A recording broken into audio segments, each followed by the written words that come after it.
given that the national examinations are scheduled for the third term of the academic year.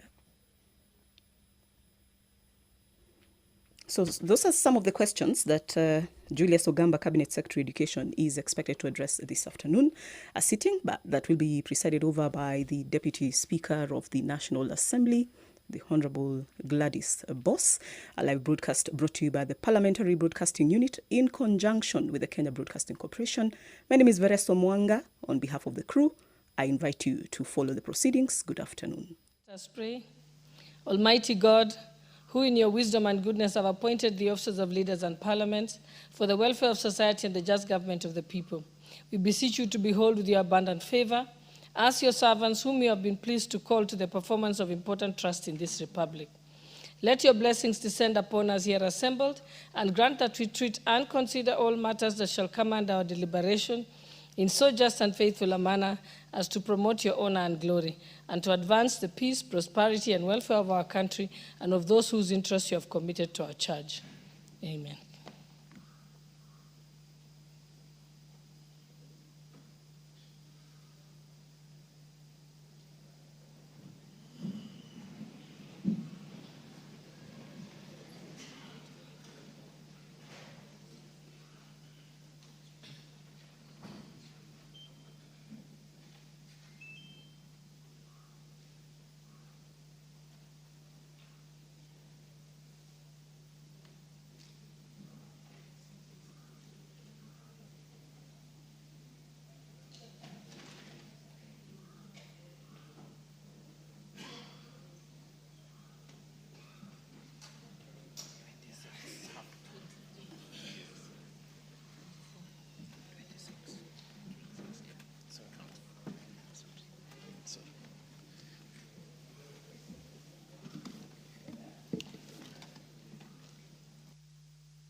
Sergeant at Arms, ring the quorum bell for 10 minutes.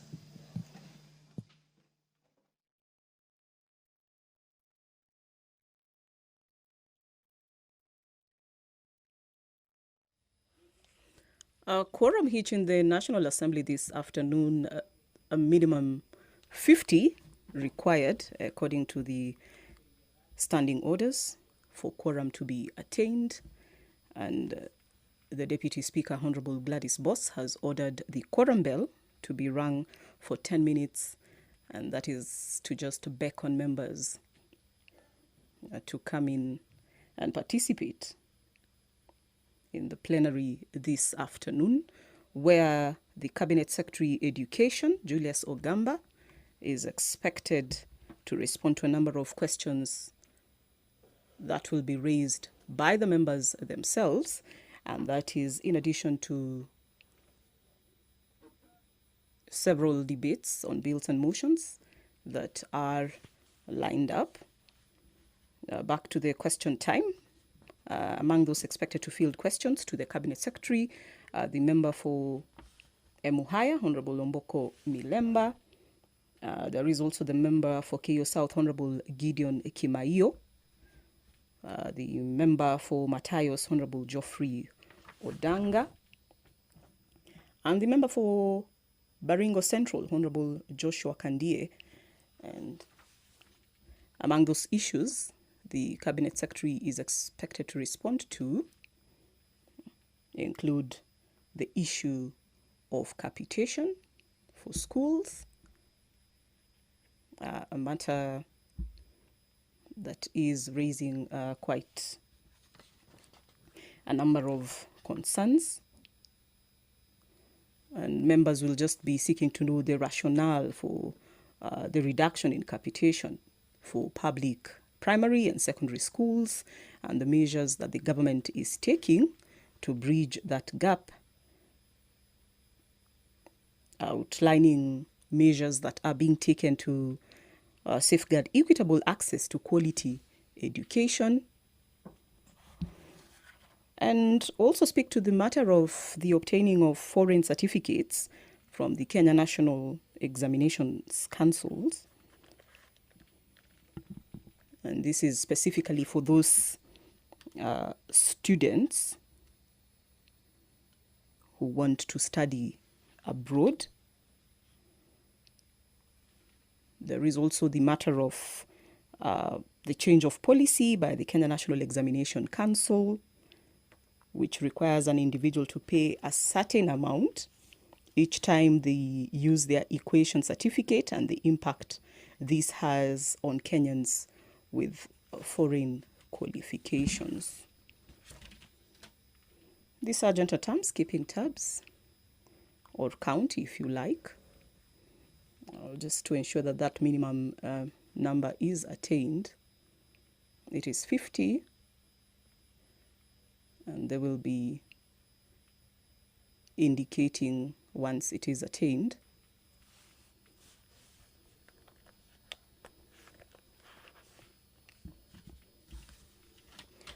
This afternoon, members are also expected to be making amendments to the privatization bill, National Assembly Bill number 36 of the year 2025.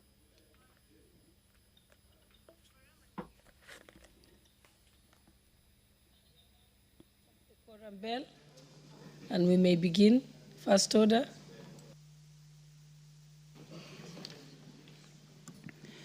Order number 1, administration of oath. Order number 2, communication from the chair. Order number 3, messages. Order number 4, petitions. Order number 5, papers. For Majority Leader, Honorable Owen.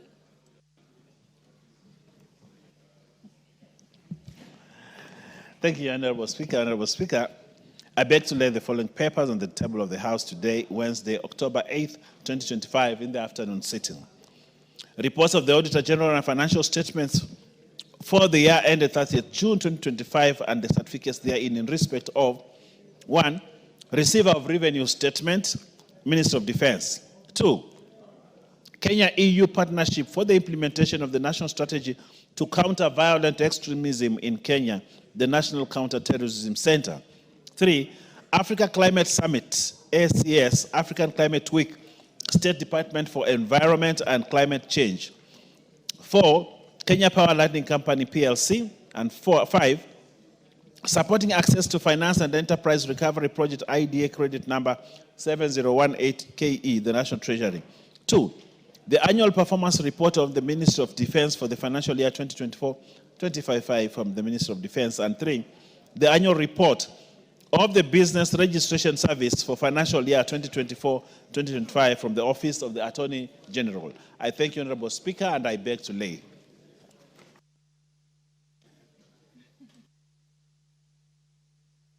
By papers to be laid by the chairperson of the Select Committee on the National Government Constituency Development Fund, CDF.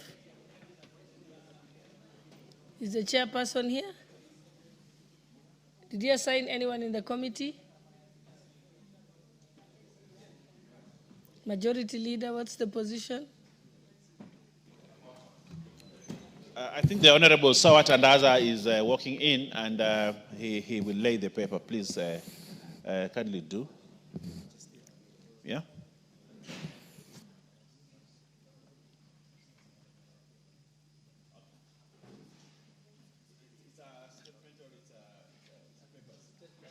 It's a report of the Select Committee of the National Government Constituency Development Fund biannual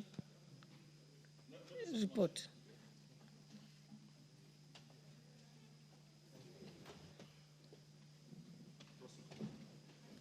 Notice of motion. To lay this. Lay this first.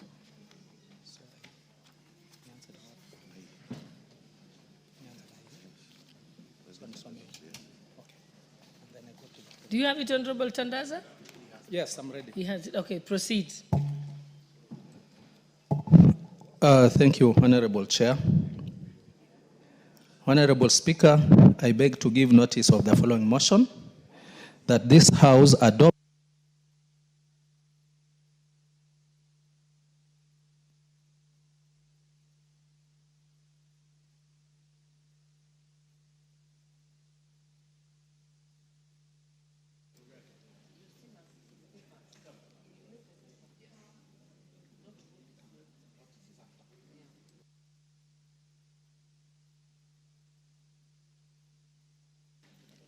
You will lay the paper, and then thereafter you shall give your notice of motion when we get to that part of the order paper.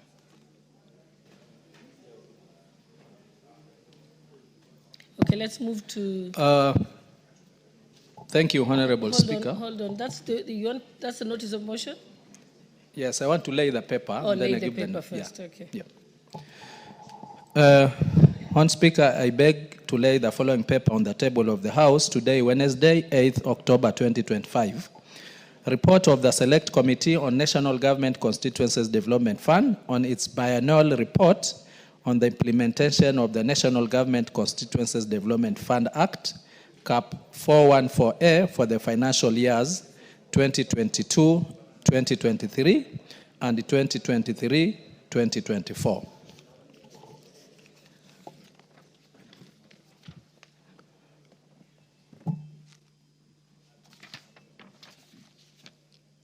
Okay. I think there are no more papers to be laid, so we can move to the next order. Order number 6, notices of motion. Again, Honorable Tandaza, on behalf of the NGCDF committee. Honorable Speaker, notice of motion.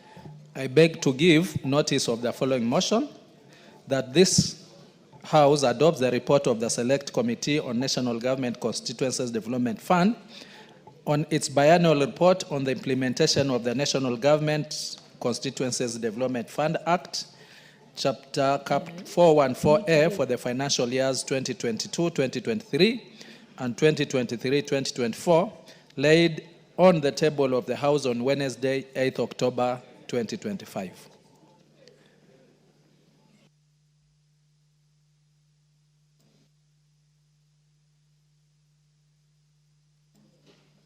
Thank you. We can now move to the next order. Next order. Order number 7, questions and statements.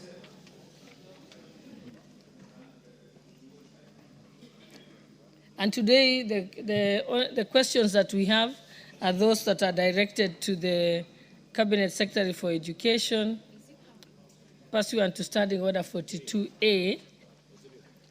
And so we will not be having the usual questions by members. So we only have the questions by private notice, and then we have the ordinary questions that will be happening. The only statement that we shall have is the one by the Chairperson Select Committee on National Government Constituency Development Fund, NGCDF, on disbursement of NGDCF. Do you have that? Yes, you can proceed to read your statement. Then we'll move to now questions with the Cabinet Secretary. Thank you, Honorable Speaker, for this opportunity. Honorable members, I rise to make a statement on behalf of the National Assembly Select Committee on the National Government Constituency Development Fund, NGCDF, regarding the status of the fund for the financial year 2025-2026. 1. Allocation to the fund and budget ceiling. Honorable members, for the financial year 2025-2026, the National Government Constituency Development Fund was allocated a total of Kenya shillings 58,797,728,147 shillings. Pursuant to Section 6 and 34 of the NGCDF Act, the NGCDF board determined the budget ceilings for all 290 constituencies.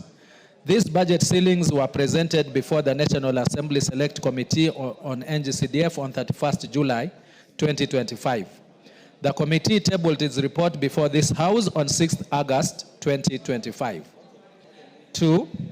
Status of preparation and submission of project proposal for 2025-2026 financial year. Following the approval of the budget ceilings by the NASC and NGCDF, the board issued a circular reference number NGCDF FB/CEO/NGCDF circulars/volume 3 (004) dated 17th September 2025 to all fund managers. The circular invited constituency committees to submit their respective project proposals within a deadline set for 17th October 2025. I wish to reiterate the importance of timely submissions of these proposals. Pursuant to Section 16 of the NGCDF Act, the board is mandated to consider project proposals submitted from various constituencies in accordance with the Act. Approve for the funding those project proposals that are consistent with this Act and ensure timely and efficient disbursement of funds for implementation of approved projects. As of today, 8th October 2025, only 55 constituencies out of the 290 have submitted their project proposals to the board for consideration. I therefore urge all constituency committees to fast-track the transmission of these project proposals to avoid delays in the implementation of development projects across the country. 3, receipt of funds from the National Treasury. Section 39(2) states that the disbursement of funds to the constituency fund account shall be effected at the beginning of the first quarter of each financial year with an initial amount equivalent to 25% term of the annual allocation for the constituents, and thereafter the constituency fund account shall be replenished in 3 equal installments at the beginning of the second, third, and fourth quarters of the financial year. This being the second quarter of the financial year, the expected disbursement to the fund is supposed to be 29,398,864 shillings, out of which 5,797,728,147 shillings has been received by the board, leaving a balance of 23,601,135,927. The committee remains actively engaged with the National Treasury to ensure that the remaining funds are released in accordance with Section 39(2) of the NGCDF Act. As I conclude, I want to assure members that the committee will continue to engage the National Treasury to ensure timely release of the remaining funds. At the same time, I also want to urge all constituencies to adhere to the submission timeline set by the board for project proposals. Timely submission of the project proposal is essential as the board is mandated under Section 16 of the NGCDF Act to disburse funds on the approved project proposals only. Thank you, Honorable Speaker.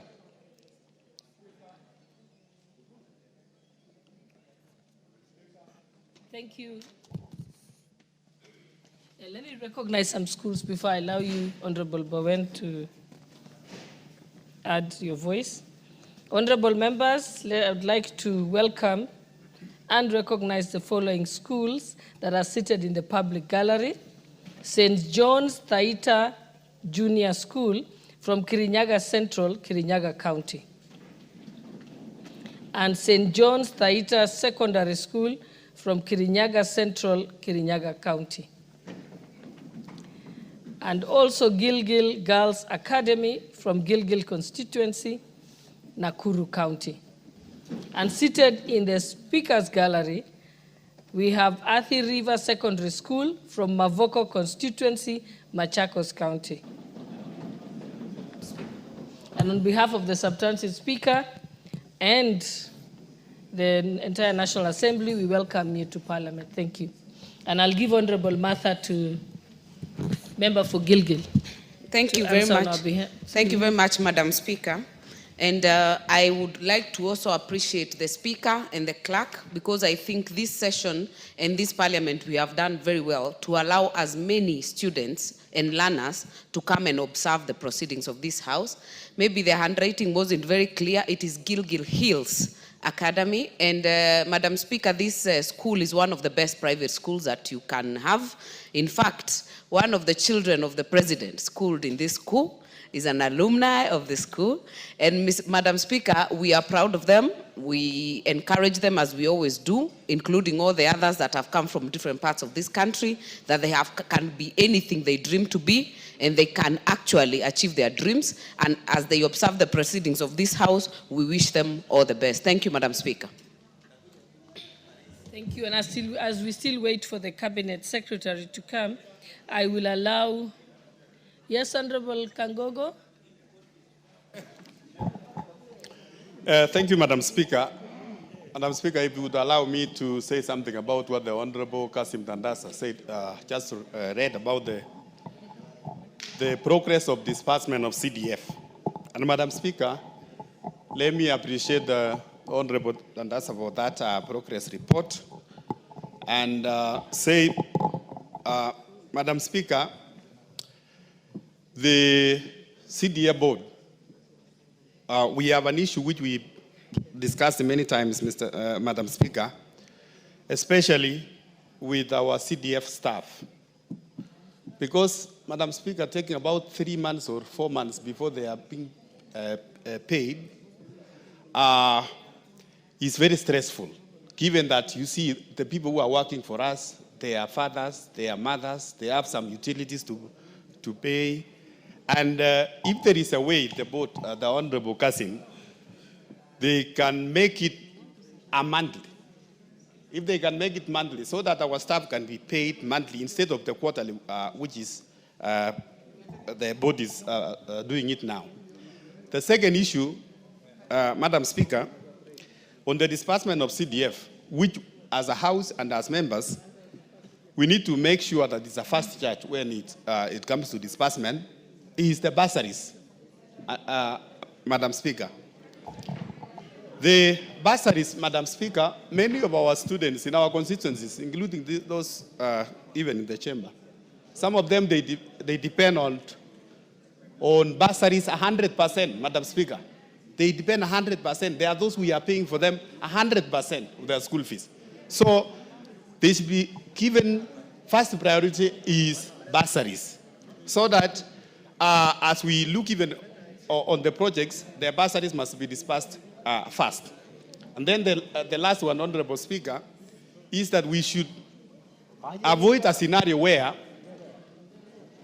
the CDF monies are delayed and crosses even to the next financial year, where we have given, and you know, Madam Speaker, these are small contractors in the villages.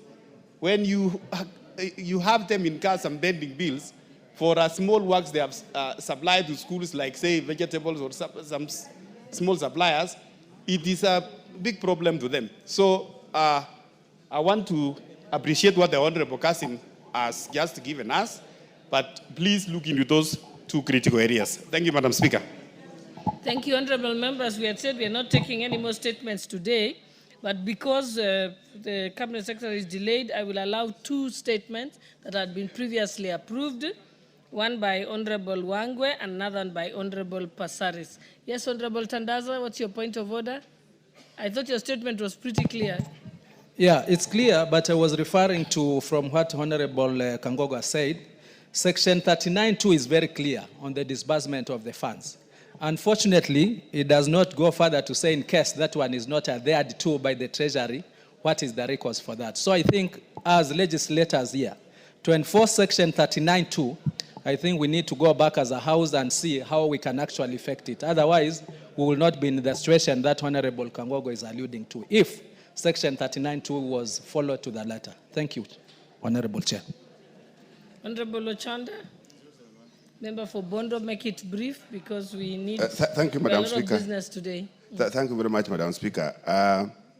Aware that we are doing, or there are a number of efforts towards saving the fund, I wanted to plead with the House that this House needs to look at this fund this time round, particularly this year, as a special year. This year, we really don't need to subject it to this many quarters in terms of disbursements, if at all we are serious, Madam Speaker. If you are talking about quarter 1, quarter 2, quarter 3, and quarter 4, it means quarter 4 is going to be falling when the fund is already closed, in my view, and there's nothing much that can be done at that time. So in my view, we need to be working towards an effort of making sure that the funds are disbursed by the end of January, such that we have enough space to implement projects. In such a case that the fund gets completely closed in June, everything gets closed, the board and everything else is closed. So it's important that the funds are given by January. We disregard the quarters so that the implementation period is left between January and April, so that we can close the fund in a proper manner. Thank you, Madam Speaker. Okay, honorable members, let us, Honorable Wangwe, make your statement, and then followed by Honorable Passaris. Thank you, Honorable Speaker. Honorable Speaker, pursuant to the provisions of Standing Order 44.2c, I rise to request for a statement from the chairperson of the Departmental Committee on Education regarding irregularities in the recent teachers' promotion interviews in Navajo sub-county. Honorable Speaker, the Teacher Service Commission, TSC, recently conducted promotion interviews for teachers across the country. Among the guidelines for eligibility was for a teacher to be currently deployed in a school within which the promotional vacancies exist. However, in the case of the interviews carried out in Navajo sub-county, Honorable Speaker, deep concerns have arisen regarding the decision by the TSC to interview 6 individuals currently serving outside the sub-county for promotional positions within Navajo sub-county. Their names, Honorable Speaker, are Naman Mai from Mumias East, Margaret Mbulishe from Kakamega Central, Abraham Munyolo from Matungu, Joseph Kasembeli Masinde and Moses Lubugu from Bungoma, and Juliet Nafula Manyuru from Lugari. Honorable Speaker, such actions undermine the integrity of the promotion process and compromises the chances of teachers who have been dutifully serving within Navajo sub-county, hence rightfully deserving to be considered for the promotions. It is therefore imperative, Honorable Speaker, that the matter be urgently addressed with a view to ensure fairness to deserving teachers currently serving in Navajo sub-county. Honorable Speaker, it's against this background that I seek a statement from the chairperson of the Departmental Committee on Education on the following one: the reasons as to why the TSC interviewed the named teachers for promotional positions within Navajo sub-county despite being currently stationed in other sub-counties. 2, urgent steps being taken by the TSC to annul the interview and impending consideration for promotion of the said teachers and revert the slots to deserving teachers within Navajo sub-county in line with the said promotional guidelines. 3, the measures in place to ensure that in conducting subsequent interview and selection process, the TSC strictly adheres to the established guidelines and eligibility criteria to ensure fairness to teachers. Thank you, Honorable Speaker. Okay, Honorable Namuwako, you want to take this on behalf of the Education Committee? Is there a member of the Education Committee here who can give an undertaking? Yes, Honorable Kaisaro. I think we can get an answer immediately we resume after our recess, okay, if not next week. Thank you.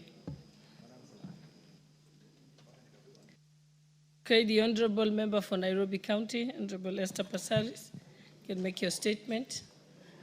Thank you, Honorable Speaker. Pursuant to the provisions of Standing Order number 44.2c, I rise to request a statement from the chairperson of the Departmental Committee on Administration and Internal Security regarding a deeply disturbing video clip that has been circulating on social media since yesterday, alleging a confession to rape by Pastor James Nganga.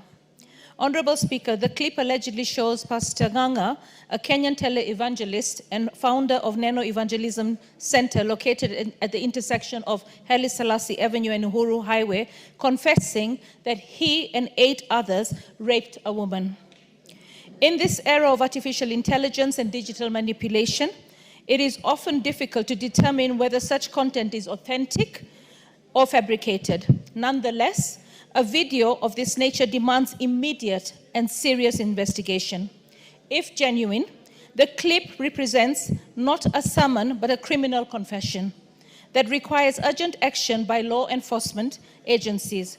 If fake, it exposes the dangerous misuse of technology to spread falsehood, discredit faith, and re-traumatize survivors of sexual violence. Honorable Speaker, it is against this background that I request for a statement from the chairperson of the Departmental Committee of Administration and Internal Security on the following. 1, clarification on measures being taken by the Directorate of Criminal Investigation to authenticate and investigate the circulating video using digital forensic expertise to update the public on the outcome to restore confidence in both faith and justice. 2, an explanation on the mechanisms in place to identify, locate, and protect survivors of sexual violence whose trauma may be aggravated by the circulation of such sensitive media content online. 3, information on the plans by government to regulate, monitor, and curb the misuse of artificial intelligence and other digital technologies that generate or manipulate contents amounting to criminal misinformation or obstruction of justice so as to prevent technological abuse that undermine morality, public trust, and national cohesion. I thank you, Honorable Speaker. Thank you, Honorable Passaris. Is the chairperson for internal security here? Administration? Yes, Honorable Russell. Thank you very much, Madam Speaker. Madam Speaker will be able to respond immediately after the recess. Thank you.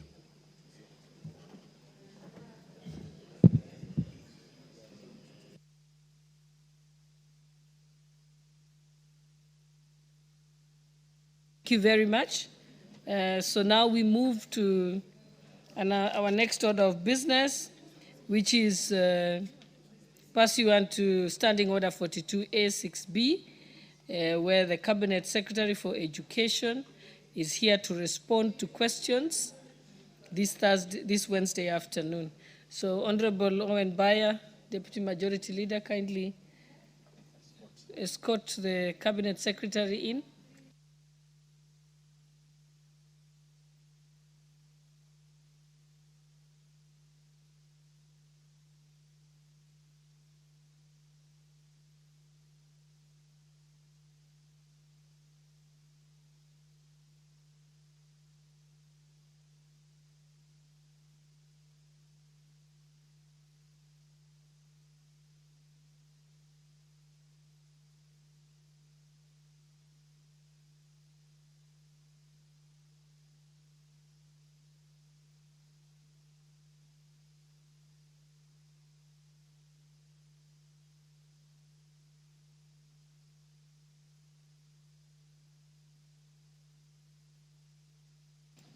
Thank you, Honorable Cabinet Secretary for Education.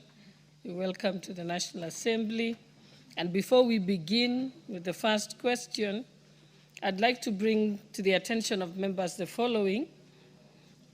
It's Standing Order number 42B, subclause 4, or 5. It goes on to say, just for avoidance of doubt, when a member scheduled to raise a question in the House is absent without the Speaker's permission, the question shall be dropped and no further proceedings shall be allowed on the question during the same session. And 5A, a member scheduled to ask the question in the House may request the Speaker to defer a question to another time or day, B, withdraw the question where it has been overtaken by events, or C, at least 2 hours before the sitting, nominate another member to ask the question on his or her absence by notifying the Speaker in writing. In that case, the Speaker may defer the question to a different time, day from its scheduled time and day. A question may include a question for the report from a Cabinet Secretary concerning matters under the control of the Cabinet Secretary. So, honorable members, we have a question by Honorable Omboko Milema, question 11 of 2025, question 13 of 2025, and he's not present in the House. We also have a question by the member for Isiolo County, Honorable Mumina Bonyaya, who I know, as I checked a minute ago, she hadn't come into the House, so that is also dropped. We also have another question, number 70 of 2025, by the member for Keio South, Honorable Gideon Kimayo, who is also absent. We also have another question, number 71 of 2025, by the member for Matayo, Honorable Geoffrey Ondaga, who is also not present. That is also subsequently dropped. So the one that is going to proceed now is the one by the member for Baringo Central, Honorable Joshua Kandie. And I will now give Honorable Joshua Kandie the opportunity to proceed. What is your point of order, Honorable Kangogo? I will come to you, Honorable Member for Funyula. Yes, Honorable Kandie? Not Kandie, sorry, Honorable Kangogo. You had a point of order? Yes. Madam Speaker, I know the question by the Honorable Mboko Milemba and even the Honorable Member for Isholo Women Rep. They are very important questions, Madam Speaker. I remember, Madam Speaker, when the Honorable Mboko Milemba brought up that issue, it was a very emotive issue in the House, Madam Speaker. And Madam Speaker, when a member asks a question in the floor of the House, which has been approved by yourself or the substantive Speaker, Madam Speaker, I think that question, though the members raised the question, should be treated as a property of the House, because if you read those two questions, Madam Speaker... Honorable Kangogo, Honorable Kangogo, I'll stop you right there. I just went to great pains to read Standing Order 42 with, verbatim. It is clear, unless you want to stand on the floor of the House and amend the standing order, which you cannot, then that is a non-issue.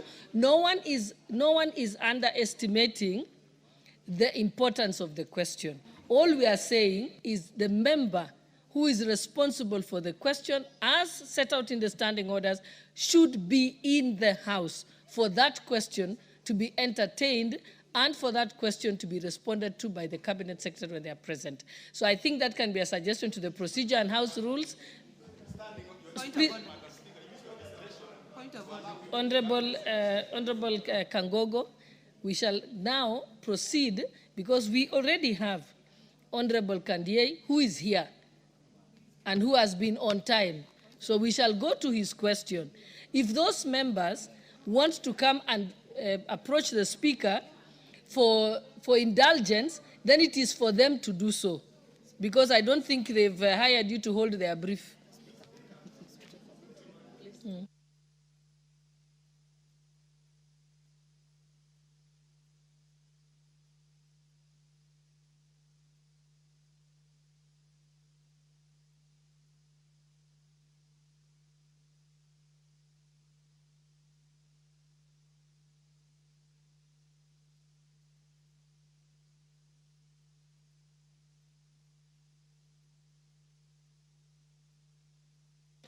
Honorable members, I will allow Honorable Kandie to start. We already have the Cabinet Secretary here. Let that question be asked. If those members have written a letter to the Speaker, I left my office at exactly 2:30. So if it can be brought to me here at my desk, and then I can be able to rule otherwise. What's your point of order, Honorable Oundo? And let that be the last one.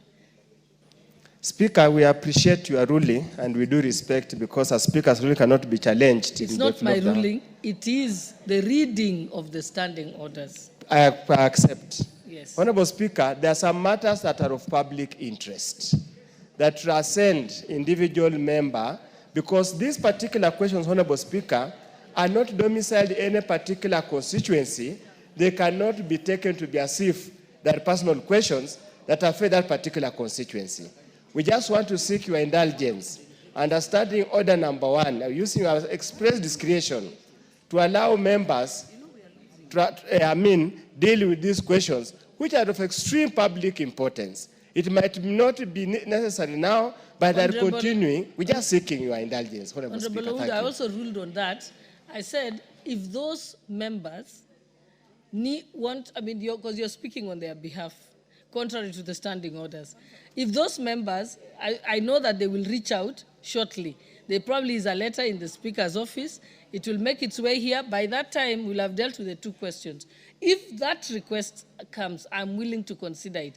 But for now, let's proceed as per the standing orders, and let's allow Honorable Kandiye to go on with this. Let the others send their documentation. Like I know Honorable Kimayo has just sent has already sent a note.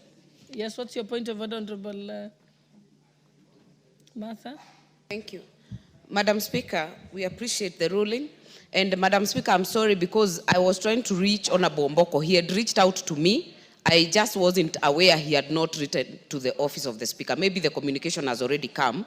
And before Honorable Mboko did, I had raised the issue before. So it was actually in the proceedings of the House. So I hope that it can reach your office in the meantime, because the matter of capitation is quite thorny and it is urgent and of national importance, Madam Speaker. Yes, and that's why it's important. It's of great national importance. It's also important for the members to just follow the standing orders, because again, if we don't follow the standing orders, then we'll be accused of having disobeyed the rules of the House. But we still have time.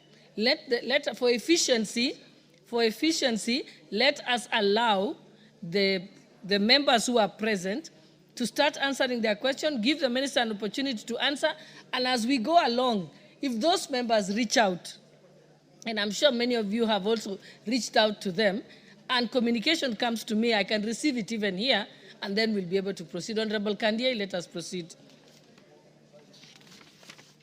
Madam Speaker, I rise to ask question 072 of 2025, and this one goes to the Cabinet Secretary for Education.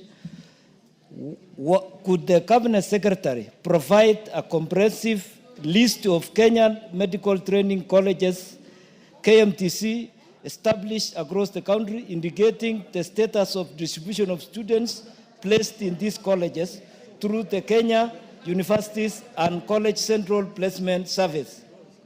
2, explain why some students who apply through COOPS, despite meeting the requisite qualifications, have not secured placement in any of the training colleges, and outline the measures put in place to accommodate such students who wish to pursue their studies under KMTC. 3, could the Cabinet Secretary clarify whether Kenya medical training colleges are authorized to admit students independently, and if so, state the safeguards or procedures instituted to guarantee fairness and transparency in the admission process? Thank you, Madam Speaker. I think we'll give the opportunity to the Cabinet Secretary. You may proceed to answer that particular question. And in your interest, honorable members, I've received a communication from Honorable Mboko that he had actually nominated Honorable Martha Wangare, member for Gilgil. So after this, I'll give you an opportunity to ask the question. Thank you, Madam Speaker, and thank you, honorable members, for the opportunity to respond to these questions. Madam Speaker, since the year 2023-2024 placement cycle, COOPS has placed a total of 90,181 students to pre-service training programs in the 95 KMTC campuses across the country. The summary of the placement for the last 3 cycles is as below. Cycle number 1, under diploma, there were 27 programs. In the year 2023-2024, they placed 7,842 students. In the year 2024-2025, they placed 20,714,000 students. And 2025-2026, they placed 21,682 students, making a total of 50,238. And for the certificates, there were 9 programs. In the cycle 2023-2024, they placed 7,308 students. The cycle 2024-2025, they placed 15,664 students. And the cycle 2025-2026, they placed 16,971 students, making a total of 39,943. The total programs are 36. The total number for 2023-2024 was 15,150. Cycle 2024-2025 was 36,378. and cycle 2025-2026, it was 38,653, making a grand total of 90,181. In our written statement, we've done an annexure as Annex number 1, which has a total list of the KMTC campuses that we have in the country. There is a total of 95,000, and the distribution of how these students have been placed in all those campuses is indicated and confirms the total as 90,181. Madam Speaker, the placement criteria for KMTC programs is set by the respective regulators as per the program. KMTC and COOPS jointly set additional criteria based on several parameters to ensure fairness and equitable access to applicants who meet the minimum entry requirements to the capacities that are available. Madam Speaker, the criteria takes into consideration the distribution of capacities to ensure that placement reflects the face of Kenya, the poverty index, affirmative action for persons with disabilities, and distribution to counties, sub-counties, and constituencies. Madam Speaker, owing to the fact that COOPS cannot place more students into a given program beyond the capacity declared by KMTC, it is inevitable that some applicants who meet the minimum requirements may not secure placement. However, whenever additional capacities are declared by KMTC, either through replacements or approval of new programs in more campuses, COOPS places the initially unsuccessful applicants directly from the database into these institutions. Madam Speaker, it should be noted by honorable members that there are some KMTC programs that are more popular than others. These popular programs tend to attract more applicants and get filled to capacity. For the less popular programs that do not fill up, COOPS and KMTC undertake joint grassroots engagements to popularize these programs. The application portal is also kept open to allow placements on a rolling basis, thereby attracting more applicants. Madam Speaker, on the third limb of that question, currently, COOPS is the entity that is mandated to place pre-service students to KMTC campuses. However, KMTC admits students to in-service programs and short courses. These in-service programs include upgrading programs and higher diploma programs designed for individuals already in the healthcare workforce who wish to enhance their qualifications. I respectfully submit.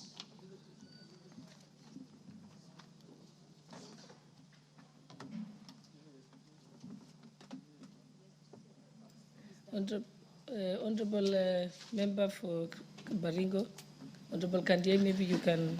Thank you, Before I Madam give two joyriders, Honorable Tandaza and Honorable Kangogo. Thank you, Madam Speaker. Passaris, I think I am satisfied with the answer given by the Minister. Thank you. Thank you. Honorable Tandaza. Thank you, Honorable Speaker. One, the CS has read a very comprehensive reply, but we don't have a copy. So we wonder how we'll be able to interrogate the figures that he was just reading without supplying us with a copy. It talks of an annexure which we don't have. But despite that, my question is... I think that's normally given to table office and will be tabled here. Yeah, so but it would have been better if it was tabled as we discussed this question. Otherwise, then it will have been taken by events. But anyway, my concern is the CS. When it comes to those popular causes, and I want to be specific, the nursing course, it is on record that these admissions are only given to a particular region. Somebody who qualifies for a nursing course from Matuga, even if he has a B+ and above, unless you go to the director or whoever and personally talk to him, sometimes we talk and even sometimes see how you can get, they are normally not admitted. And I was expecting this answer now, this reply, to actually give us that breakdown, including where those who are admitted in that particular course come from, because that is my bone of contention.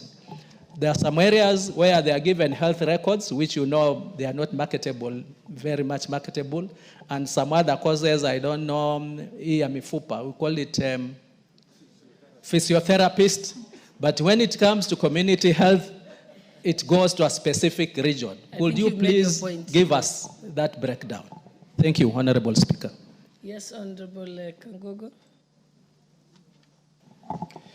Thank you, Madam It's a Speaker. joyrider question, so you keep it brief and specific. Thank you, Madam Speaker. And I want to appreciate the answers by the CS. And I have only two questions. One, Madam Speaker, the Ministry of Education continues to admit students to KMTC, despite the fact that the KMTC Act has not been repealed on admissions.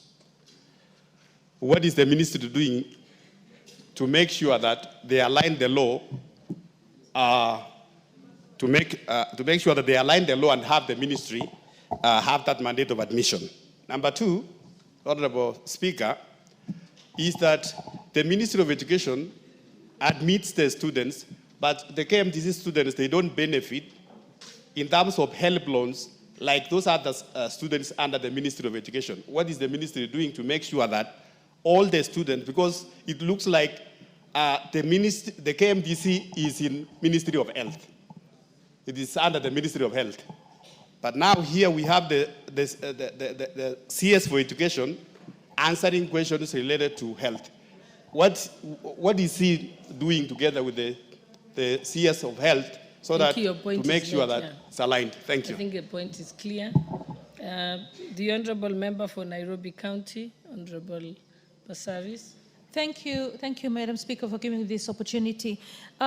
Because we don't have the figures in front of us, it's difficult to articulate them or bring them up into the question. But my question is, how many students have applied and not been accommodated? I think that figure didn't come out very clearly, because if is our capacity lower than the students that want to be in nursing? And then in the olden days, we used to have affiliations with universities abroad, like London, University of London, Delhi and FIGS, with institutions in Kenya.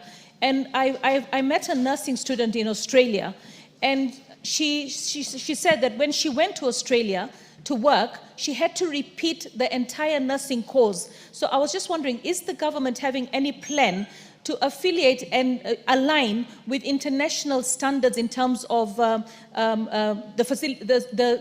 courses that we offer, so that when our students want to go, or our graduates want to go to work in London, or want to go and work in America, or want to go and work in Australia, they actually do not have to repeat the entire nursing course because they have been accredited. And I've seen that accreditation going on with, for instance, civil aviation, and I know it's possible. So what are the plans for the ministry to align with international standards and causes so that our students can have a broader ocean to seek jobs? In the interest of time, let's just make sure we don't make statements. We stick to the question so we'll move faster. The Honorable Member for Funyula, had you put your hand up? You're good. All right. Honorable, no, let's give three first. Those were the joyrider questions. Let the Minister answer those ones first. Thank you, Madam Speaker. The annexure is available, and we can avail it so that the members have access to it. To Honorable Tandaza's question on the question of admitting students to popular courses from particular areas, unless we get that particular data or that information, which we do not have right now because the question did not extend to that particular issue, we are quite prepared to supply the data of all the students admitted in those 3 cycles that I've indicated, the total of 90,181, with indication to what regions they come from for purposes of proper consumption. I didn't carry that information, but the information is available and it can be supplied to ensure that then it can be interrogated at that point. Madam Speaker, on the issue of COOPs having the responsibility of undertaking the admissions for KMTC. This is an arrangement that arose from a request by KMTC for COOPS, which is the national institution that does admissions of all our students, to have our students in the KMTC colleges admitted by COOPS for purposes of rationality and rationalization. So that is an arrangement that was made between KMTC and COOPS at the request of KMTC for that particular process to be done. And to the benefit of members and Honorable Kangogo's question, the KMTC students are also allowed to apply to help and get loans. And this is an arrangement that is done with the Ministry of Health. And the Ministry of Health does release certain amounts of money to help for that particular fund to be managed and run by help for purposes of supporting the KMTC students. So they are, the KMTC students have the capacity to apply for help, and help is available. Those loans are available to them, and currently they are eligible to access the loan from help, depending on how much money has come from the Ministry of Health for purposes of KMTC students. Madam Speaker, the capacities declared by our institutions. Cabinet Secretary, you're confirming that Kenya Medical Training College students are eligible for the Higher Education Fund and the Higher Education Loans Board Fund? No, the loans fund, yes. Just the loans? Yes, just the loans, yes. Just the loans, not the scholarship aspect? From health, yes. Yes, because that's a knowledge that's actually not within. Yes. I think we'd been here before and we gave that response as well with the people of KMTC. But it's an arrangement where resources come from the Ministry of Health for management by help for that particular sector of our students. Madam Speaker, to the question of how many students have applied and were not admitted, in the nursing course, under the diploma, our institutions declared 2,700 spaces and 300 spaces for certificates. But the applicants for the nursing course was 25,000 in the last cycle. So you can see the application to that course is far much higher than the available capacities that is declared by our institutions. So when you subtract 25,000 from the 2,700, 300, you've realized that almost 22,000 are not admitted to that course.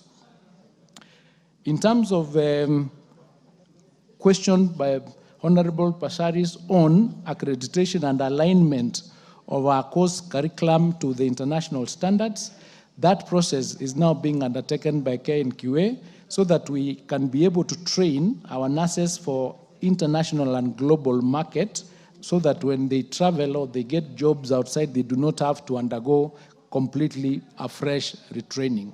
So that alignment and structure and collaboration is being undertaken by KNQA with various countries so that we can align our curriculum so that they are recognized when they travel to those other institutions. So it is something that is already being done.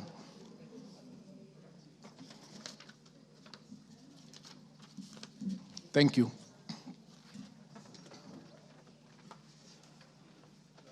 Yes, Honorable Nikal.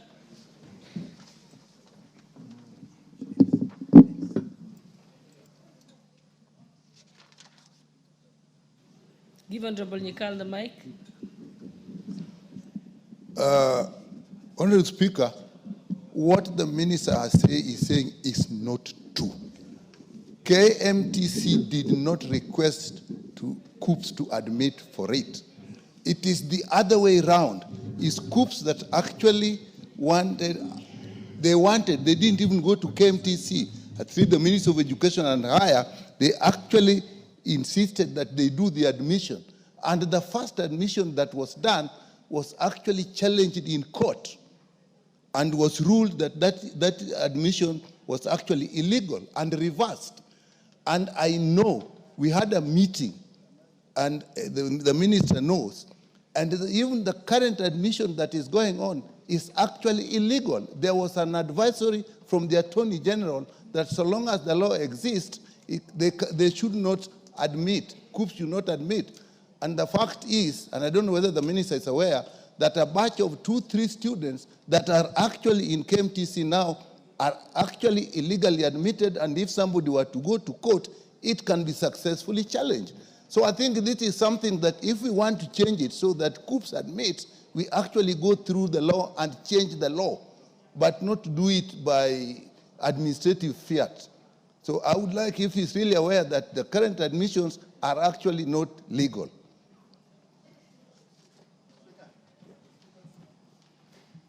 I think we've had already three questions that the honorable members, we've already had 4 Joyrider questions. Okay, I'll allow Honorable Raso and then I'll come to Honorable Farah. Thank you very much, Madam Speaker. Madam Speaker, I have listened to the Cabinet Secretary answering this question. And I was a bit surprised because ask a question, not a statement. Yes. Ask the question. COOPS fall under the Ministry of Education, but KMTC fall under Ministry of Health. So in terms of funding, even to KMTCs, does it come from education or from the Ministry of Health? If that is the case, that contradiction, what Honorable Nyikal there is asking, how would you admit students when you yourself, you are not responsible for funding of those KMTCs? Thank you, Speaker. Honorable Farah Mali. The mic. Yeah, Mr. Speaker, whereas we appreciate what the ministry is doing and what COOPS is doing, but it's very clear. It says Kenya universities, university colleges, central placement, COOPS service. This is a diploma course. These are not university courses. KMTC is basically diploma courses. So the law does not cover that. And I think the most important thing is we basically, unless we're able to change the law, we leave it as it is. In any case, KMTC worked as an institution and worked very well. When something is not broken, why try to fix it? So that is that. Unless the law is changed, then of course we will have a lot of litigation in this. And then secondly, he said, the minister said, Honorable, the minister, the CS said that there are 300 spaces for certificate courses. Those are too few for the number of Kenyans who would qualify for certificate courses. And I think the only way to fix this thing, because we are not training only for the domestic market in Kenya, we are training for the international market. Right now, nursing is the most, marketable field where our young graduates can find jobs all over the world, in the developed world. So why don't we then increase, and not only do we do, can we aspire to have a Kenya Medical Training College in every constituency in the country? That way we'll be in a position to take care of that field for international, or what you call labor export. So those are my 2 questions. One, why don't you increase the numbers in the meantime, in the interim? Can we have so many more? Don't you have to change the law before we can, we give COOPS? COOPS does a very good job, there's no question about that. But the law is very clear. And I think we'll have a lot of litigation if you don't fix that now at this stage. Thank you. Okay, I'll give you one more chance to respond to that, then we can close that question and move to the next one. We'll still have chances to joyride on the other questions coming. Madam Speaker, it is true that there was a court case that arose out of the question of the placement of KMTC students through COOPS, and that was 2019, and the letter that was written came after 2019, after the court case. However, Madam Speaker, I would like to inform the House that COOPS has the mandate to do the placement to the colleges under Section 56(1) of the Universities Act that allows COOPS to coordinate placement to universities and colleges of all our students in the country. So that mandate is provided for, and it is the basis of COOPS exercising that mandate or that power to place students in KMTC. In fact, COOPS currently places students to colleges that are domiciled in 18 other ministries.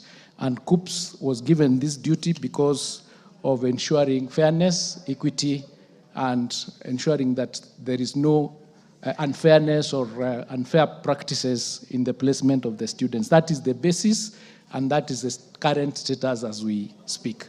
Thank you, Madam Speaker. Thank you, honorable members. We shall now move to... Yes, what's your point of order, Honorable Russell?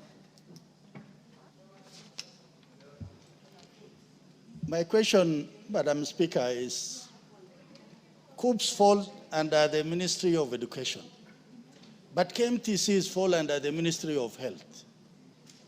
If they are not able to fund those KMTCs, because I have a KMTC in my constituency that the Ministry of Education has no business with, then how do they go and admit the students in those colleges? That is what the minister must tell us. And secondly, he's saying that the admission has to reflect the balance or the face of the country. Can he supply us with numbers of nurses who are undergoing nursing courses, yet we know the current distribution? That if I have 20 students from Marsabit, and all of them cannot get admission into nursing, and somebody else has 1,000, 2,000, then does that reflect the fairness he's talking about? Thank you, Speaker. Honorable Russell, I think already the Cabinet Secretary has undertaken that he will supply the details, because he didn't anticipate that question. He has undertaken that he will supply the details, and it shall be supplied through the department, the Committee on Education. And can you give us a timeline, Cabinet Secretary? Together with the courses as asked by the Honorable Tandaza. We can submit that data in 2 weeks, Madam Speaker. Okay, so let it be noted that within 2 weeks, the Cabinet Secretary shall apply the data sought by Honorable Russo and Honorable Tandaza, actually. What's your other what clarification do you require, Honorable Nyikal? On this point, I think if we can't run a country if we don't say the truth. The request was not from KMTC. If that letter came, it came later, and that it could have come under duress. Two, why is it that if this is they are running it, why is it that the help that is being given to KMT students is actually funds that we budget from the Committee of Health? If this is the institution that is under them and they're running it, why does it need that we give funds for the KMTC to COOPS so that they can get help? There's a contradiction here that all we need to do, change the law. We have the provision to change. And what about the advisory from the Attorney General around the same time of 2019? And if Honorable Waziri will look for facts, then we can actually bring them before Waziri in another committee. Because these are facts that we know were presented before a committee. Okay, clearly, members, obviously the issue of the legislative challenges and the need to make amendments to the law. And Honorable Nyikal, you can actually promote, you can actually sponsor, your committee can sponsor that amendment. You don't even need the clearance of the minister. Or it can come as a private member's bill. Yes, okay. Thank you, and Honorable Cabinet Secretary, I hope you've noted that that is also an issue that has come up, that you need to look at the legislation, apart from the documents that you're going to give members. Then, honorable members, I will then now allow the next question so that we don't deal with one question and ignore other questions that had been approved. There is a question of the Honorable Omboka Milama, which has been, he has requested that it be asked by the Honorable Member for Gilgil, Honorable Martha Wangari. And Honorable Martha Wangari, if you could kindly start with question 13 of 2025 first, and then you go back to 11. Thank you, Madam Speaker, even for the consideration. Allow me, Madam Speaker, to ask question number 13, 2025. Could the Cabinet, on behalf of the member for Muhaya, Honorable Mboko Milemba, to the Cabinet Secretary. Number one, could the Cabinet Secretary, number one, state plans put in place by the Ministry of Education to ensure that all schools receive capitation to facilitate them during the third term, given that the national examinations are about to commence? Number two, outline the measures being put in place by the Ministry of Education to ensure smooth operations of schools despite the ongoing verification process by sending a minimum of 50% of the capitation expected. Number three, provide the actions being taken by the ministry to uncover the ghost schools that have received funds for both infrastructure capitation and examination purposes. Number four, state the steps being taken to resolve the ongoing university lecturer strike to ensure resumption of learning by the university students. And finally, provide the expected time frame for concluding verification to enable schools to resume normal operations.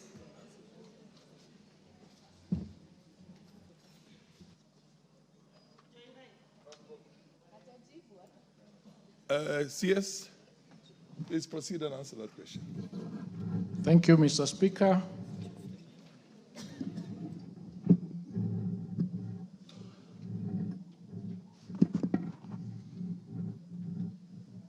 Help me with this, it's falling.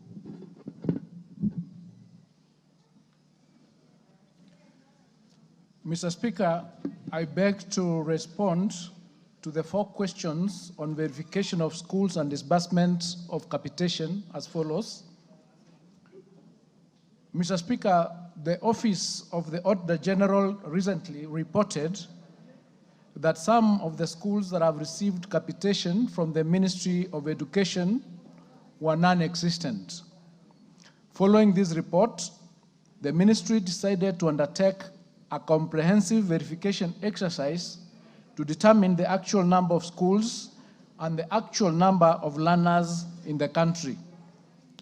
To ensure transparency and accountability in the utilization of public resources, we decided that the capitation shall only be released or disbursed to schools that will have been verified. Mr. Speaker, as at the 7th of October 2025, the ministry has verified a total of 39,752 primary, junior, senior, and special needs education institutions across the country, with a total of 9,430,139 learners. Capitation has been released to these institutions. Mr. Speaker, so far, for secondary schools, the ministry has released a total of 10 billion Kenya shillings out of an allocation of 10.3 billion, which makes 96% of funds released to secondary schools. For junior schools, the ministry has so far released 4.1 billion out of a total of 5.7 billion, making a total of 73% of funds released to junior schools. For primary schools, the ministry has disbursed 821 million out of a total allocation of 1.7 billion, making 48%. Mr. Speaker, the exercise is nearing completion, and we should receive a comprehensive report within the next 1 week when the exercise is intended to be fully completed.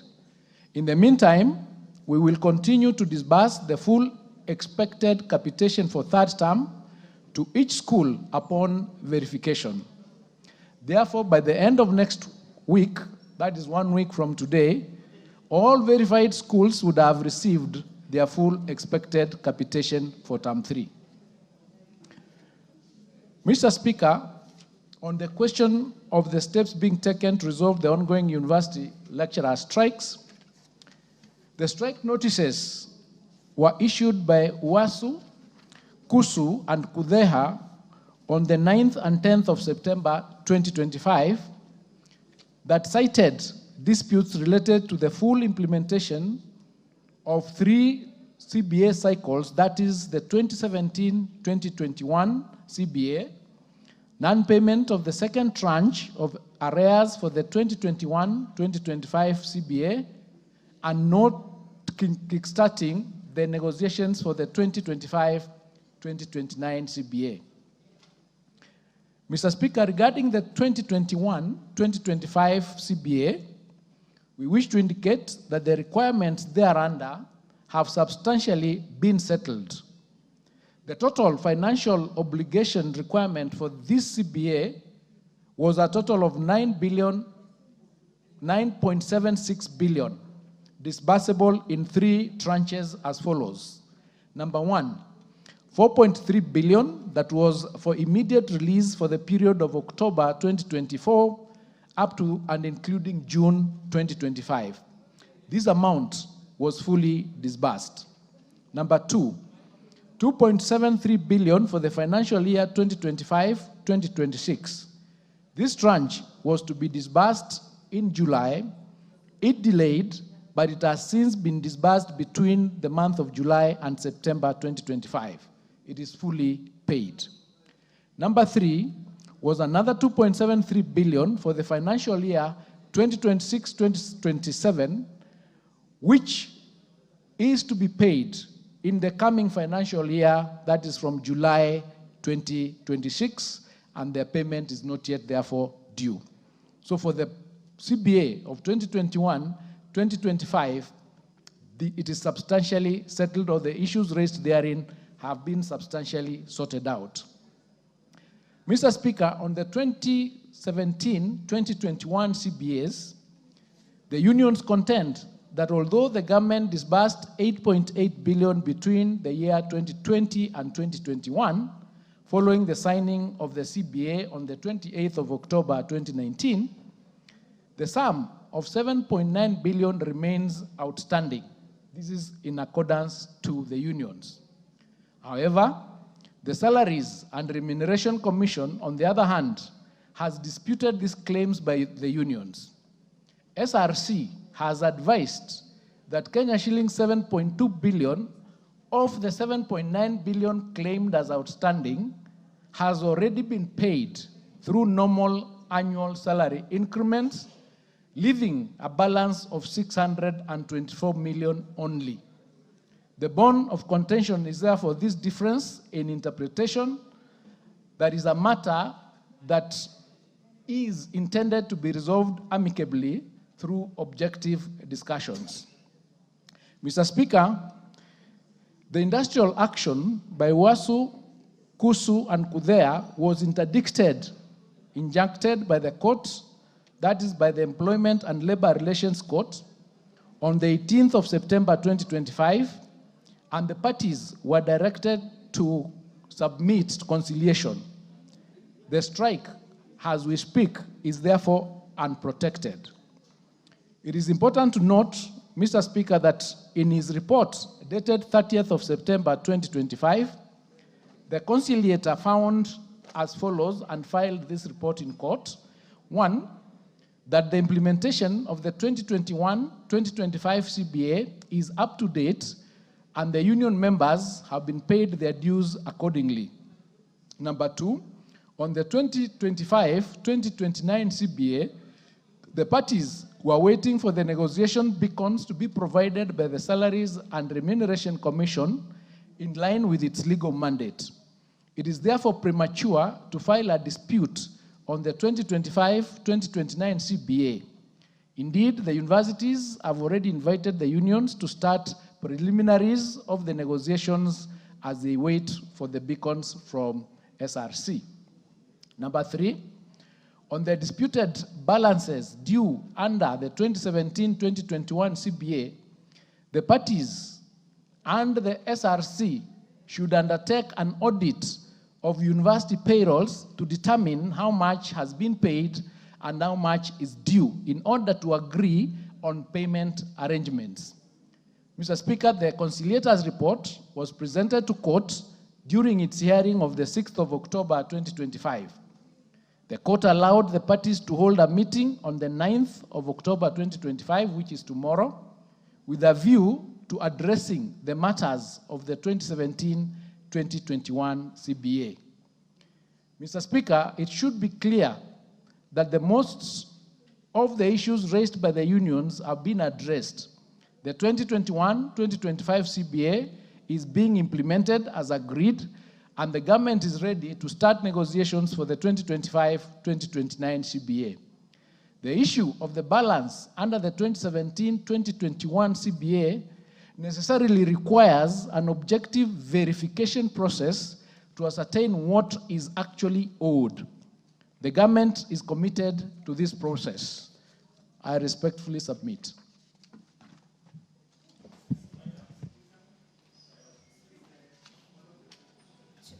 Yeah, the Honorable Martha, you will get. Thank you, Mr. Speaker. And Mr. Speaker, however important this verification process was, the timing of it was really an inconvenience, Mr. Speaker, because you know we have exams, the NEC exams, we have KPSEA, we have KGISEA, and we have KCSE, and it's a very short term, Mr. Speaker.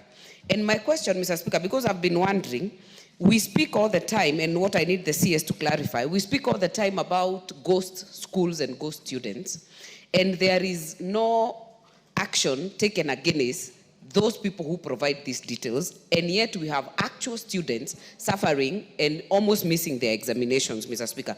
By now, we should have 100%, and in fact, our proposal, Mr. Speaker, was that at least 50% be sent to the schools, even as you finish the verification. Because I know I've read in the media sometimes 2 weeks, now the CSA is 1 week. And maybe as he answers that, Mr. Speaker, he can also comment on the migration from NEMIS to chemists, because these structures, Mr. Speaker, are also affecting students, even as the migration happens, so that we know exactly what is happening at that point. Maybe I can have that clarification, and by what time? Because he says 1 week. By when? Because schools are closing by 21st, Mr. Speaker, so that we have examinations. And many schools, and I can tell you from my constituency, I have schools struggling, even after the verification, to buy basic things like chalk and pens. So, Mr. Speaker, let that be clear for members. And I know this is a widespread issue, and maybe also the migration on NEMIS can also help, so that when we speak of numbers, we know what exactly we are talking about. Fair enough. Honorable Giseiro. Thank you, Honorable Speaker. Honorable Speaker, I will focus on the response on the strikes for our universities. Honorable Speaker, I think the ministry has really learned the art of hiding behind SRC. And this is not the first time. Honorable Speaker, in regard to the CBA of 2021-2025, which was valued at 9.7 billion, and the strike that was held in 2024, I sat in that committee where the ministry had initially insisted that the CBA was valued at 4 billion, and again hid behind SRC. It is through our committee that we were able to push for the right amount of that CBA, which is 9.7, to be effected. Honorable Speaker, now you are seeing they are talking about the 2017-2021 CBA having been done except for the 624 million. There is nothing further from the truth than that one. Honorable Speaker, the CS, who is a lawyer, did receive an advisory from the Office of the Attorney General, which represented the ministry and government in court. And the advisory, which was in April this year, advised the ministry and government to go ahead and pay the balance of 7.9 billion. Unless the CS is telling this House that the AG's office was wrong,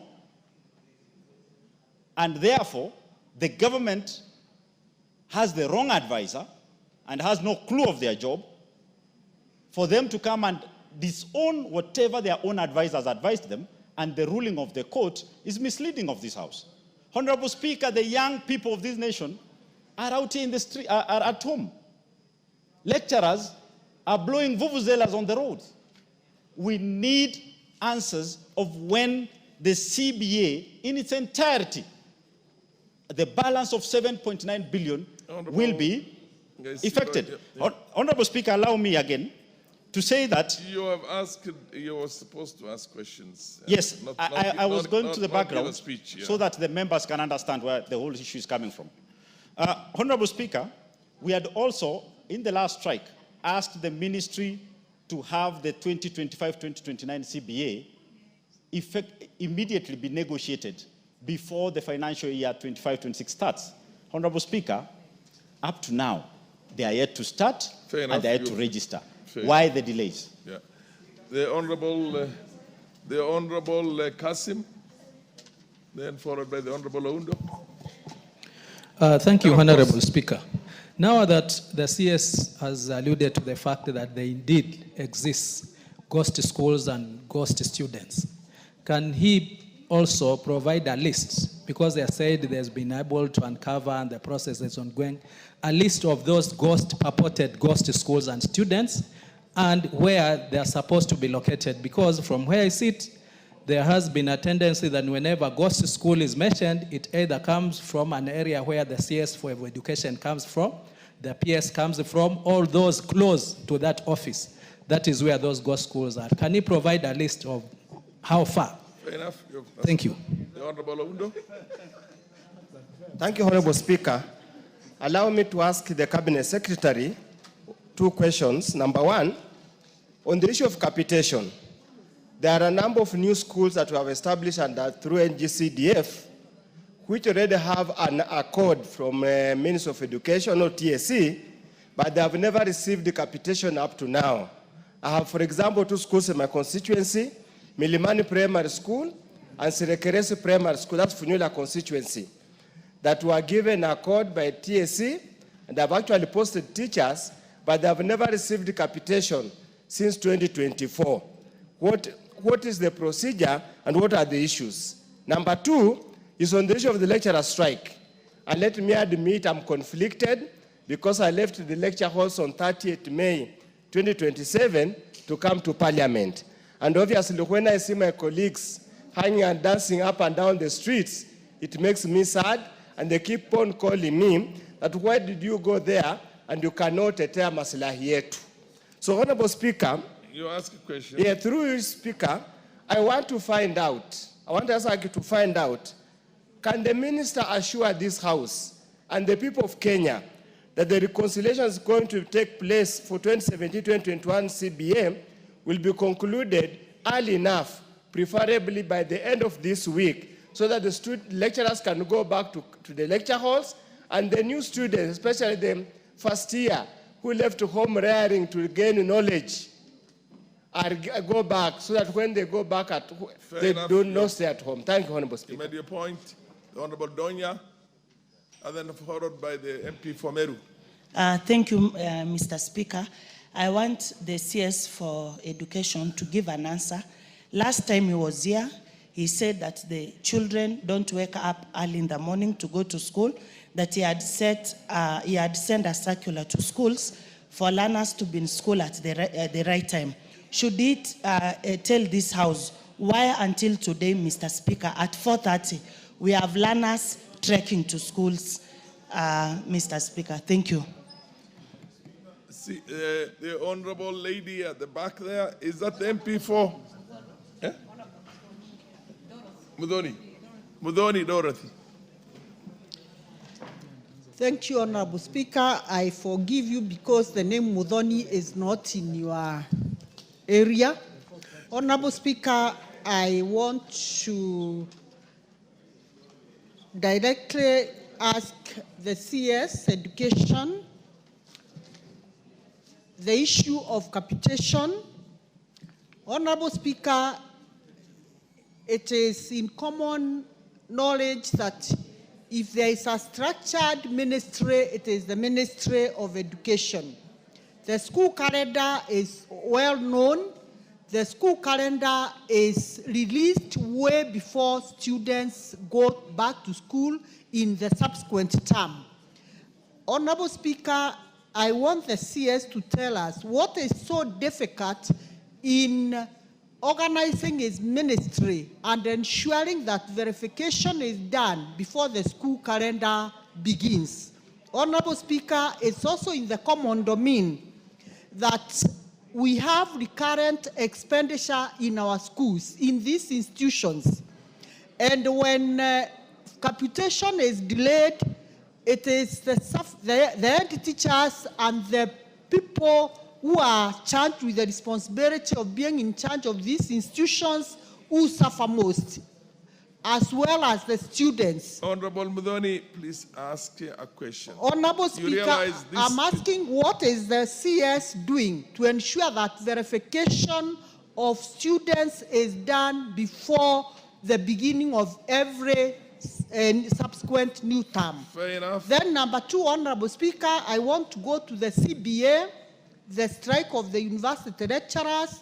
Honorable Speaker, the 2017-2021 CBA was concluded. And when you see lecturers saying that this CBA was not honored, it is evident that it was not honored, Honorable Speaker. So the CS should not say there is no dispute here, because... Order. Honorable Speaker... Don't tell him what he should not say. Ask a question. Honorable Speaker, my question is, what is the CS doing about the 2017-2021 CBA to ensure that it is concluded before the start of the 2025-2029 CBA? Thank you, Honorable Speaker. Two more, and then the Honorable Masito. Naam, Mheshimiwa Spika, ndio mimi napatikana hapa. Asante sana Mheshimiwa Spika. Niruhusu nimuulize waziri wa elimu hapa. Ni kwa nini katika mashule mengi, hususan pale kwangu Kwale, ninapata mashule mengi hayana walimu? Tena zile shule ambazo ni za kiserikali, shule za msingi na shule pia za upili hazina walimu. Mheshimiwa Waziri, na ninajua walimu wanaandikwa kila siku, lakini shule karibu zote ndani ya Kwale County hazina walimu wa kutosha. Pili, pia nimuulize Mheshimiwa Waziri, nipe ruhusa pia nimuulize Mheshimiwa Waziri. Kuna hili jambo la shule ambazo zinasemekana zimetoka hardship areas. Mimi nafahamu nikiangalia vile Kwale County ilivyo, kuna county kama vile Kinango, kuna constituency kama vile Kinango, Lunga na pia sehemu fulani za Matuga na Msambweni pia. Ni sehemu ambazo ukiziangalia tu hivi unaona hizi ni shule ni sehemu za... Mheshimiwa Masito, uliza swali.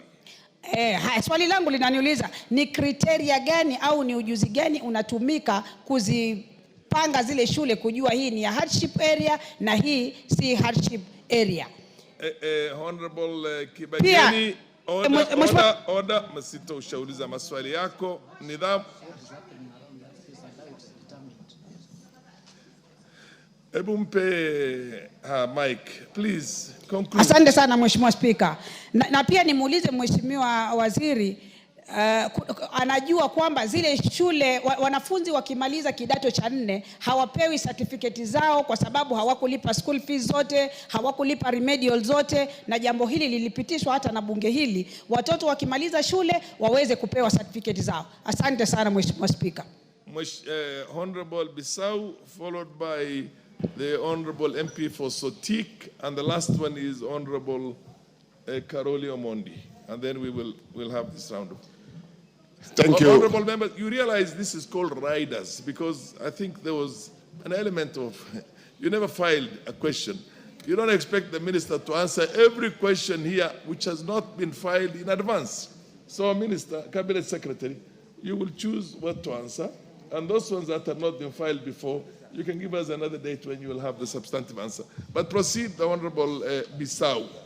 Thank you, Mr. Speaker, sir. This question has come up frequently because I sit on the public investment education governance, and one is to do with the computation. Over and over again, even in my own backyard, even buying chalk sometimes is a problem. Now I would like when the CS stands up to answer this question to give us an action plan on how we are going to stop this issue of delayed submission of computation. Two is to do with teachers and also infrastructure distribution. Most of my schools, if not all, have got a shortage of teachers. While we know in the other places in the Republic, probably even teachers are more than the students. So as the CS stands up, he should tell us what is the action plan is going to put in place to ensure that where we don't have teachers, where we have teacher shortages, Fair enough. that they are put in place, including infrastructure. Thank you, Mr. Speaker, You sir. made your point, Honorable MP for Sotik. Then finally with Honorable MP for Karoli Omondi. Thank you, Honorable Speaker. I want to thank you for this opportunity, which I have been given. I want to ask the Honorable Minister two questions. As you are aware, Mr. Speaker, for almost 1 month now, there is a wave of strikes and destruction of property within the region of South Rift. In my constituency, specifically Sotik, we had Kablong girls burning the dormitory and destroying that property in that school. We had detained high school, Mr. Speaker, where a lot of destruction. In fact, that was the worst strike ever. I want to know, and also Koyua, all these areas, and we are hearing, Mr. Speaker, that there could be tension in many schools in our region. I want to ask the minister whether he knows about this. I know he knows what action he is taking, because we are really worried that whatever we have built as a region, as institutions, destroyed in a week is really worrying. The parents are worrying. The population there are worried, particularly Little High School. Mr. Speaker, I would like to know what the minister is, whether he has plans to stem this serious problem which is causing havoc in our area. Thank you, Mr. Speaker. My old seasoned administrator, one of the best administrators I've seen in this country, he did not file a question on all those issues you have raised now. If everybody here is essentially a joyrider on a question, the minister came prepared to answer the question by Omboko, and which was asked on his behalf by Honorable Martha. He has, you know, the generosity to answer them all, but in future, I suggest all this, what do you call, very sticking things like those ones, put up a question. And finally, yes, Karoli Omondi. Karoli Omondi. Thank you very much, Honorable Speaker, for the opportunity. Could the Honorable Minister inform the House when the ministry will disburse the 14 million shillings that was budgeted under the public hearing process in last year's budget for Ogaka Primary School in Suba South constituency? And could he also indicate what the status of the request for infrastructure development funds by Kinyasaga Primary School and Kianyumba Primary School, both in Suba South constituency? Thank you. The final one, the lady, Rahab. Thank you, Mr. Speaker. I just want to ask a straight question. Waziri, why are you sending Form 4 students home? And we know very well those children are preparing for exams. I was at home on Monday, and most of the children are at home. It's not their fault. Kindly, can you address and instruct all the principals to allow the children to go and do their exams? Minister. Thank you. Thank you, Mr. Speaker.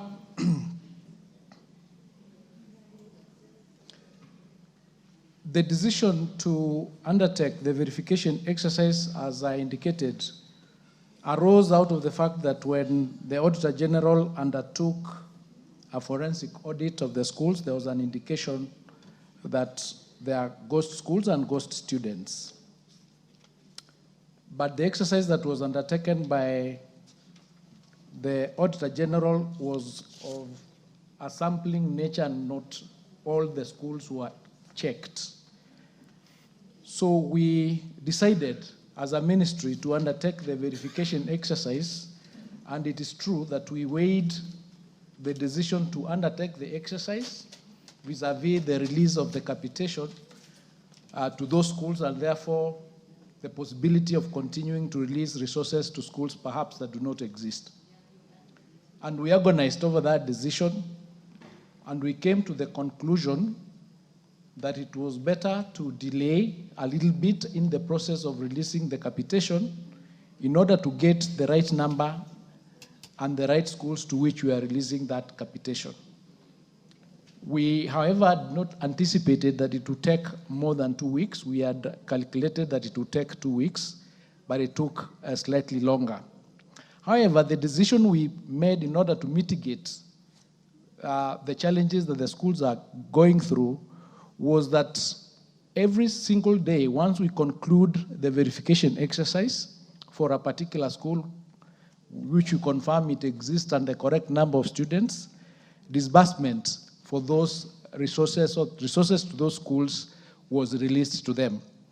That is why, as we speak today, we have released funds, for example, for secondary schools to 97% of the schools. And generally, for all the schools, we are at 84% of the exercise. The question was actually requiring us to have done at least 50%. So far, we've done about 84% generally and 97% for secondary schools, especially because of the major exams that are coming up. So we are working day and night to ensure that in the next 1 week, by Wednesday next week, we would have completed this exercise. So in order to conclude on this matter, the intention is that once the analysis of the data that we receive is done, we will then determine who or where are these ghost schools, and we have no evidence so far, to just respond to Honorable Kasim, that the ghost schools that are discovered are related to people who work in the ministry. We don't have that evidence so far. But once the analysis is done and we determine that there are schools that did not exist that previously for the last 3-4 years have been receiving resources, then the investigative agencies will take up that matter and handle it. So the purpose of the verification exercise was not just to release the capitation, but also to enable us going forward to make the right decisions and be able to have the right number. Honorable members, this question of the numbers of the people that we have or the learners that we have in our institutions and the actual institutions that we have is tied to the capitation itself. Because the capitation that we give in the Ministry of Education is at the rate of students. For example, in primary schools, we give 1,540. In junior schools, we give 15,000, and in secondary schools, we give 22,000. So it is that figure, 22,000, times the correct number of the students that we have. Now, when we do not have the correct number, or the correct number is not known or accepted by all and sundry, that this is the actual number of students that we have, then it becomes a budgeting issue, so that when we submit our budgets and say this is the number of students we have and this is the amount that we have, that amount normally is not budgeted for in full. So we've been budgeting, but we do not get it in full because it is slashed. And it's slashed because our numbers have not been verified, so that yourselves here in Parliament and also Treasury then has the capacity to say we do not have the correct number, and they can reduce that number, the amount, by 20%, 10%, leading to the underfunding of the sector. But with the right number confirmed, that this is the right number of students that we have, then it will not be possible to slash that budget, because then we would be violating policy and we'll be violating the Constitution under Article 53. So this exercise is important, again, because we are working towards migrating from the NEMIS system that we had to the CHEMIS system, which is much more robust. And the reason why we are doing this exercise is so that we do not just move the data from NEMIS to KEMIS, because if the data in NEMIS was incorrect, would have transferred the incorrect data to the new system and would not have resolved the problem that already is there that we want to resolve. So we did this exercise with the intention of ensuring that, yes, for this third term, maybe for 2-3 weeks, we will have a problem, but going into the future, we will have been able to resolve that question in terms of numbers, in terms of the capitation, and in terms of even the delays which I'm coming to respond to. So this is what is happening in that space, just to ensure that the data that we have is cleaned in order for us to ensure that we have a system that we can verify, that we can defend when we are bringing the budget, we are able to defend it, and then we are able to ensure that our students do not suffer that loss of being underfunded. Mr. Speaker, the timeline of completion, as I've said, we'll be completing this exercise by next week on Wednesday, and all the resources would have been released to those schools. Mr. Speaker, on the question of Honorable Gisairo's question of hiding behind SRC. Mr. Speaker, it is not true that the ministry is hiding behind SRC. The actual position is that SRC is a constitutional commission mandated to deal with matters of remuneration across the country and not just for one sector. SRC has written to the unions and confirmed that this is the figure that we think is owed. If you challenge it based on the payrolls, the technical teams will meet and they'll go through the payrolls and the pay slips to confirm what is owed. What Honorable Gisairo refers to as the AG's advisory, it is true the AG indicated that there is 7.9 billion due. And what we are saying is that out of that 7.9 billion, 7.2 billion has been paid. So it is just ensuring or verifying that position as, is it true that the 7.9 billion has been paid and the balance is 624. We are not saying that the CBA is not the 8.8 plus the 7.9 making 16 billion. We are only saying that even though the instructions came that this is the amount that is due, the 7.9, 7.2 can be confirmed to have been paid through the normal annual increments in the specific payrolls of all the universities.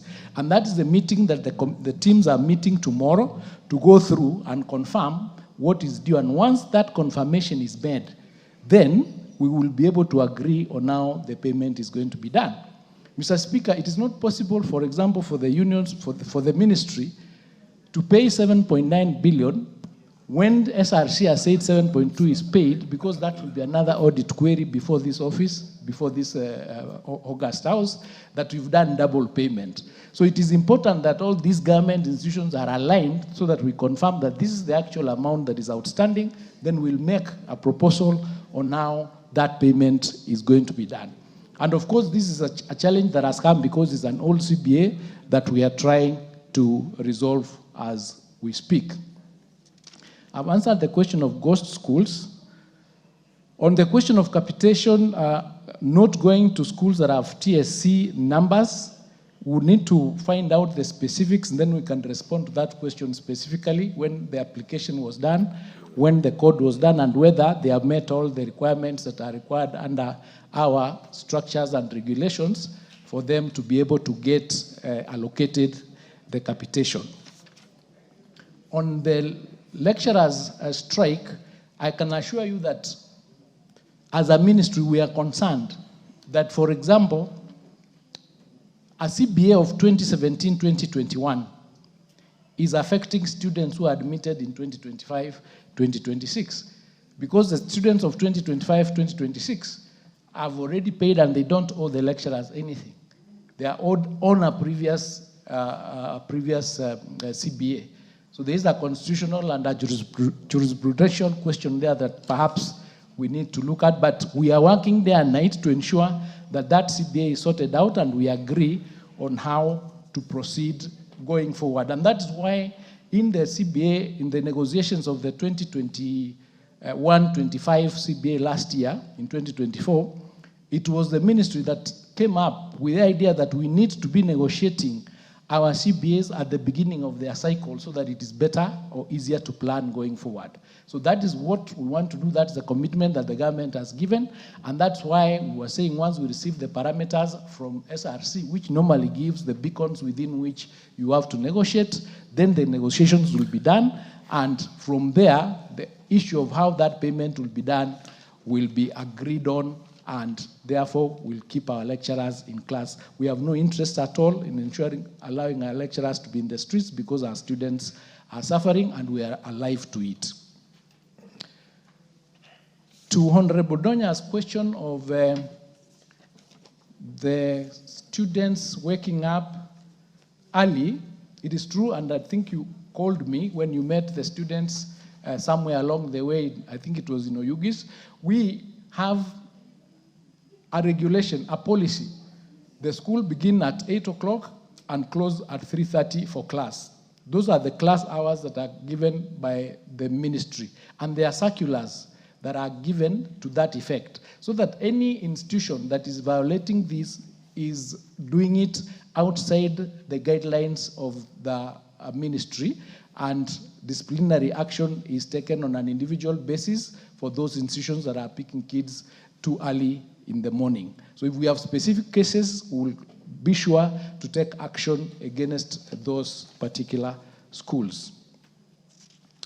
I have indicated the question of capitation, why we had to do it even though the schools were open. It was a difficult decision, but we thought it is more important to know the right numbers than the issues, the challenges that were going to be there, because they've been there continuously. And we thought if we are able to resolve this question now, in the future, would have been able to resolve a bigger problem that we've been facing. And that also is tied to the delayed capitation. As I've indicated, it's because the numbers are not tying up.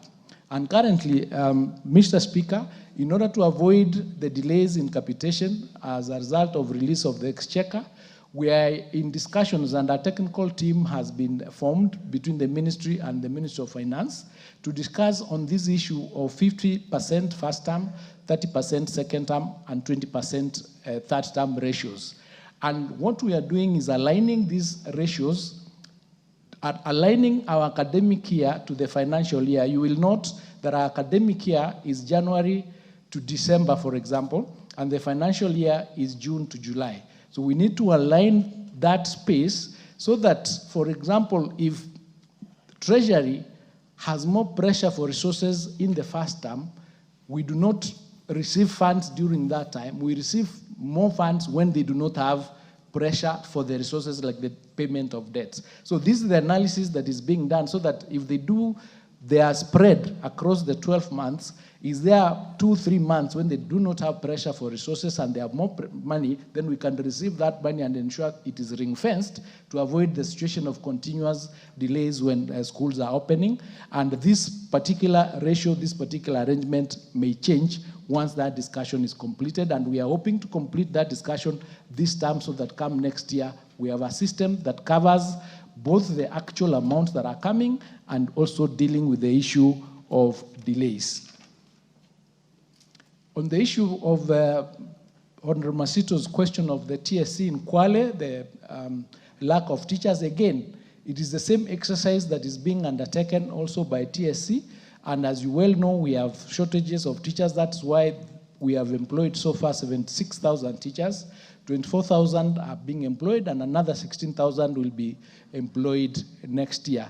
But over and above that, they are also undertaking a rationalization exercise, because there could be areas that have more teachers than they should have, and other areas that have less teachers than they should. So that rationalization exercise will be able to help them make a decision on how to redistribute the teachers across the country in order to ensure that there is not a specific area that does not have the number of teachers that they should have.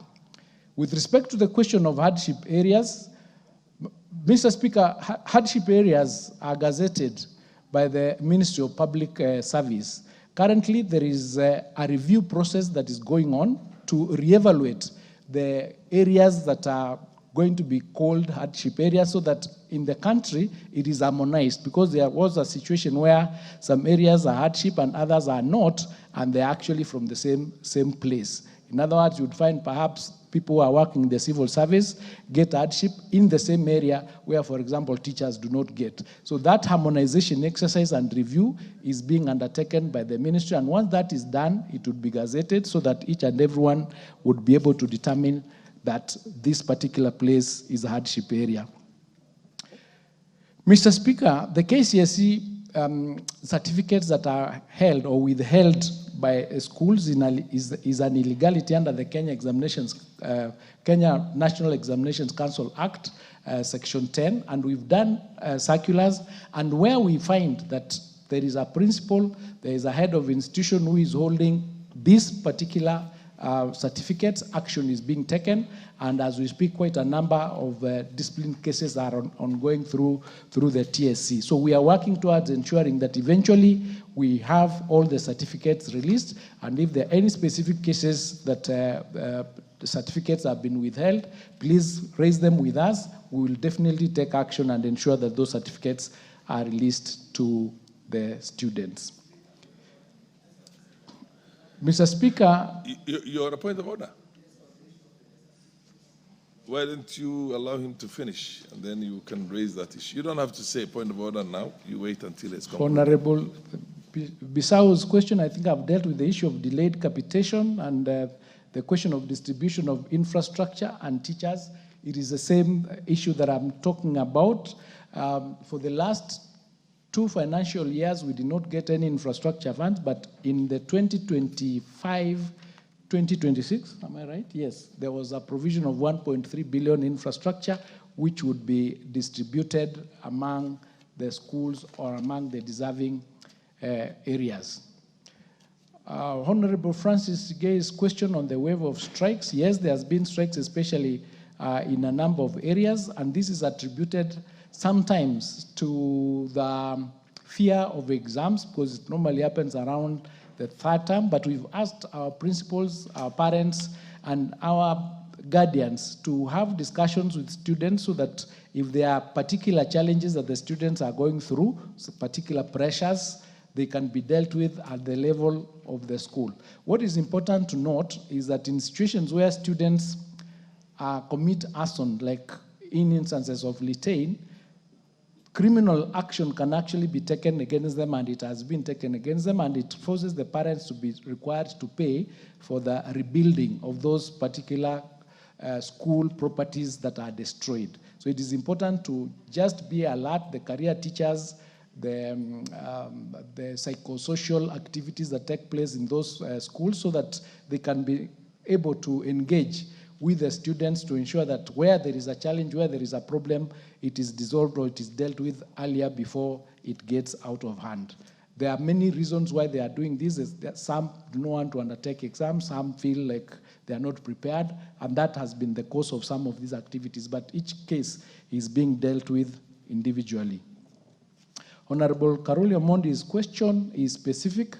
Perhaps if you could do a note to us, then we can be able to respond specifically to those 3 schools that you raised, and we'll give you an answer that is not guesswork. I'd like to give you a specific answer to those specific questions.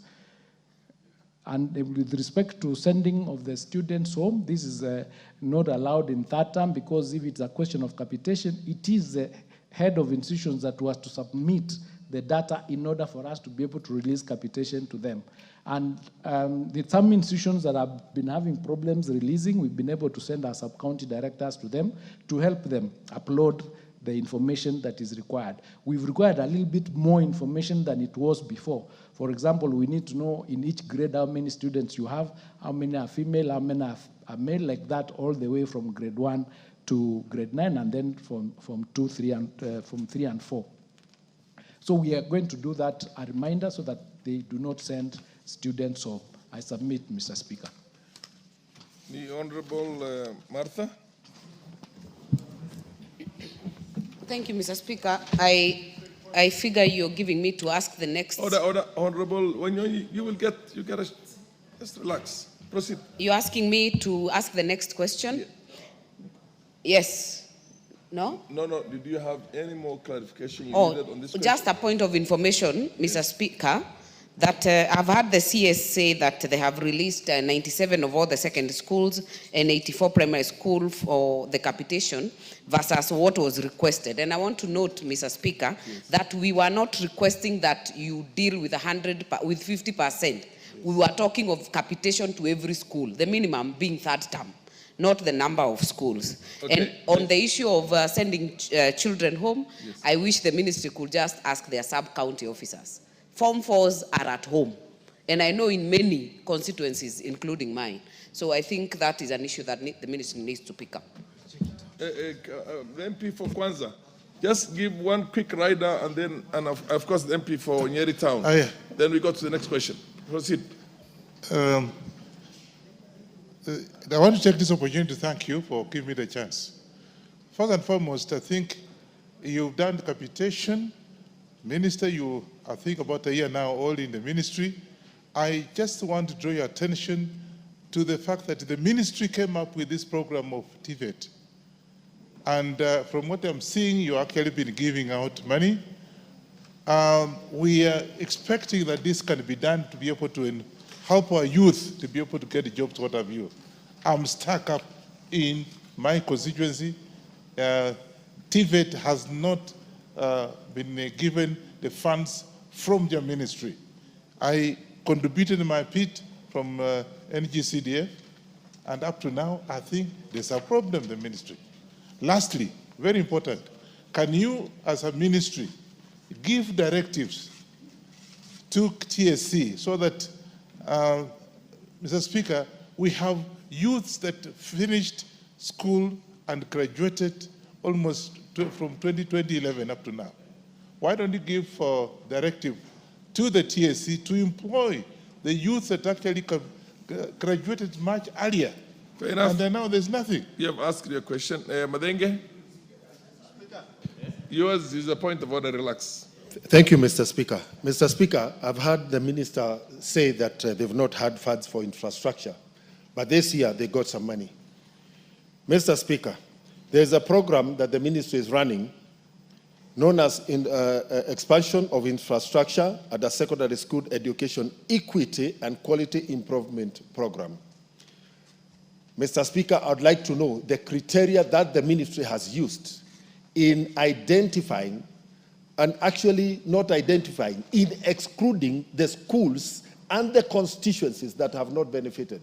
Mr. Speaker, for example, in Nyeri, despite Nyeri Town constituency having day schools in what were the former colonial villages, which are pockets of poverty, and also in the slums of Nyeri Town, none of the schools, the day schools in Nyeri Town, have been included in this program.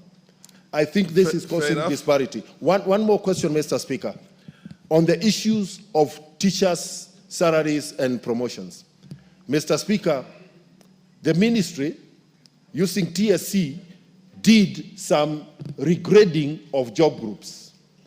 And unlike what we have seen in the past, some job groups were merged, unlike the norm, which has resulted in the stagnation of teachers under job group C1, C2, or C2, C3.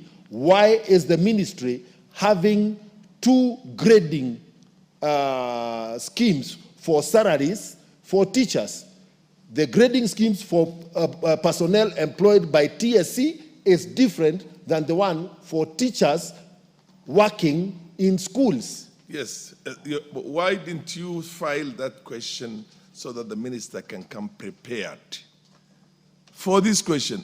Honorable members, I think we better be very serious with our business here. That's why you're called order. Yes, are you on a point of order? The Honorable, yes, you're on a point of order. What's your point of order? Speaker, yesterday when we were in the House, and I think it's Honorable Ndonya who raised the issue, and there was a suggestion that when the CS comes here, we offer these suggestions to him so that when he goes back to the office, he can look at it and consider. So what's your suggestion? That instead of these protracted tussles between the students and the principals, why can Kenya National Examination Council send the result slip directly to the students? Just like e-citizen, birth certificate, you don't have to go through another a place where you are born to get a birth certificate, so that even if your mother left a bill there, the certificate is held. Why can't he consider by next year the same straight? Thank you. I think this question, Russell, you're the last one, and then we'll go to the next question. Yes, what is your... Thank you very much, Honorable Speaker. Honorable Speaker, in his response to the question by Honorable Mother, the CS talked about the problem of having teachers' shortages.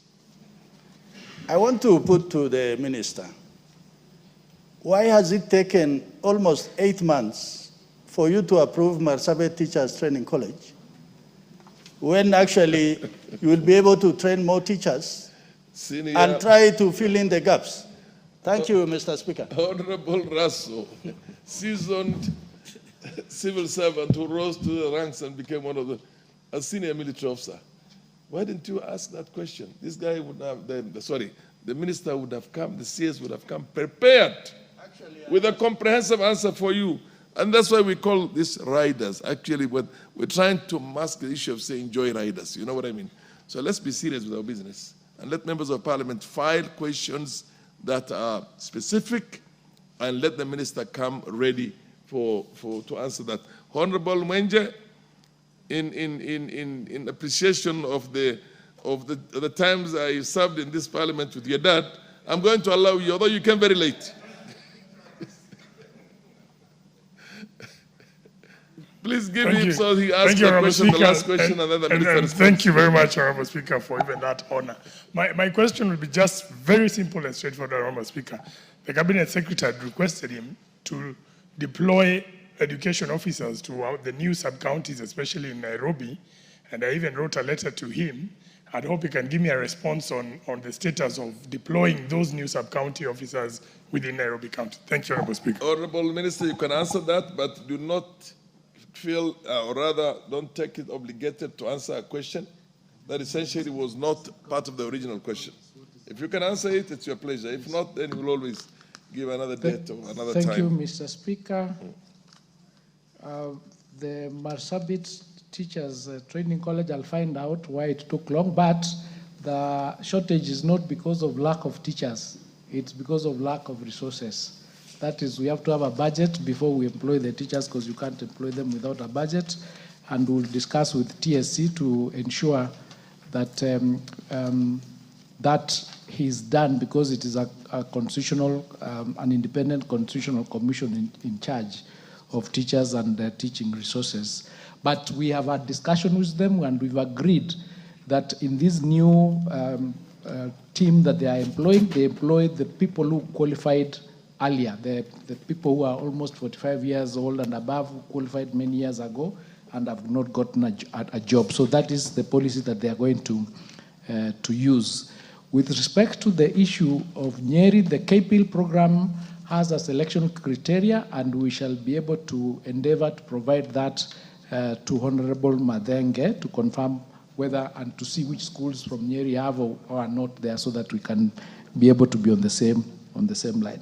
The suggestion of NEC result slip being sent to the students, that is an excellent idea, and we've also thought about sending the results, the next results maybe to our sub-county offices, so that they are collected from there with copies or with a register sent to the schools to confirm that those certificates have been picked by the students, so that there is no challenge or there is no situation where the students are suffering or being able to be told that they have to pay many things before they receive.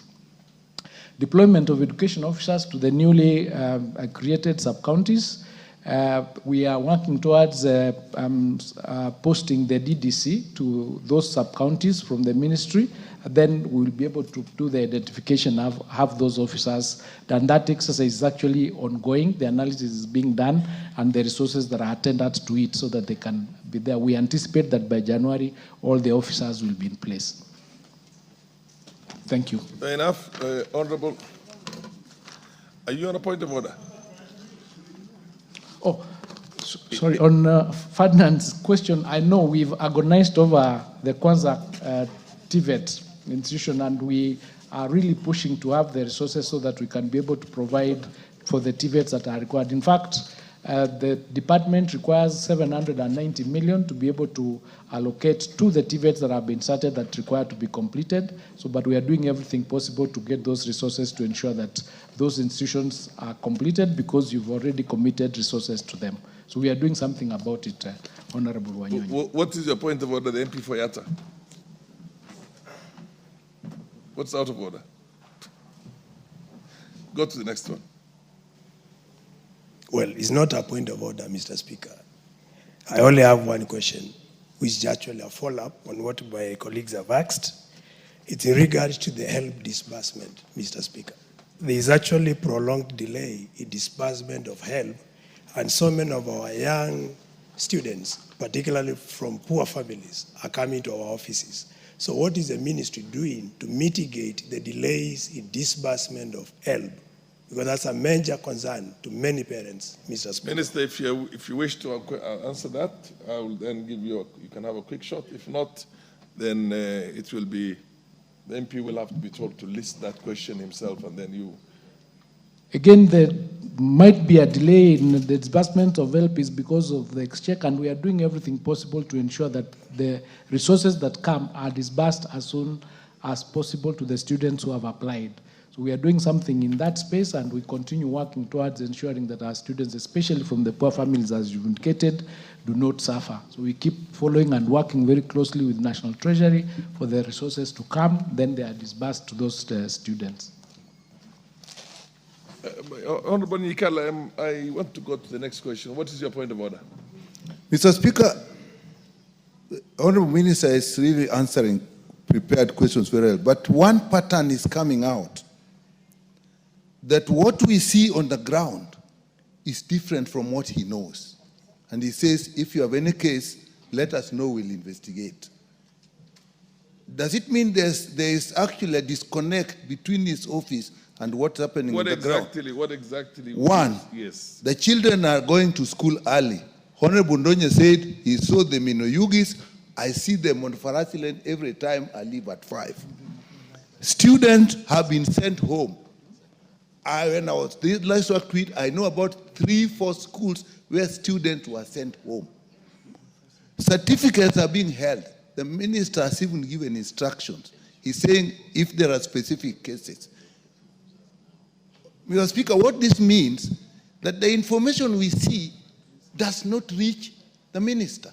So my question is, does he investigate this, or are his officers not doing their work? Because what we see, he should get from their officers, his officers on the ground. Yeah, the minister said that we will deal with this thing on a case-by-case basis, if I'm wrong. If I'm not wrong. It's not possible. Order, Honorable Nyikal. Order. There's one school that Madam Donya talked about. Do you have other additional schools? Give the list to the minister so that he can take an action. But the rules, he said the rules are very clear. Children, order. Yeah, but do you have, how many cases do you have? Specific cases right now that you would, all these things are brought up as an afterthought. You never filed these questions in the first place. Ordinarily, honorable members. I was in this house and I chaired this, and I remember the rules, and I don't think it has changed much. You don't expect to stand on the floor of the house, mention a school, and expect the minister to have answers for you immediately. He has to go back to establish the facts and take an action. Yeah, what's your point of order, Honorable MP for Kwanza? I had a very, the speakers just, Mr. Speaker, the ministers answered one, but one that I wanted him to do was to give directive to TSC so that the students, those who finished earlier, directives by the minister are not given on the floor of the House. Can he do something about it? The executive, he has said he will look into it. He goes back, and you order. Honorable members, you have an opportunity to go and meet the minister in his own office. I was in the Ministry of Education order. He's there most of the time. Ogamba is there almost all the time. I've tried to see him. I've seen him, but nonetheless, give the specific. Yeah, what's the burning you, Honorable Raso? Please don't use this opportunity to basically, write roughshod ministers. Give them their questions and expect answers, and there's a timeline, and then go back and get the answers. Or file the answers, the questions, specific questions. Yes. Mr. Speaker, I believe when you sit on that chair, you don't have a vote. You must be a fair arbiter. What we are raising with the minister is things which are out there.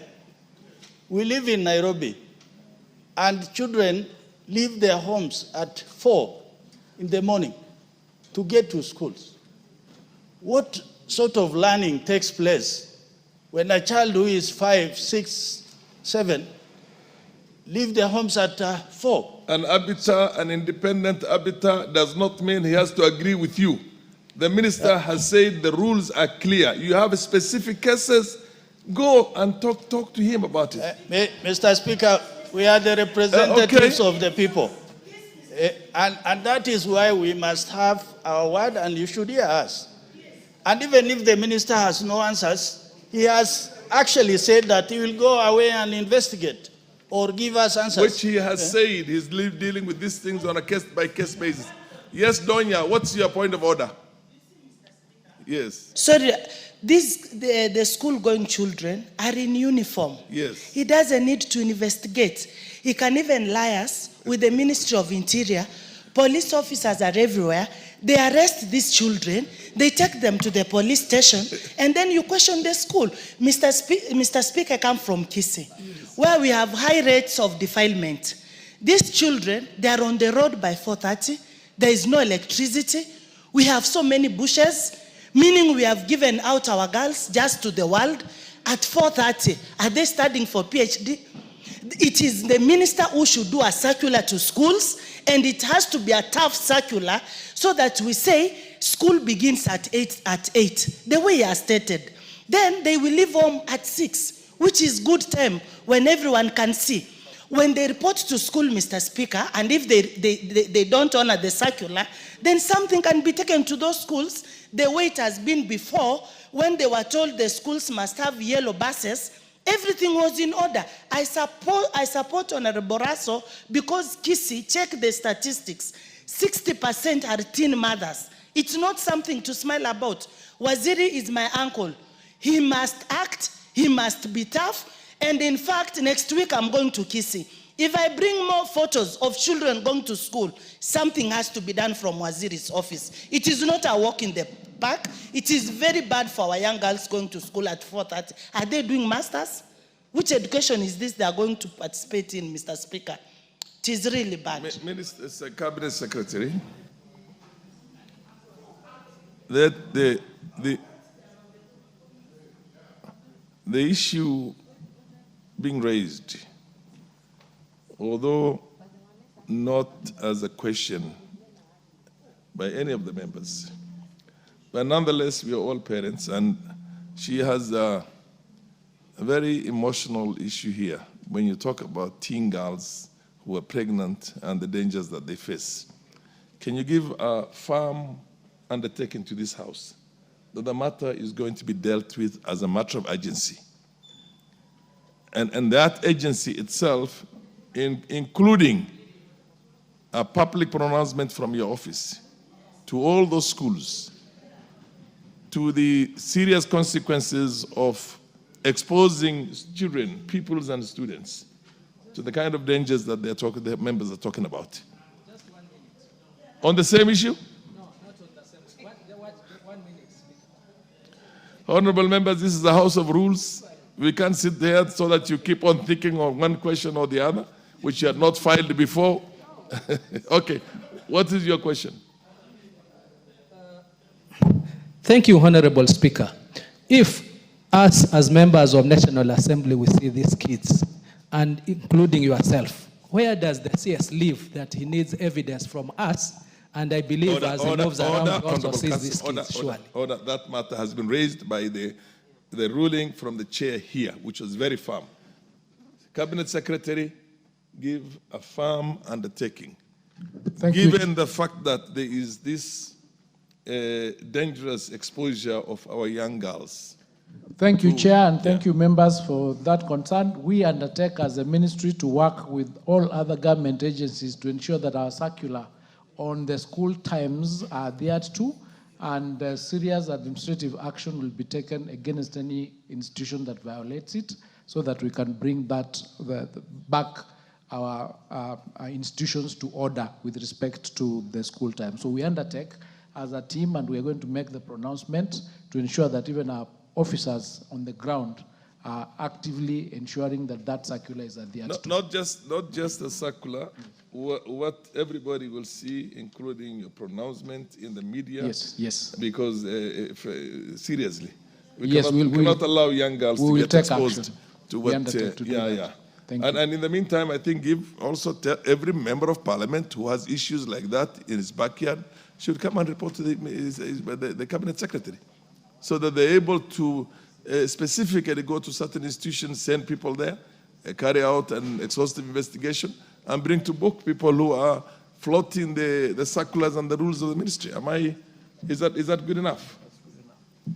Honorable Russell, is that good enough? Or you want us to take the military there now? Mr. Speaker, that is exactly what we are seeking from you, and also the minister. And he has made a good point. Thank you. Okay, thank you. And next question. Next question, the Honorable Martha Wangari asking on behalf of the Honorable Member for Emuhaya. And Mr. Speaker, just to be on record, I support you in terms of accessibility, and I think this CS is one who tries to respond to members, even on phone, if you have a burning issue. All the time. Maybe in your direction, you can join with what Honorable Nyikal has spoken about, because these circulars are being treated just as pieces of paper. That is the problem, the implementation, so that we align with what the minister has said. Honorable Speaker, allow me to ask question number 11 of 2025 on behalf of Honorable Member for Emuhaya, Mboko Milemba, to the Cabinet Secretary. Could the Cabinet Secretary, one, provide details on the funds allocated by the Ministry of Education to public primary and secondary schools for co-curricular activities, specifically for participation in the National Ball Games and the Kenya Music Festival?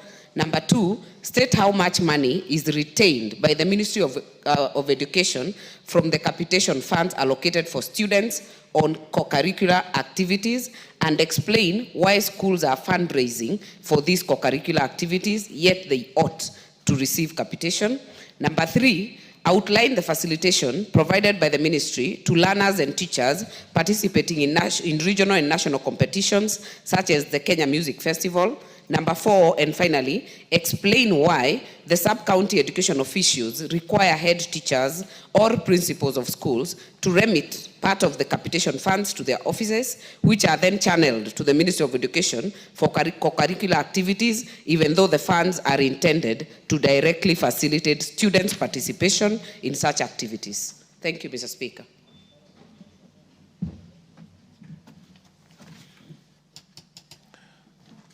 Okay, Minister, proceed. Mr. Speaker, the Ministry of Education allocates funds for co-curricular activities as part of the annual capitation for primary, junior, and secondary schools as follows. For primary schools, co-curricular funding is embedded within the free primary education vote, and with a portion dedicated to sports, games, and performing arts, that is drama and music festivals. The sum of Kenya shillings 76 per learner per year is earmarked for sports, games, and performing arts activities. For secondary schools, under the free secondary education program, Kenya shillings 1,500 per learner per year is allocated for co-curricular activities. This allocation covers a wide range of school games, sports, and performing arts. These funds are intended to support schools' co-curricular activities at the sub-county, county, regional, and national levels. The support is in the areas of transport, accommodation of participants and officials, water provision, medical services, and other championship and festival costs. Mr. Speaker, the funds, that is the 76 shillings and the Kenya shillings 1,500, are not assigned per discipline, for example, for ball games or music festivals. The schools themselves prepare budgets and allocations per the activity that they participate in. Mr. Speaker, it is also important to note that except for the transportation of learners, the national games and national music festivals are funded by the Sports, Arts and Social Development Fund and thus do not depend on capitation.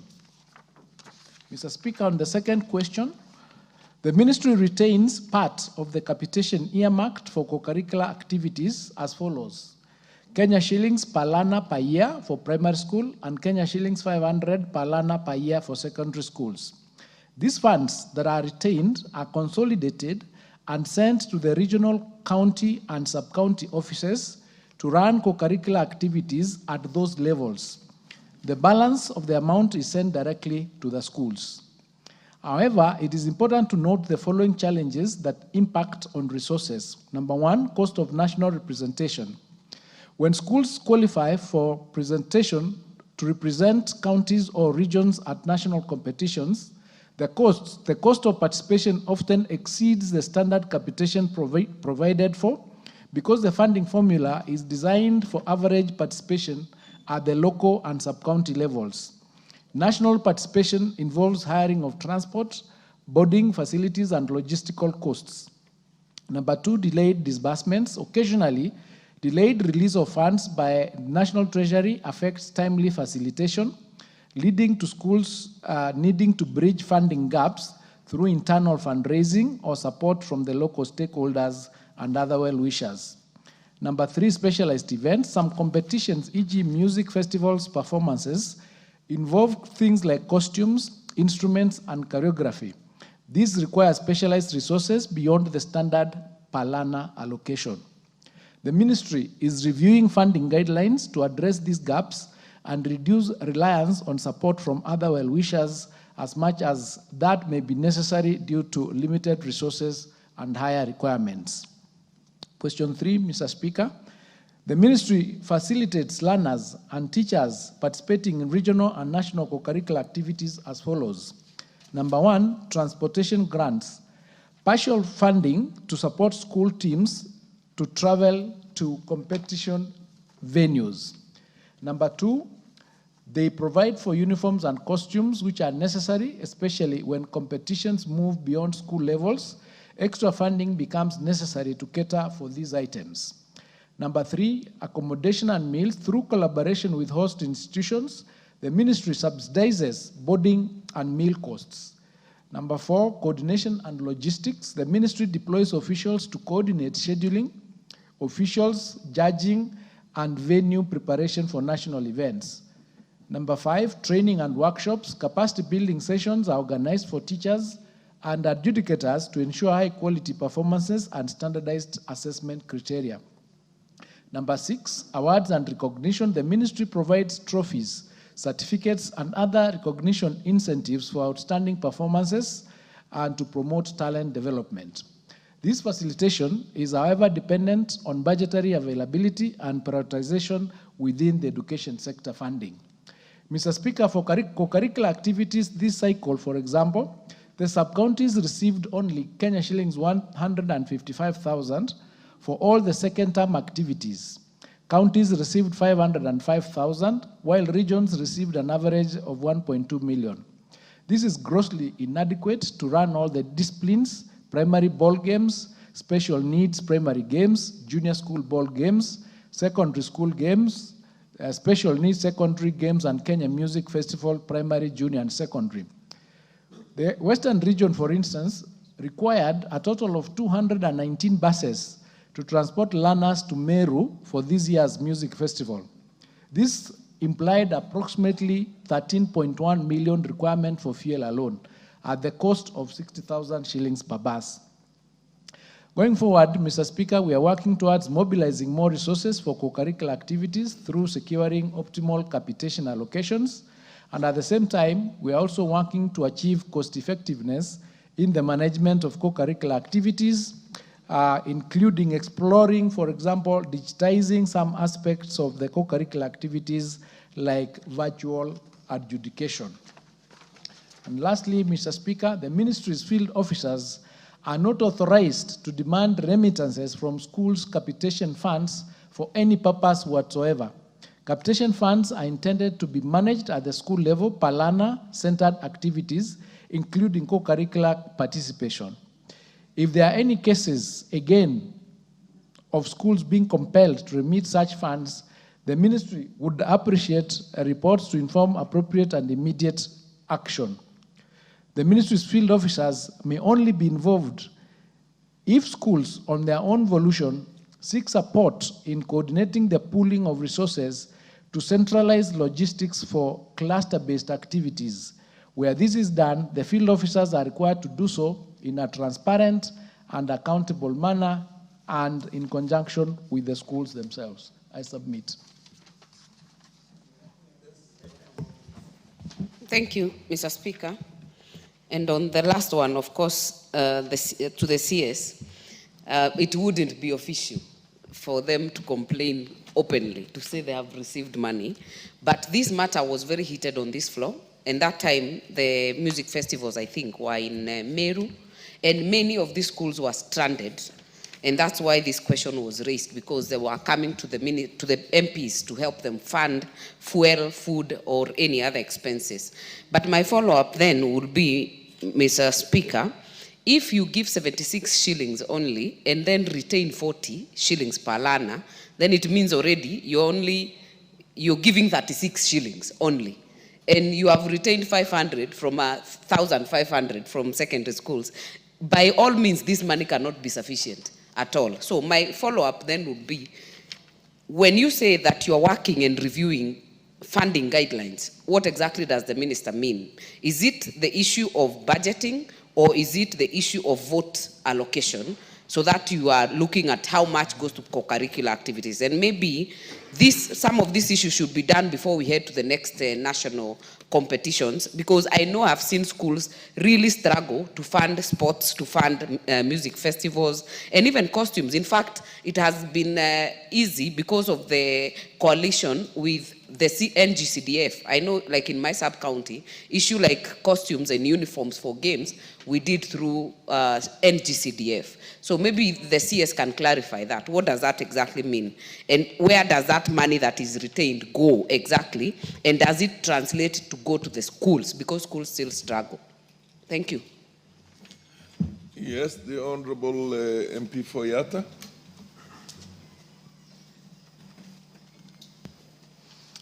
Thank you, Speaker. My question is actually on hardship. In my constituency, I have teachers who receive hardship allowance. But then I also have other teachers who are working in TVETs, who are excluded from hardship allowance. So I want the ministry to tell us, how come some teachers receive hardship allowance and other teachers are deliberately excluded from hardship allowance? Thank you. The Honorable Russell. There again, you will look at it, and if you're prepared for it, you answer that. If you're not prepared for it, then you give it. Thank you very much, Mr. Speaker. Mr. Speaker, I want to thank the Cabinet Secretary for his response. And I think he confirms in the affirmative that there's teething problem in terms of funding for extracurricular activities. My question to him is, why don't we allow the schools or the regions to fund up to the regional level? And then at the national level, the ministry takes up that responsibility so that it doesn't cause the problems that we saw recently in Meru, where actually from this house, members were asked by the schools to contribute directly from their pockets.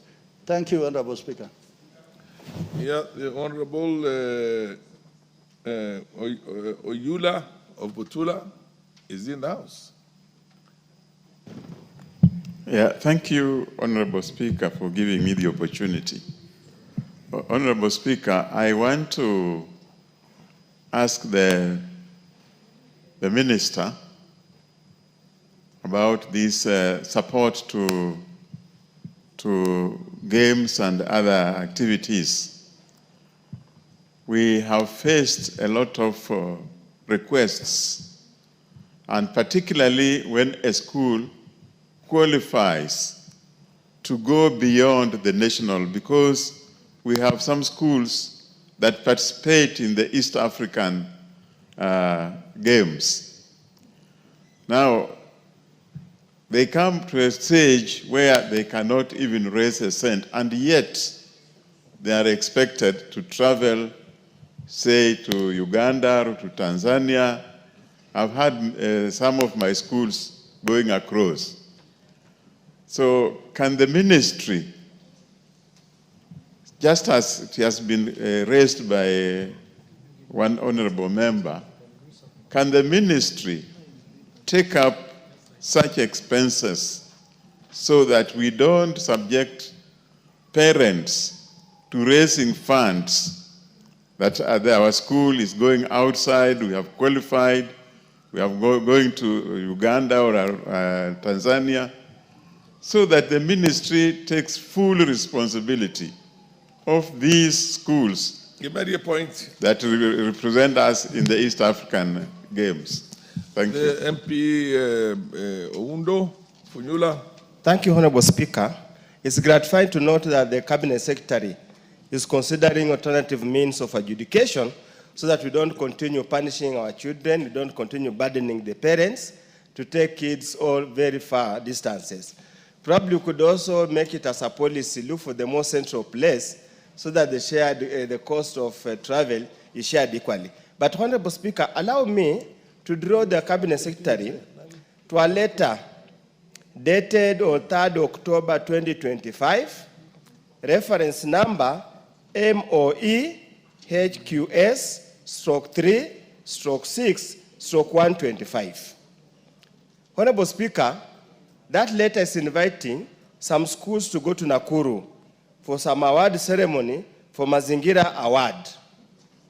Yet, Honorable Speaker, the ministry is not providing transport. Yet there's no capitation, the parents have no money. So how do you want the children to get to Nakuru from Funyula? Okay, fair enough. How? The Honorable Nyikal, Doctor. I see your name, it must have been an old one. Okay, Kasim. And then the Honorable Member at the back. Okay, thank you, Honorable Speaker. Mine will be very short, and it's the manner of the way that amount is split. That the school is given 36 shillings per student, while the ministry retains 40 shillings per student. As a mathematician, the ministry literally remains with over 50 million out of that budget. And in a school of 500 students on average, the school will get 18,000, hardly to hire a bus for one day, because the bus goes for around 15, and then fuel, and then driver's allowance and all this. Why can't it be that the ministry retains at most 20 shillings and about 56 shillings then goes to the school? Thank you, Honorable Speaker. The MP. Thank you so much, Mr. Speaker. Okay, my name is Kenneth Kazungu, MP Ganze. I have a question to the minister. I wanted... you had not put your card in there, and you were the back there, so sorry. But now I remember you, MP for Ganze. I did not carry my card with me. Proceed. Apologies for that. So my question to the minister is, what plans the ministry have, especially to cushion students, primary school students in Ganze against the vagaries of hunger? Because we know Ganze is not covered by the lunch feeding program that is happening in other parts of this country. And of late, we have had cases where now there are some donors who have come in to try and assist, but we know that very soon, maybe the donors are going to stop because there are issues that came up. So I want to know from the minister if there are any plans within their ministry to make sure that our students are supported. Thank you. Cabinet Secretary.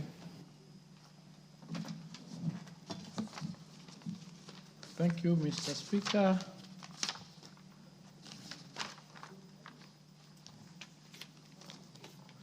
Mr. Speaker, the reason why the amounts are retained at the ministry and sent to the counties, it is to run the activities at the county levels and the regional levels, which are clustered because individual schools cannot run those activities. That's why this is retained. Perhaps with the suggestion of Honorable Kasim, we could relook at the figures that are retained so that they are rationalized. And as I said, the resources are not sufficient. There is always a shortfall. Even if we were to release the whole 1,500 or the whole 76, there are still going to be a shortfall. That's why we are looking at what are other options do we have to ensure that we utilize the resources or we optimize and reduce the actual costs that is expended during these co-curricular activities.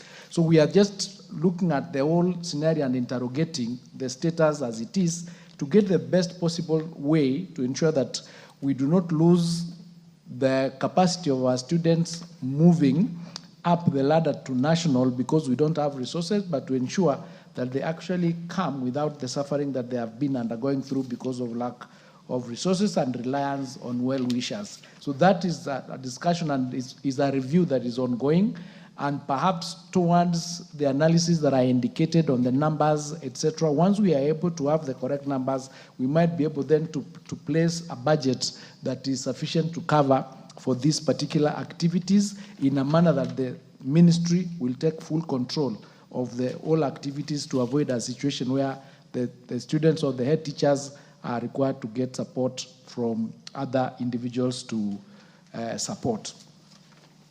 Mr. Speaker, as we head to that is what we are doing as we head to the next competition, because I know that issue arose here and I was called, I was away, but we managed to move to Meru with the PS at that point, and we managed to get some resources from the sports fund to support the students that were there so that we could complete those activities well without the students suffering. There were 140,000 students undertaking that activity in Meru that time. So it is a huge enterprise that requires very serious resources to be able to be undertaken. On the question of hardship areas, it is exactly what I had indicated earlier, that up to date, the hardship areas are gazetted by the Ministry of Public Service, but there are situations, as I indicated, that you'd find officers, for example, in the civil service, getting paid in the same building, getting paid hardship allowance, and another officer, either teacher or a TVET teacher, not getting. So this is the rationalization and the review that we indicated is being undertaken through the PCS's office so that we can have a rationalized and an acceptable status for areas that are hardship, so that if it's hardship area for civil servant X, it should be a hardship area for a teacher who is working there. It should be a hardship area for a nurse who is working there, so that because it is the same criteria that is used. So that rationalization is being done, and it will be sorted out. On the question of funding of these activities, it's what we are working on, but I would like to inform the House that for activities, co-curricular activities, both at the national and the regional level, that is the East African area, these activities are actually fully funded by the ministry through the sports fund. We work with the Ministry of Youth to get that fund. But this year there was a bit of a challenge because we had the Chan festival that was taking place, so the resources were a bit tight. But that activity in both national and regional is fully funded by the ministry and by the government. It's the members or the students or the schools that qualify are not required to contribute anything to that activity. Those resources are available. And I think I've covered the question of Butula, the Honorable Yula and Raso as well, because it was, I think, the same thing. The responsibility will continue remaining for those places for the ministry. The issue of the venues, the centralization of venues, the regulations require that the venues for national activities are rotated annually so that activities go to various places, and because of that, we are forced to transport people, transport the children and the officials from one region to another so that the host can benefit from those activities that are undertaken by those competitions that are national in nature. Mr. Speaker, on the question of the letter that you refer to, this is with respect to the First Lady's Mazingira Awards, which is actually fully funded. And transport is provided to each region, and the teacher coordinating the activities would be in the know of what is supposed to happen in that space. So once the letter goes, the activity is fully funded for that space. We do not, so that is the information we have, but should there be a situation where that was not the position because it's a specific question, Mr. Speaker, I would request that I get more time to get the details for it and submit an answer, a written answer through the Education Committee.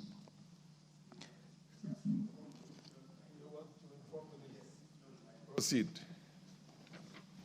Honorable Speaker, and as we said earlier, it seems the Cabinet Secretary is underinformed.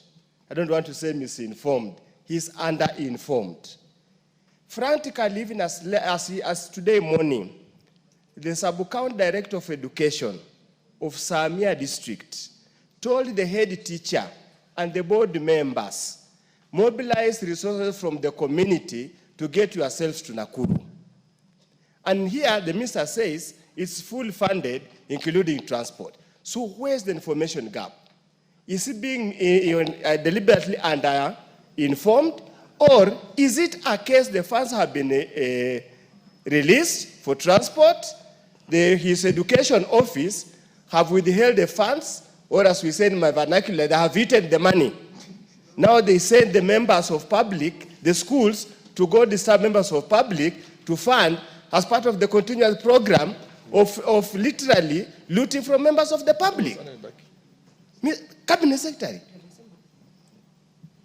hey, tell your guys to be serious. This is misappropriation, this is corruption. Thank you, Speaker.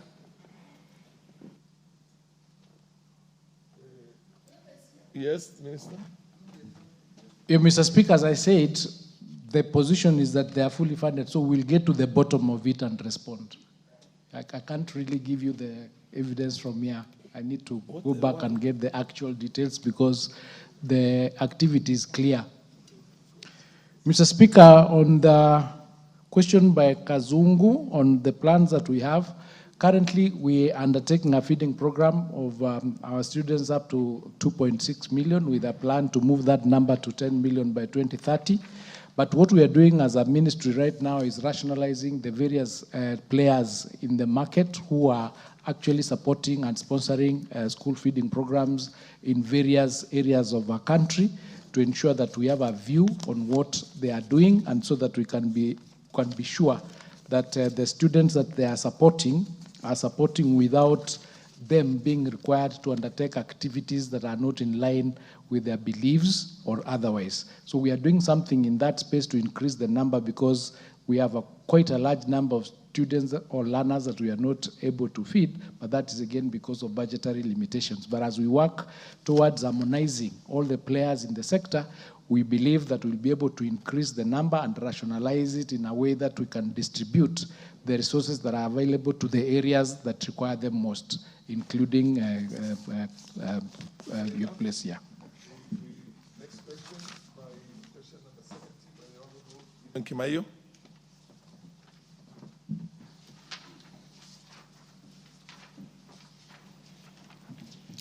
Thank you, Mr. Speaker.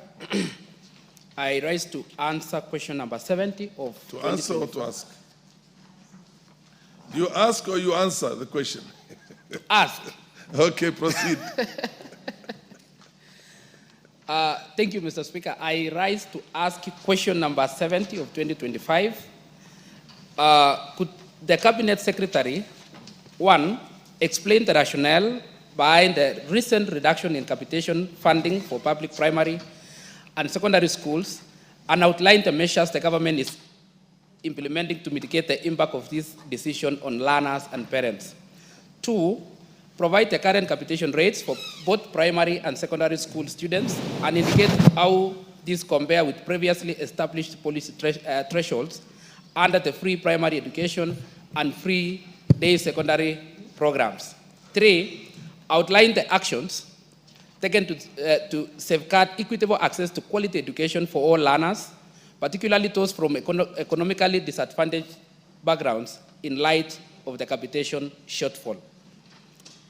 4, state the steps being taken by the ministry in collaboration with the National Treasury to mobilize additional resources or review the education funding model to ensure sustainable financing of free and compulsory basic education in line with Article 53(1)(b) of the Constitution. Thank you, Madam Speaker.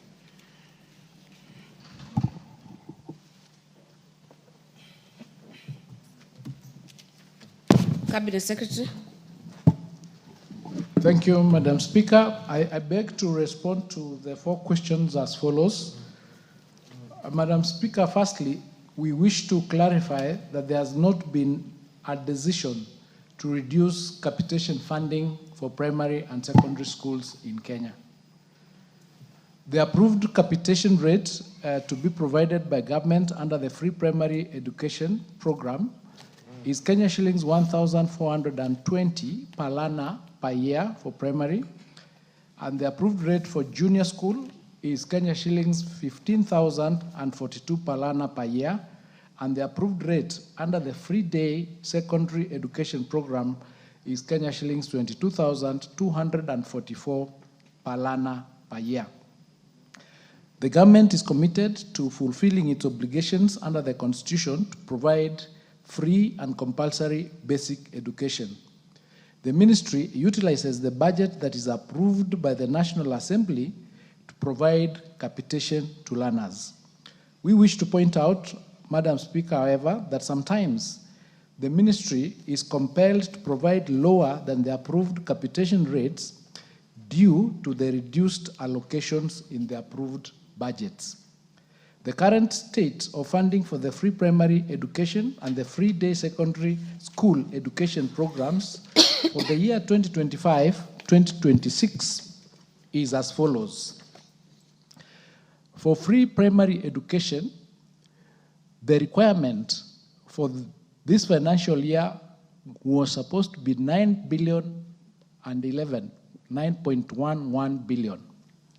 However, the approved budget estimates for 2025-2026 was only 7 billion, therefore giving a deficit of 2.11 billion. For free day secondary education, the requirement based on the numbers and the rates that we've indicated was supposed to be 78.5 billion. However, the approved budget estimates for 2025-2026 was 51.89 billion, thereby giving a deficit of 26.61 billion. To address the current resource gap, the ministry is proactively lobbying the National Treasury and the National Assembly for additional budgetary allocations, including in the context of the supplementary budget, to ensure that the programs are adequately funded. In this regard, for instance, the provision for capitation for free day secondary education this financial year has been enhanced by 3 billion, therefore reducing the deficit in the secondary education to 23.61 billion from the 26.61 billion. We will go on mobilizing for more resources and lobbying for more resources to ensure that we attain the approved rates of capitation. Madam Speaker, the approved rates for funding for secondary schools are adequate to support the needs and operations of the schools, especially in schools that have an optimal enrollment and considering economies of scale. It is critical, therefore, that this House supports the ministry and the schools by providing adequate budget. We also wish to indicate that we have given priority to vulnerable learners through targeted support, such as bursaries and scholarships. We also partner with development agencies and private sector actors, such as banks and foundations, to mobilize additional resources that supplement government. In the meantime, given the limited resources available, the ministry encourages schools to adopt measures to optimally use the capitation provided to ensure access and quality in education. And some of these measures include budgetary prioritization. Schools are advised to identify essential areas that require funding. They should prioritize spending on initiatives that directly contribute to learners' students' learning experience. We also encourage them to do resource sharing, where schools are encouraged to collaborate with other schools or educational institutions to share resources such as equipment and teaching materials. Pooling of resources with neighboring schools has also the effect of reducing individual expenses as they can benefit from economies of scale. And also efficient resource utilization. We encourage them to implement energy-saving measures such as green energy and other energy-efficient initiatives that have the effect of reducing overall utility costs, which will also help schools live within the budget. We are supporting schools to achieve this. I submit. Very well. Honorable Kimayu. Thank you, Madam Speaker. The CS has tried to answer my questions, but there is a context on why I ask these questions, Madam Speaker. Article 53 of the Kenyan Constitution talks about free and compulsory basic education. The same Basic Education Act of 2013 operationalizes the same. And as a proponent of free education, Madam Speaker, in my constituency, I still see children being sent home. Yet here, we are told there is money for capitation. And let me talk about the free day secondary school, Madam Speaker. So you find principals in our constituencies still sending children home and saying we don't have capitation. Or some of them still say we received capitation, but it's not adequate. And the minister here is saying, is admitting the resources are limited, yet the Constitution talks about free and compulsory education. At the same time, Mr. Speaker, we want to have equity for everyone because education is a right in our Constitution. So I want the CS to address the issue where schools still send, children home to go and get money for school fees, yet it's supposed to be free. Again, Mr. Speaker, through the County Education Board, students are supposed to pay around 1,000 or 2,000 shillings for lunch for every month, which translates to around 9,000 shillings per year. Some of us, through the Constituency Development Fund, we have paid that money so that we ensure that students are in school. But you find that even after paying that 9,000 shillings per year, principals still send children home to collect more money. And I can give an example of a school in my constituency which asks up to 15,000 shillings per year. Yet here, we are talking about free education, and there is the guarantee that government has released money for capitation. Thank you, Mr. Speaker. Yes, Honorable Maina Madenge, MP for Nyeri. Thank you, Mr. Speaker. Mr. Speaker, I want to pose just one question to the Minister on the issue of free and compulsory basic education. Is the Minister aware that the food and the school feeding program has become a barrier to the achievement and delivery of the free and compulsory basic education in this country? And if he is aware, then what is the ministry doing so that we have a coherent policy on the issue of feeding in schools? The MP for Saku.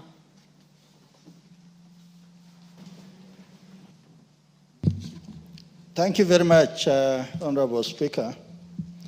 Honorable Speaker, listening to the CS in terms of funding gaps of 2 billion at primary school and almost 20 plus in the secondary school.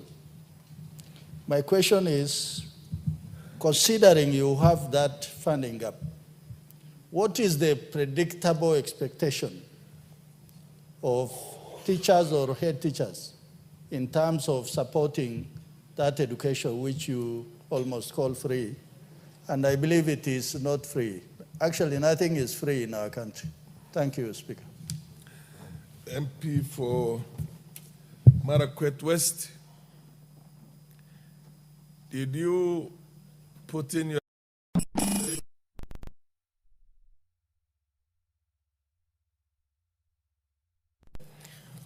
On the issue of TIG funds. Something else? Yes. Okay. The MP for Funyula, Oundo, and Chematien. No, it's okay, Speaker, for this. Is it okay? Yeah. Chematien?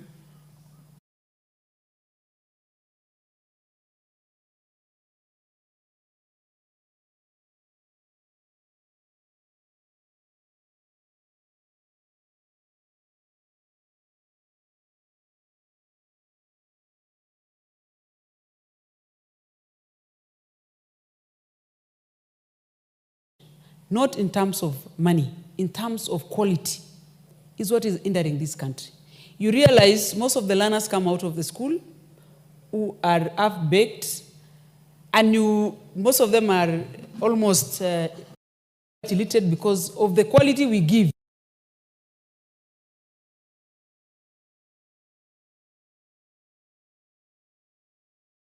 Have a problem in the future. Thank you, Mr. Speaker.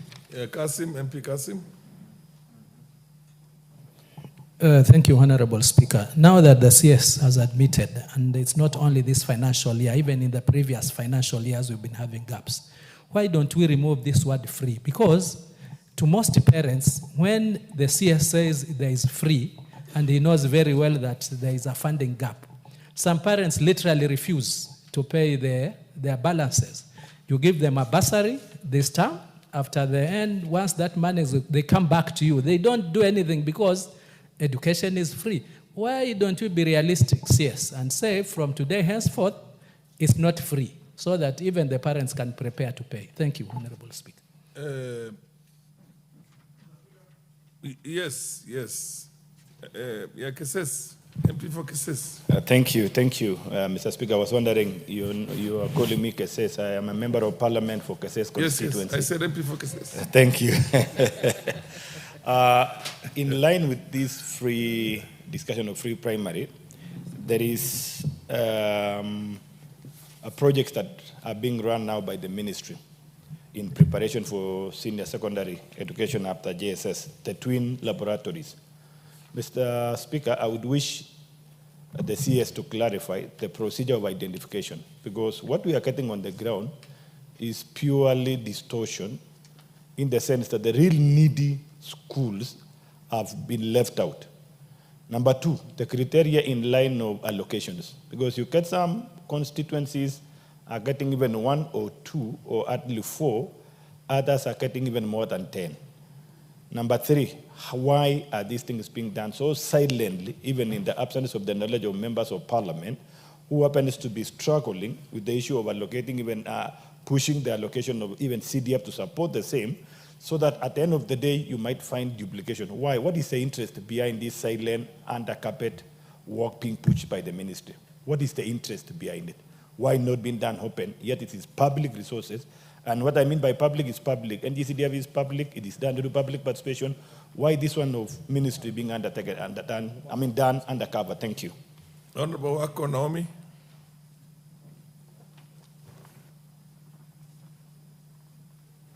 Thank you, Honorable Speaker.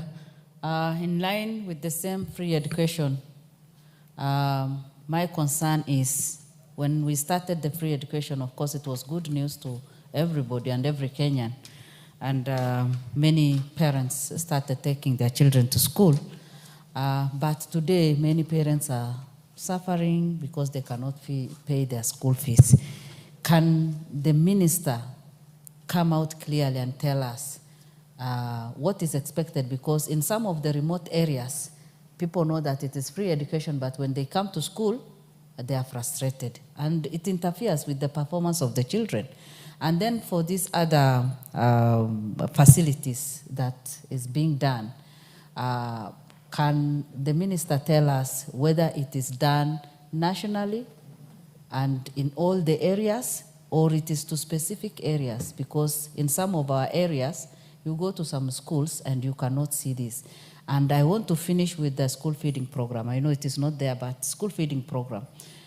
In some of our remote areas, people don't have enough food, and they depend on that school feeding program in some of the schools, and especially when the students are doing the exams, and a time like this when they are preparing for their final exams.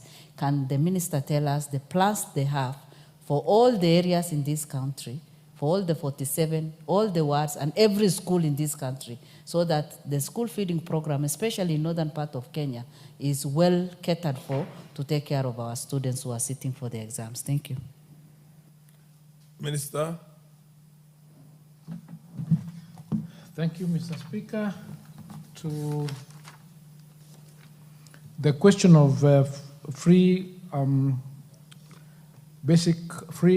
compulsory basic education, I'm of this view.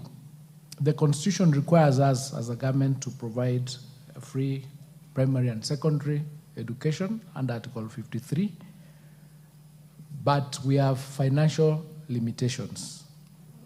I think the conversation we should be having is how do we ensure that the funding gap is bridged, so that when we request for, say, 78 billion, based on the number and based on the rate that has been calculated, that sum is not slashed either by Parliament or by National Treasury, which then limits the funds that we have.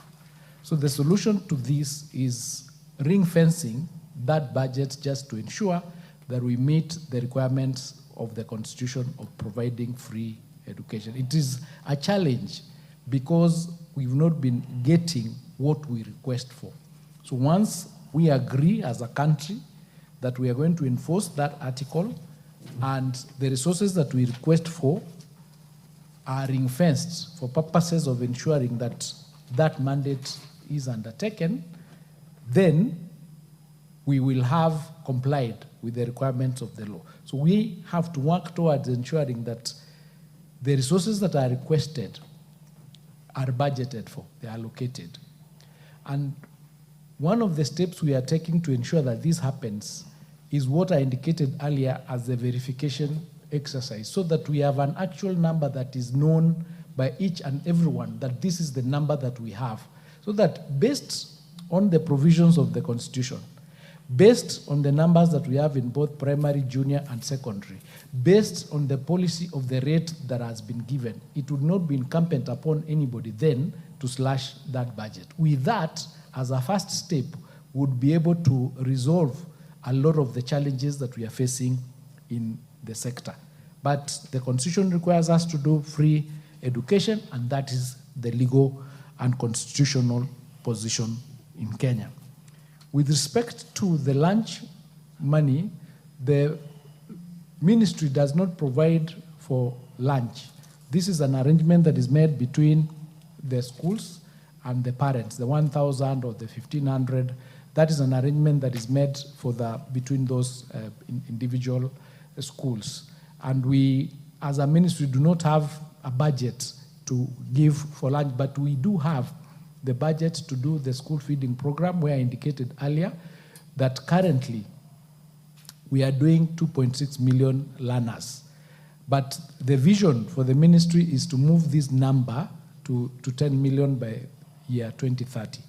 That is where we are trying to find out where do we get the resources to ensure that these children who require the school feeding are actually provided for, to avoid a situation where now the school feeding or the lack of food becomes a limitation to achieving the constitutional provision of the free education to our students. Again, it is a question of resources. It's a question of availing the resources. And generally, one of the conversations that we've started having is because we've noticed that there are quite a number of various bursaries, various scholarships, various contributions, various donors in the country. We are required, the Senate did write to us recently to undertake an audit of all the bursaries that we have that support our learners so that we can have perhaps a single pot from where the resources then can be given to ensure that we have completely, comprehensively free education for our children. The funding gap, to Honorable Russell's question, has been there and it's still there. Kimaye, what's your order? What's your point of order? Minister, sit, please. Thank you, Mr. Speaker. On the issue of lunch, which my colleague has just asked about it, the Basic Education Act of 2013 establishes the county education boards. And it is this board that sit and agree on how much each county, they set the ratio, they set how much each county will pay for lunch, these students who are in free day secondary school. But what happens, Mr. Speaker, like the case of my county, they are supposed to pay 1,000 shillings per month for lunch, which translates to 9,000 per year. But now, each specific school will go beyond that 9,000 shillings, which is set by the county education board. And now you get a school, like a specific school, I don't want to mention the name in my constituency. After the 9,000, they have said you need to pay 3,000 per term for bread. So that translates again to 9,000 per year. So a student will stay home because of 9,000 shillings, which is from Kate. So I need a clarification from the minister on whether schools should go and charge extra beyond what the county education board, are said to be the standard amount for that county. Thank you, Mr. Speaker.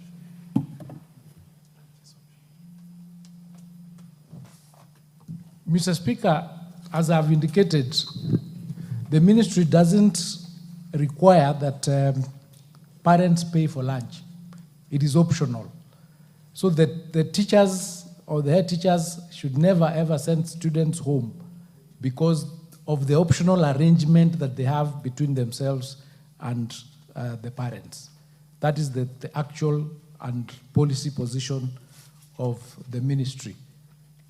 So we will have to deal with that case in situations where, because it's an arrangement that is optional and that is, for lack of a better word, sort of private, so that you cannot use that to send away students because it's not a legal enforceable requirement.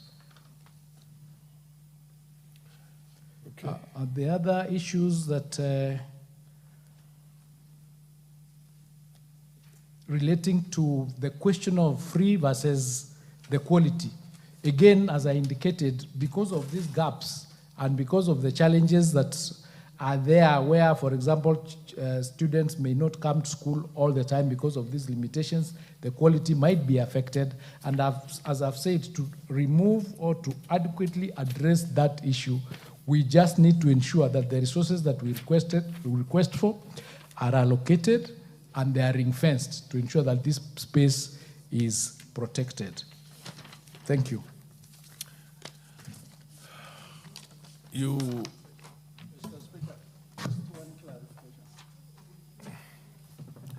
What is it? What is your position? You are asking a follow-up question, Madenge, or you are Honorable Madenge, or it's a point of order? Or you asking the minister to be very categorical on this issue. One,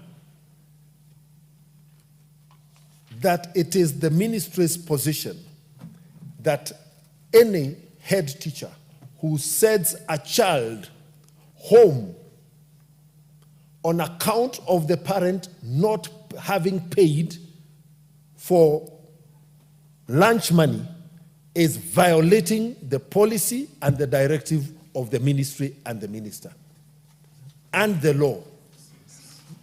And the action that the ministry will take upon the reporting of such principals and head teachers to the education office. on the same vein, is on the issue of the extracurricular activities, where you find children in slums are being sent home on account of not wearing sports shoes and sports uniform on a particular day, school day, where there is a requirement in a school for children to attend class in tracksuits and in sports shoes. Mr. Speaker, we cannot have a policy that provides for free and compulsory basic education, and then along the line, the administrators introduce new barriers to the achievement of a national goal. You made a point, Raso, the last one. Thank you very much, Honorable Speaker. Honorable Speaker, the question I posed to the Minister is, he said in primary school, a learner will be kind of entitled to 1,420 shillings, and in secondary school, 15,042 shillings. Junior. Now, if that is the case, and there's a funding gap, what is the predictable amount that schools will be planning on? Of course, this is what was projected, and reality, that is not what they are likely to get. And on a follow-up, what Honorable Naomi Wako asked about feeding program, particularly in the ASAL areas, where if you don't have feeding program, then most of those learners are not likely to attend the schools. So you really need to tell us something about that, Honorable Cabinet Secretary. The very last one.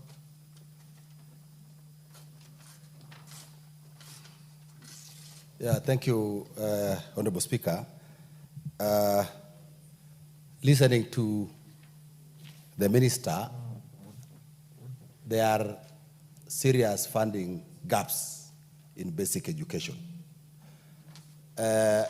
Could we therefore take it to mean that education actors are going out of their way to find ways of filling this gap?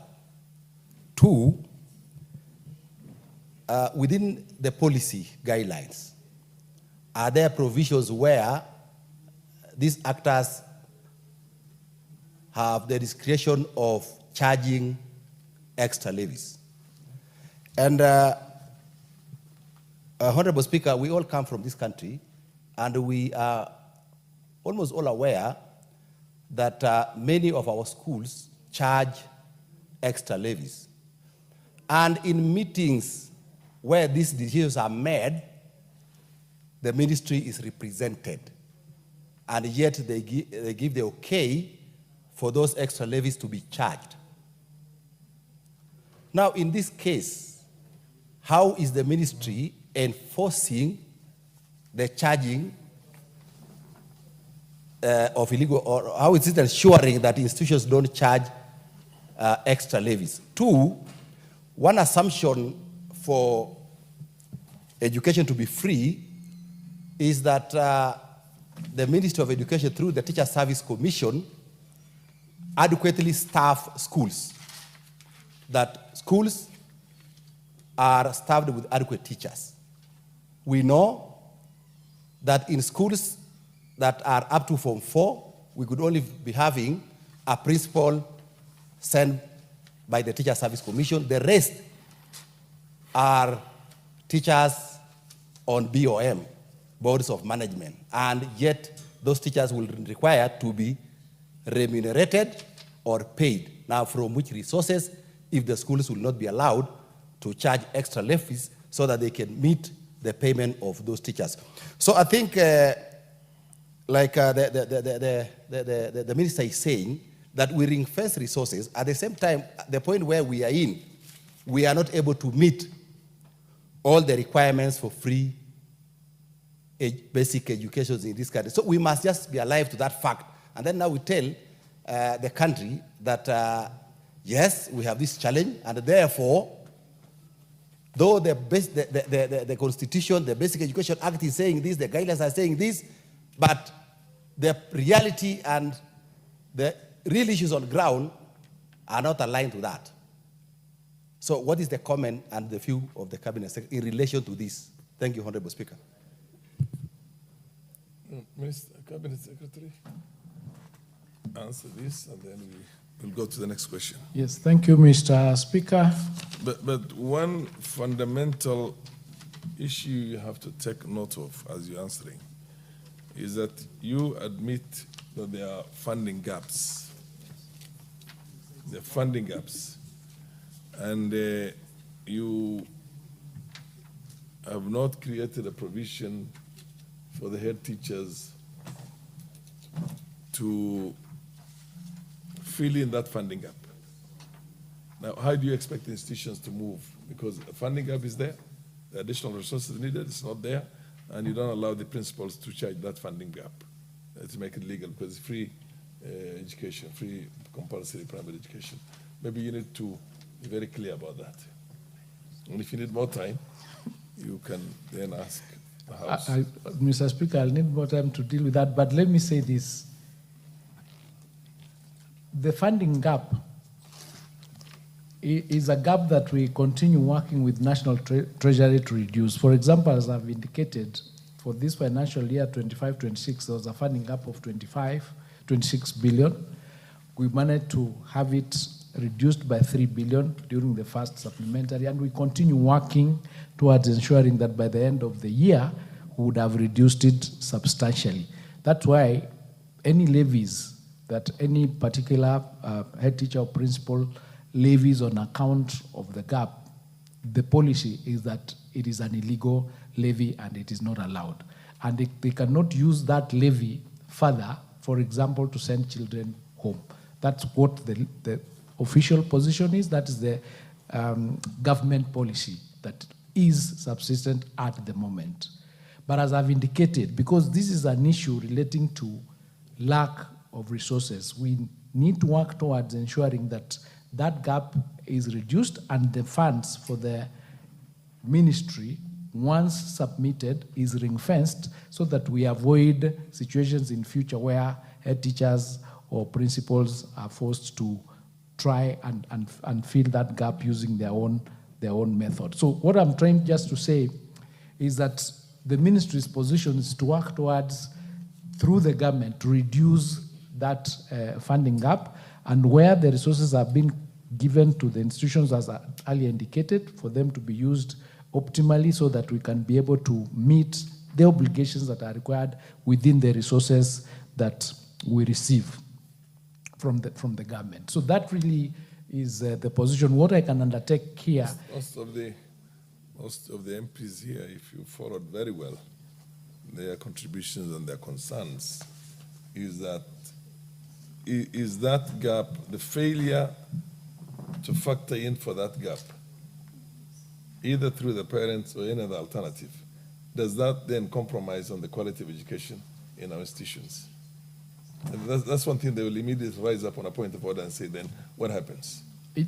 It's because if it's illegal for them to demand for additional funding or additional, and you are admitting that there is need for additional funding, or are you saying that the additional funding that you need is for additional, more other, for lack of a better word, that still is not quite necessary for the very basic requirements for, as a basic education, compulsory, free basic education? Or is that because you're not supplying them with taps or with anything before, because that you cannot afford at this stage? Or is it going to compromise on that very, very basic requirement for the children to be not seen as having an inferior quality of education? They will rise upon that, so I might as well guide you on this now. Yeah, thank you, Mr. Speaker, but I'm just trying to if you need explain more time, if you need more time, the position. Perhaps I need more time to respond to that in a global manner. Absolutely. So that absolutely. then we can be able to to interrogate that whole space and see, even have an analysis of what does it really mean at the end of the day. But the policy of government as we speak, the levies that are given without the authority of the ministry are illegal and they should not be. That's the position. Do you still need more time to have a very global answer to it so that you can go back? Yes. And I think it's fair to give the minister more time, and then he informs the committee. Is the Education Committee chair here today? Do you have anybody from the Education Committee here in the House? Interestingly, none, eh? Okay, fair enough. Minister, I think we need to give you more time on this. It's not fair just to... Kimayo, what are you? Oh, you are not in that committee. What do you have? Mr. Speaker, the minister has undertaken to give a very global answer to that question and send it through the committee. And I suggest you don't lynch him any further than you've done now. Just in addition to that, Mr. Speaker, yes. I think it would be prudent if the minister can release a circular to all the schools, to the directors down there. Because, Mr. Speaker, we're not speaking to this in vain. Section 28. If you listen to the chair very well, the chair said, does the gap impact on the quality of education? Just allow me, Mr. Speaker, to read this part of the law. Okay. Section 28 of the Basic Education Act, 28(1). The Cabinet Secretary shall implement the right of every child to free and compulsory basic education. So, the onus is on the minister to implement that. The law allows him to implement that. So, if he can release a circular so that children of poor people in this country cannot be stopped from going to school. Thank you, Mr. Speaker. The one serious undertaking that the minister has made is that while he's still going to come up with a comprehensive global answer to that question, that it's illegal to send any child home. And the minister, I hope I get you right, yes, and that he will proceed and do that executive, would I call it a decree, and make sure that does not, no child is sent away from school because of not paying that additional illegal funding. In the meantime, you come with a comprehensive global answer on how that gap is supposed to be catered for, accommodated. Thank you. Yeah. Okay.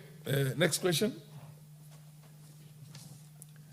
The next question is by the honorable member for Baringo. Has he... No, Baringo, sorry. And next question. Oh, Kimai has asked this question. The next question is, yeah, I'm right. MP for Baringo Central. That was the first. Oh, that was already before I came to the chair. Okay, fair enough. Next order. Yes. Just a point of order. I can, in the meantime, order, honorable members. I think we are through with the. No. Eh? We are. What's your second? Yes. I hope the cabinet secretary has not been distracted. Through you, don't distract the cabinet secretary. I want to pass a message. Cabinet secretary, on behalf of the people of Nyula constituency, they have asked me to sincerely thank you for gazetting Bumbe as a Bumbe National Polytechnic. They are extremely grateful, and they wish and they invite you for an investiture party or ceremony at your earliest time of convenience. Asante sana, Nyasaya Kurinde. MP says, what's your point of order? That's okay. I mean, a member of... we are through with the questions. I've called for the next order. I'm not asking a question, but just a follow-up. I've tried to listen. What's your point of order? I'm on the point of order, Mr. Speaker. How can another point of order? Order, MP for cases, please sit down. What's your point of order? Thank you. Honorable Speaker, the great member of Funyula has spoken some Latin. Latin? Latin. Which says what? I don't understand, and that's why I'm seeking your direction, Honorable Speaker. Honorable that it MP for clarifies. Funyula, Latin is not one of the languages of the National Assembly. Anyway, yeah, what were your issues, Honorable MP for Keses? Remember, my speaker, I raised a question which is very pertinent. Which was? It was on the issue of twin labs that are being done by the ministry, and I waited from the hands of the minister. But Come again? The question I raised in regards to these, senior secondary school twin labs that are being distributed across the country. Labs? The twin laboratories. Yes, laboratories. And I've tried to listen to the CS, and it's never come out clear about that. Thank you. Although that was not in the body of that, the question that the minister was prosecuting, but should you wish to give an answer at a later date, it's up to you. If you want to answer now, you can proceed and answer. Thank you. My apologies. The ministry did an exercise and confirmed that there is a requirement of 1,600 laboratories that would cover about 1,339 schools that did not completely have a laboratory. Those are the ones that are going to have the laboratories that were provided for in this financial year, and the construction has not started. But we could undertake to provide a comprehensive list and the basis so that you can be able then to interrogate it. Thank you. Fair enough. I think that's fair. On MP for Keses, I think you have had a very good response from the minister on that. Order, honorable members, order. Your Honorable Nabi Nabwera, you have just walked in. No, you don't have the floor. You don't have the floor. Honorable CS has been here the whole afternoon. You grilled him for questions that you never listed before, and he has been trying to answer everything and answered most of what was needed to be answered, and has given undertakings on the areas that you had concerns that he will come back through the committee and address that globally. Honorable Minister, thank you very much for you and your team. You are now discharged. Now we will go to the next order. Thank you, members. Next order. Honorable Naomi Wako, next order is order number 8. And you are here as a deputy. This is the first reading. Has it been done? Oh, the clerk will do that, yes. Yeah, you're right. Next order, order number 8. Order number 8, the Public Service Superannuation Scheme Amendment Bill, National Assembly Bill number 33 of 2025, first reading. A bill for an act of parliament to amend the Public Service Superannuation Scheme Act. Yes, continue. Proceed. Order number 9, motion, consideration of the 7th report on the examination of financial statements of selected state corporations. Resumption of debate. The last person who was on the floor is the MP Kakai Bissau. You have 8 minutes left. I remember that very well because I chaired that plenary session. You can proceed now.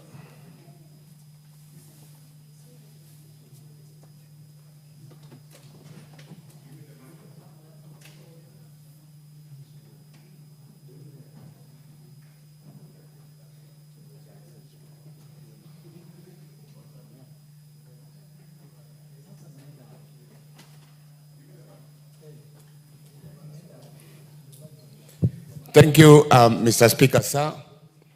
I would like to take the opportunity to thank the Chair, Public Investment Committee, Social Services and Administration, Honorable Wangwe, for the immense work that has been done. If you look at the reports covered, it was about 7 years.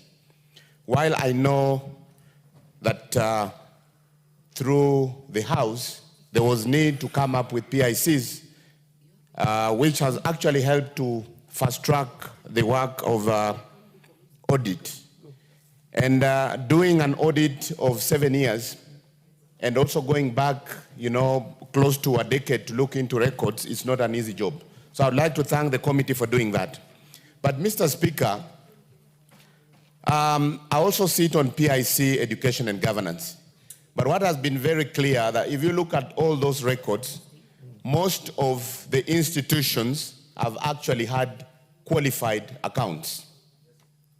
A very clear indication that there's been some non-performance in terms of what is expected in utilization of public funds. So even as we move forward as a house and we look, or we rather interrogate this report, it is important that we have mechanism whereby if heads of agencies are having qualified accounts for 3 years continuously, then we should find a way to ensure that we cut down this cycle. Mr. Speaker, do I continue? Because I see some interruption. So I would wish that we work on the current audits. I know most of the PICs have cleared the backlog, but it's important, Mr. Speaker, that we get into the current years. Because if you look at most of the audits that are been tabled, you'll find that even some of the institutions, the people who are there have already left, because we are talking of from 2018 probably to about 2024. So it's important that we also try to be very current, and what is critical also to try and facilitate this particular PIC, Public Investment Committee, in all the sectors so that they are well resourced to be able to carry out this particular mandate. And that is the only way we'll ensure that actually there is value for money for every money that is sort of earmarked to every institution. Thank you, Mr. Speaker, sir. Honorable Kasim Tandasa.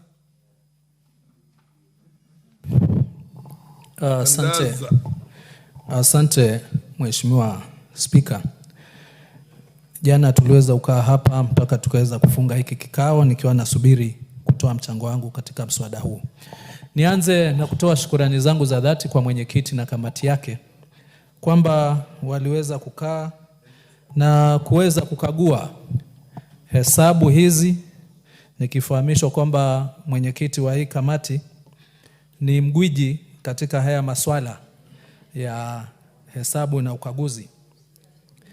Nitoe shukrani kwamba wameweza kukagua baadhi ya vitengo kama vile vya National Syndemic Diseases Control Council mpaka mwaka wa 23-24, tukimaanisha kwamba wameweza kufanya hii kazi mpaka kuwa sambamba, tukiwa tumebakisha mwaka wa 24 na 25.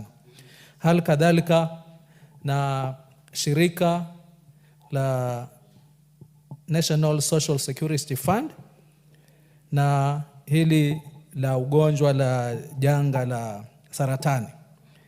Sema kwa Kiswahili National Social Security Fund. Manake wewe ndio uko Mswahili kabisa. Yaani manake unajua Kiswahili kushinda wengine wote. Sio kushinda wengine wote. Ile kwamba unatoka sehemu ya Mombasa haimaanishi kwamba unajua Kiswahili kushinda wote, kwa sababu Kiswahili pia ni somo ambalo watu wanafanya. Na ukiangalia katika mitihani, wanaofanya vizuri zaidi utapata mara nyingi hata sio wale wanaotoka pwani, ni wale ambao wako sehemu za bara, kwa sababu hili huwa ni somo kama jingine. Kwa hivyo hoja la nidhamu ni hoja ya nidhamu ama ni hoja la nidhamu? Nidhamu Mheshimiwa Tandaza. Mheshimiwa Martha, unajua ako kwa hoja ya nidhamu. Asante. Unajua Mheshimiwa Spika, ukitoka kule Mwambaoni kule mahali Mheshimiwa wa Matuga ametoka, hata ingawa wewe si mjuzi wa Kiswahili yote, tunaelewa kwamba unafaa kukua na ujuzi kuliko wale tumetoka bara. Lakini la muhimu, kanuni za kudumu za nyumba hii ama za bunge zimetuamrisha kwamba uwezi ukatumia lugha mbili tofauti. Kama umeanzia kwa Kiswahili, uendelee kwa Kiswahili. Kama umeanzia kwa lugha ya ishara, unaenda kwa lugha ya ishara. Na kama umeanzia kwa Kiingereza, unamaliza na Kimombo vile vile. Kwa hivyo, hata kama sio ujuzi, tufuate kanuni zetu.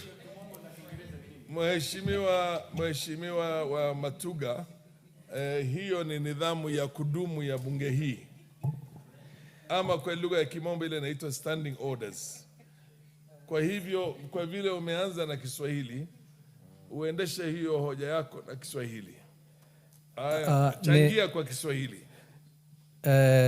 Nimechukua hizo kanuni na nitajaribu kuzifuatilia, ijapokuwa Kiswahili sanifu, Mheshimiwa Spika, sio bunge hii, ni bunge hili, nikiendelea kukusahihisha. Kwa hivyo tukiendelea mbele, nilikuwa nimefikia ile kanuni ya ibara ya 4 ambayo tunakuta kwamba ukaguzi wake ulifanyiwa kuishia mwaka wa 2018 na 2019. Hii inamaanisha kuna ukaguzi ambao haujafanyika kutoka mwaka huo mpaka sasa, ambao itakuwa ni takriban miaka 6. Jambo hili linanitia wasiwasi kwamba licha ya kazi nzuri ambayo imefanyika, lakini kuna kazi ambayo imebaki ya miaka 6 nyuma katika shirika hili, na bado ni shirika ambalo linaendelea kufanya kazi. Kwa hivyo ilikuwa ni maombi kwamba hii kamati iweze kujizatiti na kuona kwamba ukaguzi wao wote katika haya mashirika yanafuatiliana, ili ikiwa kuna ubadhirifu wa hela kama walivyotanguliza katika ripoti yao, basi hatua ziwe zinachukuliwa kwa wakati unaofaa, ili serikali, wananchi, nchi hii isiweze kupoteza rasilimali.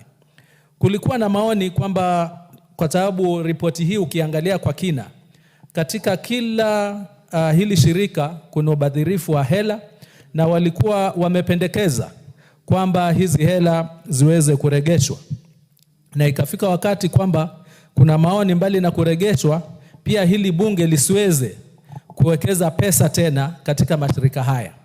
Lakini tujue kwamba tukichukua njia ya kutowapatia pesa kabisa, bado ni wananchi ambao watateseka, ni wale ambao ni wao wanapata hizi huduma ambao watateseka. Wengine kama tulivyotanguliza ni watoto yatima, ni watoto ambao wanategemea ufadhili wa hili shirika, ili hali ni mtu binafsi ama ni ile bodi ambayo inasimamia ndio ambayo iliweza kubadilisha fedha hizi. Kwa hivyo ilikuwa ni maoni yangu kwamba hata ikiwa wamestaafu, kama vile ilivyoonekana kwamba zingine walizitumia miaka 7, miaka 8 iliyopita, na huenda ikiwa hawako, sheria nadhani kwamba wakati uhalifu umetendeka wa kibinafsi huwa hauna miaka, hauna kwamba baada ya miaka 5 hawawezi kushtakiwa. Kwa hivyo ni maoni yangu kupitia hii kamati kwamba iweze kupendekeza kwa vile vitengo tofauti ambavyo vinahusika vya kisheria, kuona kwamba fedha hizi hawa watu wanashtakiwa hata kama wamestaafu, na hata kama waliaga, bado na imani fedha hizi waliweza kununua rasilimali tofauti. Ikiwa zinaweza kufuatiliwa na kupatikana, basi iwe zitafuatiliwa na ziweze kuchukuliwa, ziregeshwe katika mkono wa umma.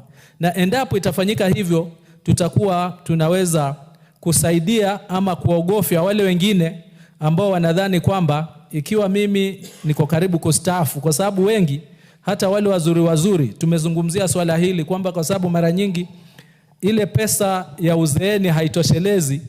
Mara nyingi utakuta walioko katika vyeo mbalimbali wakifika wakati wa kustaafu miaka 2, miaka 2, miaka 3 ya mwisho, huzidisha ule ulafi kwa sababu ya ule uoga kwamba sasa atakuwa tena, huenda asiweze tena kuwa na gari, huenda asiweze tena kula vizuri, huenda asiweze tena kujikimu na matibabu ya afya, basi ndio huwa anapora zaidi.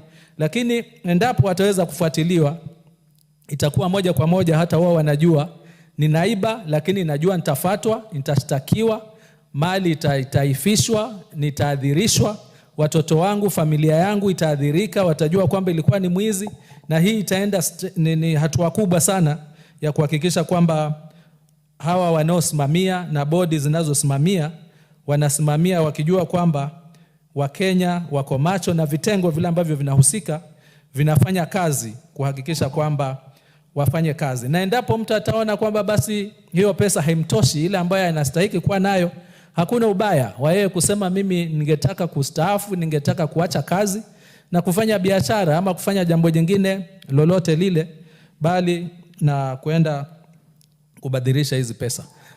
Mheshimiwa Speaker, nashukuru kwa fursa hiyo, na huo ndio ulikuwa mchango wangu, na naiunga mkono hoja na kuwapongeza walioweza kukaa na kutoa hoja hii. Asante. Mheshimiwa Thuku Kwenya. Thank you, Mr. Speaker, for this opportunity to give my contribution to the audited financial report presented to this House by Committee on PIC on the same institutions, Mr. Speaker. And on the same note, I want to support the report by the committee. I happen to have served in that committee, and therefore I know the depth and to which those members have been able to go, so that then they produce the report that is before this House. But, Mr. Speaker, my misgiving is that after every financial year or financial years of expenditure, you find that audits are not done immediately. So the delay in auditing may not really cure, because the kind of reports that are presented to this House, they can only be equated to the work that is done by a mortician. You know, money has already been spent, maybe misappropriated. The people who are in these offices, some deceased, some retired, and therefore, at times, looks like we just trying to inform the public as to what happened, and maybe at times reports are very difficult to be acted upon, and maybe that gives our committee on implementation a lot of trouble trying to follow through to see that the recommendations of committees of this House are implemented. Mr. Speaker, I want to take note on two institutions, and I want to start with the National Social Security Fund. National Social Security Fund is a fund whereby employees and employers we've been accumulating monies in terms of monies that would say that's for pension or something to that effect. And for many years, this institution has not lived up to its mandate, so to say, because you can only draw the monies after retirement. And because there is accumulation of a lot of money over years, if the Board of Trustees is not careful and the management, they may find themselves investing the money in areas whereby it's just an area where they would benefit. I mean, the managers, the board members would benefit. I want to take special interest with the Hazina Towers. If you were to do serious audit as to how much money was spent to the construction of the same, and the NSF annex, where they have a parking lot, then you realize there's no value for money. And pensioners' money has not been put into the rightful use. Take into account the kind of rent they're collecting from the said investment. They are not commensurate to the amount of money that is invested. And therefore, even as we go through this report, Mr. Speaker, we need to dig deeper and see, really, is there collision between contractors, engineers, and staff working at NSSF? Because if that be the case, then you realize that a lot of money has been lost. Last term, when I served in this committee, Hazina Towers was not complete, it was still under construction, even after many years. And the kind of claims that were coming were in billions. Claims of idle labor, claims of variations, and this could go on and on and on, Mr. Speaker. And therefore, I think it's incumbent upon this House to restamp its authority and make sure that pensioners' money are put into the rightful use. The next institution, Mr. Speaker, is Child Welfare Society, a very noble government agency that has been doing a very good job. I keep wondering, why is it that institutions that are working are underfunded, or that is where politics is directed? Because the children of Kenya, and very vulnerable, so to say, Mr. Speaker, have benefited from support that they're getting from Child Welfare Society. In my own constituency, when I became a member of parliament, effortlessly, Child Welfare Society would go deep into the villages and pick children from very vulnerable families, some orphans, some where parents are suffering from sicknesses and diseases, and they would educate those children, and actually they educated them. But now the challenge was, Mr. Speaker, that money was not, could not be availed, or has not been availed when it is required. So at times these children are sent home, yet we are funding other agencies that have no direct impact in terms of alleviating poverty from the villages that we come from. Even as we seek for accountability from some of these organizations like Child Welfare Society, we must then also fund them adequately to make sure that the noble job that they are doing, they will do without hitches. Mr. Speaker, I wish to support the report, and thank you for the opportunity to speak on the same. Honorable Nabi Nabwera. Thank you, Mr. Speaker. I want to add my voice to the motion by first thanking the chair and the committee for a job well done. Mr. Speaker,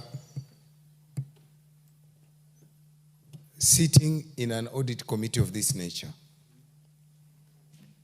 looking through a number of financial years to produce a report requires a lot of patience, a lot of resilience, and a clear mind. Mr. Speaker, having said that, allow me to say the following. On National Social Security Fund, I was imagining that for the year 2021-2022, because there's mention of Hazina, I expected a recommendation on a forensic audit for Hazina Towers. Mr. Speaker, Hazina Towers is an endless pit. And I agree with my brother who was on the floor before that there's no value for money. Mr. Speaker, the National Social Security Fund, you are aware, we have increased individual contributions, and now they are collecting a huge sum of money.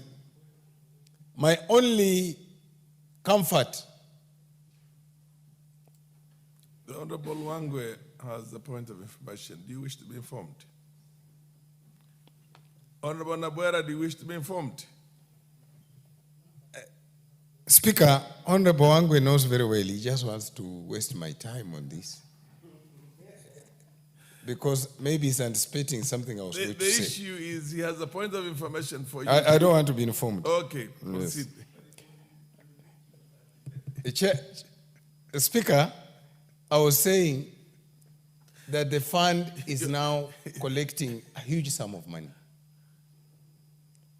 And when a fund is collecting such amount of money, we need to be as current as we can for two things. One, so that if there is anything unusual, the report is able to flag it out and it plays its role of deterrence. Mr. Speaker, one of the things that we are grappling with in the audit committees in this parliament is the lack of corrective action because of delayed actions. And it is critical, therefore, that we laud the committee for ensuring that they are up to 23-24. Mr. Speaker, one critical thing that is in all those reports is having qualified audit reports. What that means, Mr. Speaker, is that almost all those institutions, we cannot say we have value for money. The question we need to address, do we have the right staff in the accounting function?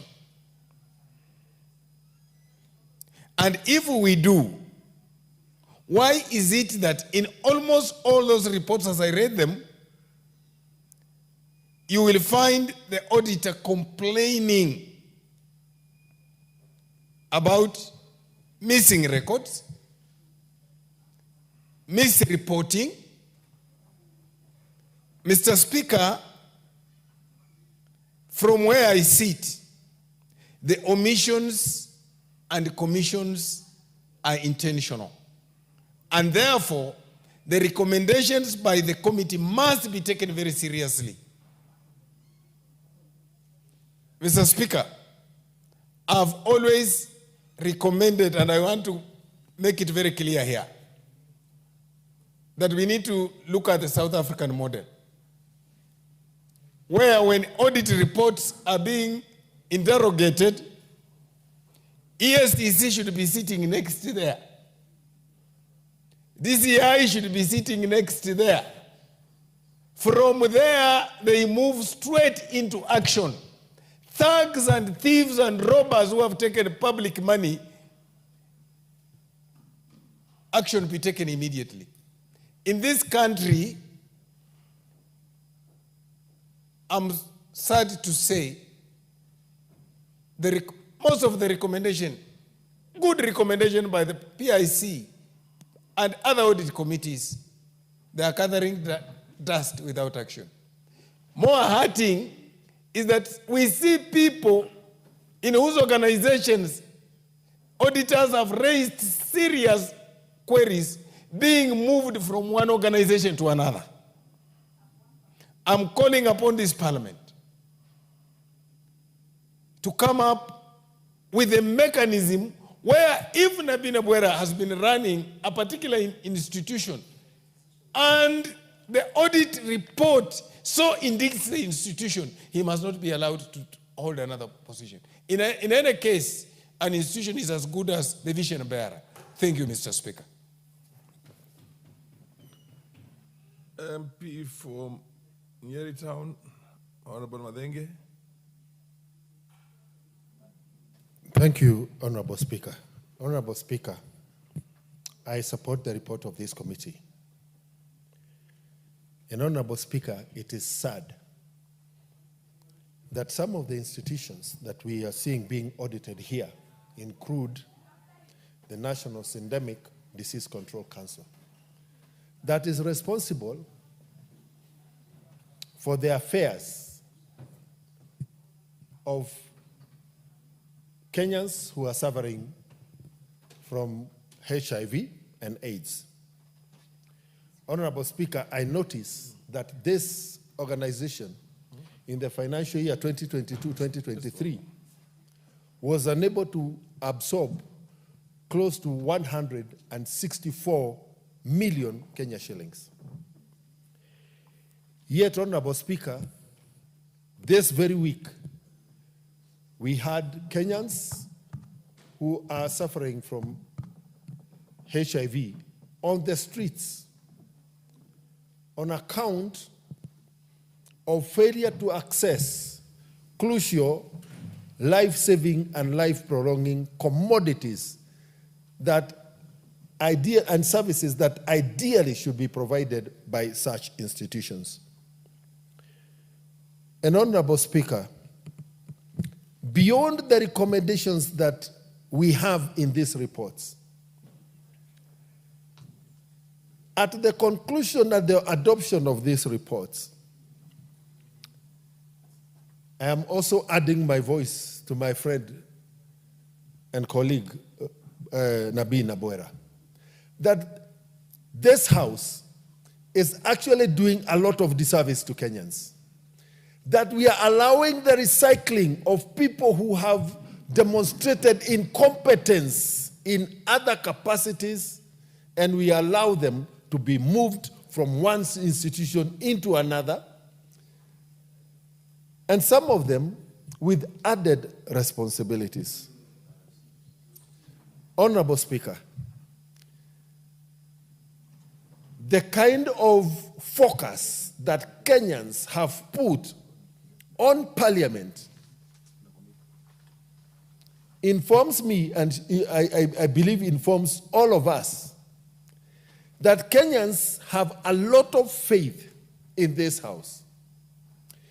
But this House is disappointing Kenyans quite a lot in terms of the failure to be more firm and more proactive in defending the people who put us into the offices that we occupy.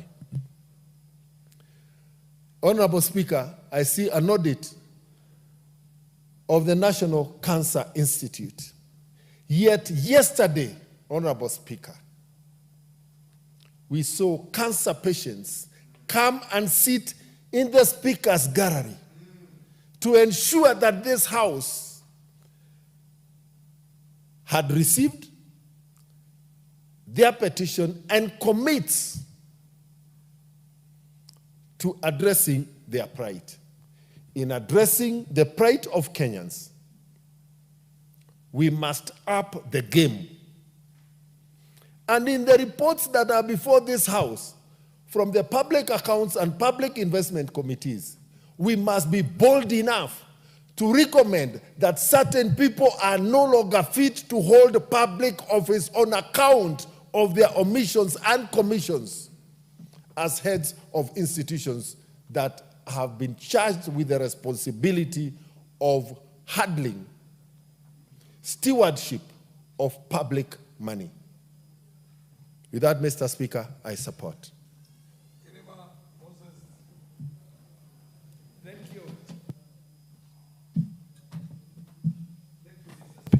Thank you, Mr. Speaker, sir, for giving me this opportunity to contribute to this important motion. Mr. Speaker, sir, I hereby stand to support the statement by my colleagues who have spoken before me, and also to add my voice to the effect that those who have been given responsibility, Mr. Speaker, to be in charge of the institutions, very important institutions like corporations or national corporations, which have been given the responsibility on behalf of Kenyans to run the system of which they have been bestowed upon them, have really failed the Kenyans they are supposed to be protecting. I'm saying so, Mr. Speaker, because if you look at the audited accounts of the National Endemic Disease Control Council, which ends as part of it, you'll find that, Mr. Speaker, from the time when President Trump, the American president, took over, it really caused a serious scare when it was saying that the Americans are not going to be supporting or supplementing the availability of the drugs for cancer patients, for AIDS patients. And out of that, people started dying psychologically before the actual death. Yet you can see here in Kenya, more than 164 million Kenya shillings was not utilized it was not used for the purpose which it was supposed to meant, which was meant to be used for. That's a very sympathetic situation, taking into account that the people who are suffering are so much exposed and they are unable on their own to support themselves. And yet, money is lying somewhere and it's not being used to support them. That's unfortunate. 4, the situation is, if you are not affected in Kenya by the situation surrounding those people who are sick of the condition, you are infected. If you are not infected, you are affected. Because if it's your relative, or if it's afraid, and is suffering, and you can see that the character is suffering, and you have nothing to do, the medicine is not in any other place, but it is somehow in specific areas, and it's provided in a certain method. And there is money, and that money is not used for that purpose, then there is a failure. And it's now upon this parliament to make sure that the people who are appointed in just state corporations are not in just people who are tired in other areas and they are just being pushed to state corporations as a place of solace or as a place of resting. We should have vibrant people who are capable, people who are qualified with the merit to lead just institutions. If you come to cancer, Mr. Speaker, sir, as I conclude my remarks, you will find that cancer is a pandemic, especially in the Meru community. Meru is a leading county when it comes to cancer issues. Almost every family in Meru is affected by cancer. And you find that when it comes to cancer issues, the issues are not addressed as they are supposed to be addressed, as pertains to assist those who are suffering. Our people, especially in the Meru community, they have been rendered to be paupers, very poor. They have sold lands. They have exhausted all means to support their patients. And yet, you can see, as per the undetermined report, that the money which was supposed to be used for cancer purposes has not been used as it was supposed. My conclusion is, the statement, the undetermined statement, when the recommendations are made by the committee concerned, it should be acted upon within the shortest time possible. Because most of the monies in these state corporations, they are spooled or they are used in a corrupt method, that money is not used in a prudent manner. Look at the Tanzanians, NSS, their social security funds. They are building, storing buildings in Kenya. If you go to Hapa, you'll find a very big one for money from social security. What about ours? What have we done? Only squandering money, finding money going through to buy barren lands so that people can have commissions, finding money being invested in unprofitable situations whereby people are not getting the products of what they have been invested for. You know, NSSF money is not any other money. It's contribution from workers. And it's contribution of which they are supposed to benefit at the end of the day when they retire. But that's not the case. One retires and he goes home and he takes years and years. Some of them even die before they get the benefit from NSSF. So, Mr. Speaker, sir, it's that time that whatever, if an undetermined account takes place, it shouldn't be acted upon within the shortest time possible, so that whoever is found to be guilty of spooning, misquandering, misusing public funds, either it can be jailed or his property can be confiscated by the state to compensate the workers who had contributed this money. But the way it is, due to bureaucratic method in Kenya as it is now, Mr. Speaker, as I conclude, due to bureaucratic method, I can tell you that whoever steals in Kenya becomes a hero. Whoever steals in Kenya goes scotch-free. Whoever steals in Kenya becomes the best politician the day after tomorrow, because you use that money to campaign and making sure that he has burdened the steps or he has burdened the loopholes where he had come through or where he created holes by stealing public money. And then he covered the same. Out of that, I hereby support this motion, Mr. Speaker. Thank you. Honorable members, there being no further interest from the members here to contribute on the same, I'll call on the mover to reply. Thank you, Honorable Speaker. Honorable Speaker, allow me to appreciate my colleagues for having had this opportunity to really dissect my report together with the findings therein. And Honorable Speaker, allow me to promise my colleagues that this is the 7th report. We hope to pursue more reports. We'll want to make sure that other reports that will come will have to have the impetus of what my colleagues have mentioned. Those who have been affected, Honorable Speaker, we will have to list them so that we name them in the reports. So that, Honorable Speaker, there is this act, the Parliamentary Approvals Act, which suggests that once you are mentioned, Honorable Speaker, in a parliamentary report, you are not eligible, Honorable Speaker, for appointment. That's a caveat in that act, Honorable Speaker, and we'll have to enforce it. Although, Honorable Speaker, keeping the law very clear that the right of reply has to be respected. We'll do that, and Honorable Speaker, I want to once more thank you and thank my colleagues for supporting the report and seek that they vote for it at the right time. Thank you, Honorable Speaker. I beg to reply. Honorable members,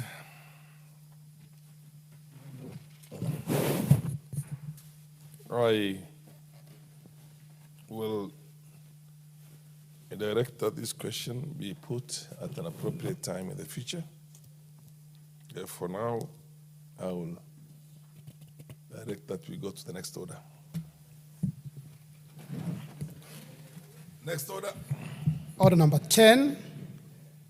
Order number 10, Committee of the Whole House, the Privatization Bill, National Assembly Bill number 36 of 2025.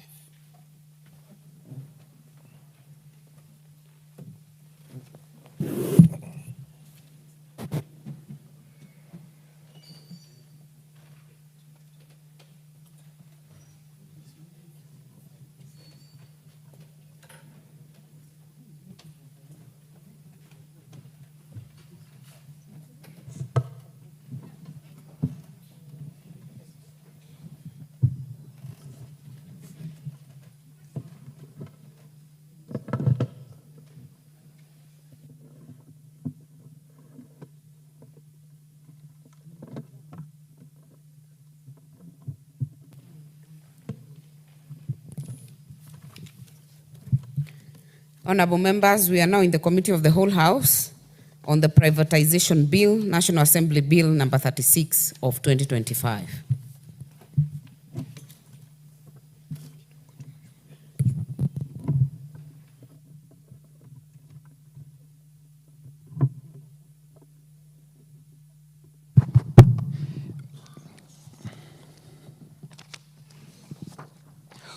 Clause 3.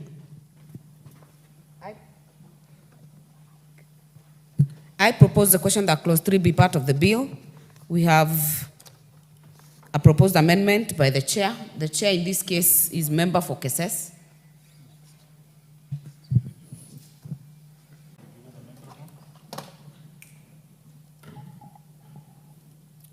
Thank you, Chair.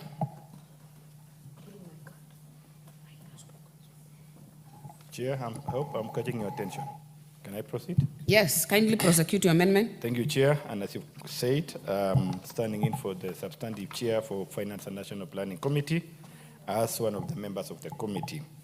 Chair, I propose that Clause 3 be part of the bill. The proposed amendment seeks to provide for additional objects of the Act to buttress the purpose already provided for in the bill and to cover objects not yet provided for.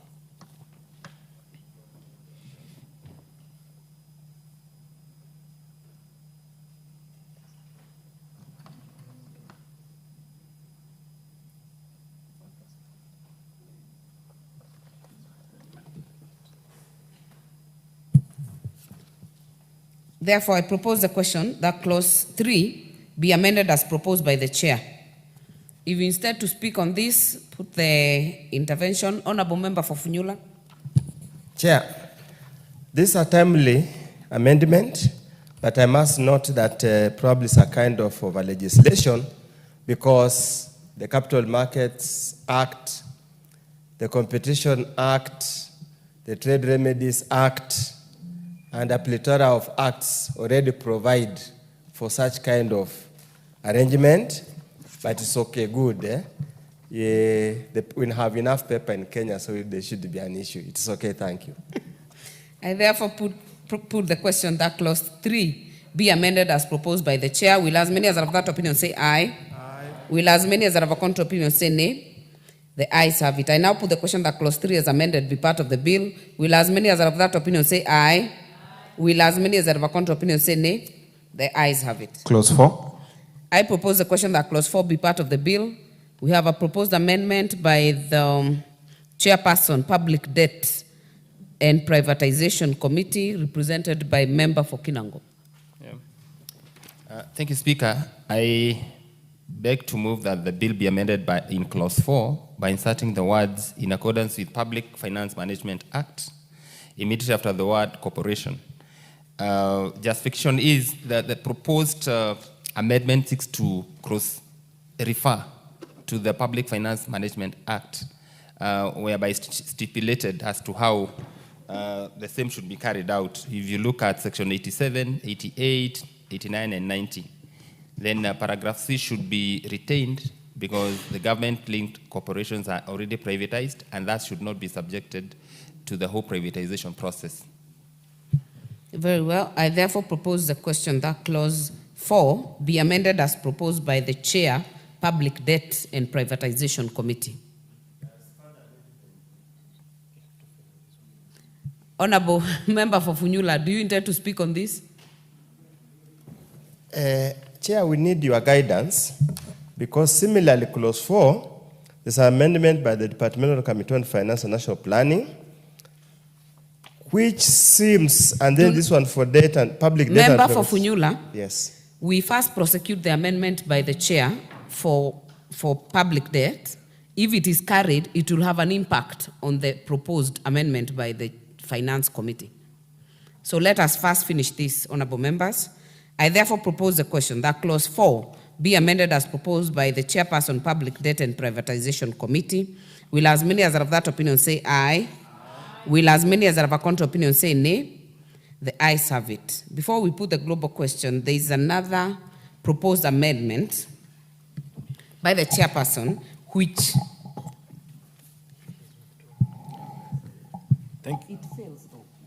Thank you. Which should fail if this is carried. Thank you, Chair. And for that purpose, I propose to stand down the amendment by the committee. Are you standing down, or has it failed because the other one has gone through? Already, it has failed by virtue that the effect is the same. We are in agreement. The effect is the same. Thank you, Member for Keses. I therefore put the question that clause 4 as amended be part of the bill. Will as many as are of that opinion say aye? Will as many as are of a contrary opinion say nay? The ayes have it. Clauses 6, 7, 8, 5, 6, 7, and 8. 5, 6, 7, 8, and 9. No amendment. I propose the question that clauses 5, 6, 7, 8, and 9 be part of the bill. I now put the question that clauses 5, 6, 7, 8, and 9 be part of the bill. Will as many as are of that opinion say aye? Will as many as are of a contrary opinion say nay? The ayes have it. Clause 10. I propose the question that clause 10 be part of the bill. Mover, you have an amendment?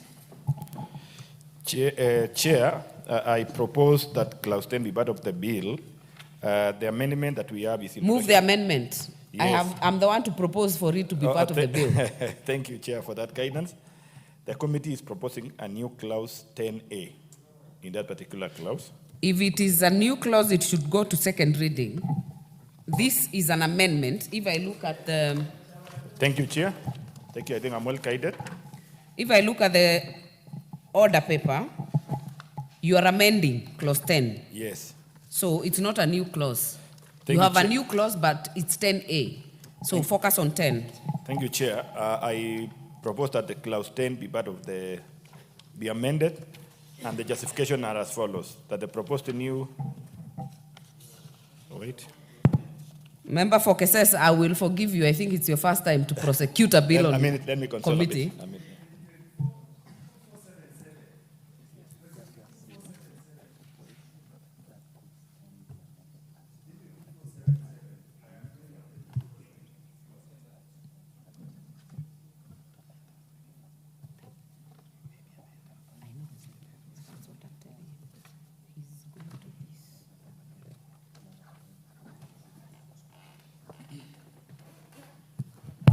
Have you Thank you, got Chair. it, Chair? You'll appreciate that this being my first time too. Yes. Yes. That's why I've indulged you. Thank you, and thank you for your guidance. Chair, I propose that clause 10 be amended, and in subsection 1D by deleting the words each possessing a degree in either economics, accounting, finance, or any other relevant degree from a recognized institution and having 10 years of work experience, of which 5 shall be a senior management level in a relevant field. In subsection 3, by inserting the words the youth person with disability immediately after the words and regional balances. Thank you. Very well. I propose the question that clause 10 be amended as proposed by the chair. Oundo?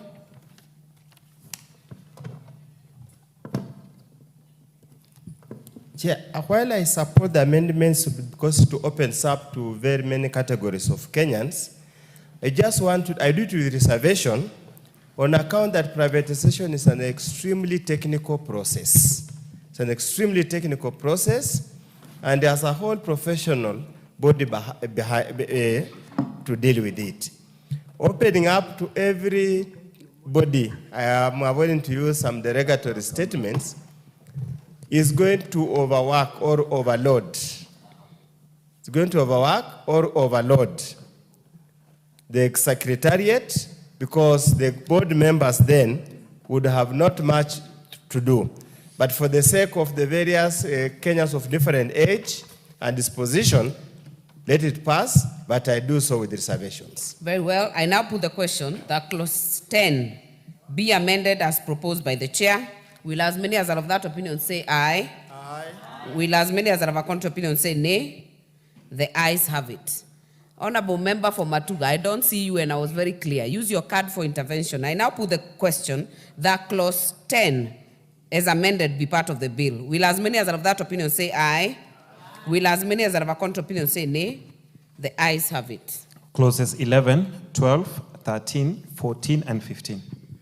No amendments. I therefore propose the question that clauses 11, 12, 13, 14, and 15 be part of the bill. I now put the question that clauses 11, 12, 13, 14, and 15 be part of the bill. Will as many as are of that opinion say aye? Will as many as are of a contrary opinion say nay? The ayes have it. Clause 16. I propose the question that clause 16 be part of the bill. Mover, you have an amendment. You have a proposed amendment? Member for Keses. Yes, thank you. You are nomadic. Thank you. Chair, I propose that clause 16 of the bill be amended in subsection 4. And the justification is that the proposed amendment seeks to reduce the tenure of the office for the managing director of the privatization authority from 4 years to 3 years, in line with the Mwongozo Code of Governance that recommends 3 years. Thank you. Very well. I therefore propose the question that clause 16 be amended as proposed by the chair. Chair, I am also nomadic. What? You're making my work very difficult. Thank you, Honorable Chair. I want to support this amendment, Honorable Chair, and thank the committee, because in line with the Mwongozo Code of Governance for state corporations, very many CEOs in many state corporations have had tenures that are beyond 3 years against the Mwongozo Code of Governance. And therefore, this proposal also reducing the tenure of the MD of the Privatization Authority to 3 years is not just in line with that Code of Governance, but also in line with the government policy today to reduce even those that previously had more than 3 years. And you remember the Roads Amendment Bill that we passed recently, that's now an Act of Parliament, reduced from 5 years to 3 years the tenures of the Director Generals of the Kenya Rural Roads Authority, the Kenya Urban Roads Authority, the Kenya Roads Board, and the Kenya National Highways Authority. And therefore, this is in line with the same policy, and I support. Very well. I now put the question that clause 16 be amended as proposed by the chair. Will as many as have that opinion say aye? Aye. Will as many as have a contrary opinion say nay? The ayes have it. I now put the question that clause 16 as amended be part of the bill. Will as many as have that opinion say aye? Aye. Will as many as have a contrary opinion say nay? The ayes have it. Clauses 17, 18, 19, and 20. These have no amendments. I propose the question that clauses 17, 18, 19, and 20 be part of the bill. I now put the question that clauses 17, 18, 19, and 20 be part of the bill. Will as many as have that opinion say aye? Aye. Will as many as have a contrary opinion say nay? The ayes have it. Clause 21. I propose the question that clause 21 be part of the bill. Chair, move amendment. Thank you, Chair. The clause 21 of the bill be amended in subparagraph 2. Justification that the proposed amendment seeks to provide clarity in the paragraph. Thank you. Wilberforce, Honorable. Okay, hold on. I now propose the question that clause 21 be amended as proposed by the chair. Member for Funyula. Chair, this is also a good amendment, but without anticipating debate, national security interests have not been defined in clause 2. Without anticipating debate, probably it would be neater for clarity to clearly define, otherwise then to remain very amorphous and difficult really to enforce. Probably somewhere, we need to be very clear in our mind what constitutes national security interests. Very well. Member for Matuga, are you on this? Thank you, Honorable Speaker. Just as Honorable Ounda said, this issue of national security interest can be misused. So I wish as we move on, it will be more specified and be more accurate what constitutes national security interest. Thank you, Honorable Speaker. Very well. I now put the question that clause 21 be amended as proposed by the chair. Will as many as are of that opinion say aye? Aye. Will as many as are of a contrary opinion say nay? The ayes have it. I now put the question that clause 21 is amended be part of the bill. Will as many as are of that opinion say aye? Will as many as are of a contrary opinion say nay? The ayes have it. Clause 22. I propose the question that clause 22 be part of the bill. Mover. Thank you, Chair. I propose that clause 22 be amended as per the order paper, and justification is that the proposed amendment seeks to correct the marginal note to accurately reflect the import of the provision. Thank you. Very well. I therefore propose the question that clause 22 be amended as proposed by the chair. Yes? I then put the question that clause 22 is amended be part of the bill. Will as many as have that opinion say aye? Aye. Will as many as have a contrary opinion say nay? The ayes have it. Clause 23. I propose the question that clause 23 be part of the bill. We have an amendment by the chairperson. Member for Keses. Thank you, Chair. I propose that the clause 23 be amended as per the order paper, and the justification. The proposed amendment proposes to increase of the period of consideration of a privatization program from the 60 days to 90 days to cater for any eventualities of delay in consideration of the privatization program. Also, it merges clause 24 with clause 23, since spot provisions can be read together as one provision and have a logic flow. Thank you. Very well. I therefore propose the question that clause 23 be amended as proposed by the chair. Member for Funyula. Chair, I also had an amendment on the same, but now the amendment by the committee fully addresses our concerns that we had in the second reading. So I support, and when it comes to mine, you can go on record, I have dropped mine. Or do you want me to drop at the right Well, time? we will get to that, but you have already made your views known. Yes, Majority Leader. Chair, I want to support that particular amendment and agree with the Honorable Ondo that his literally is covered by the amendment by the committee.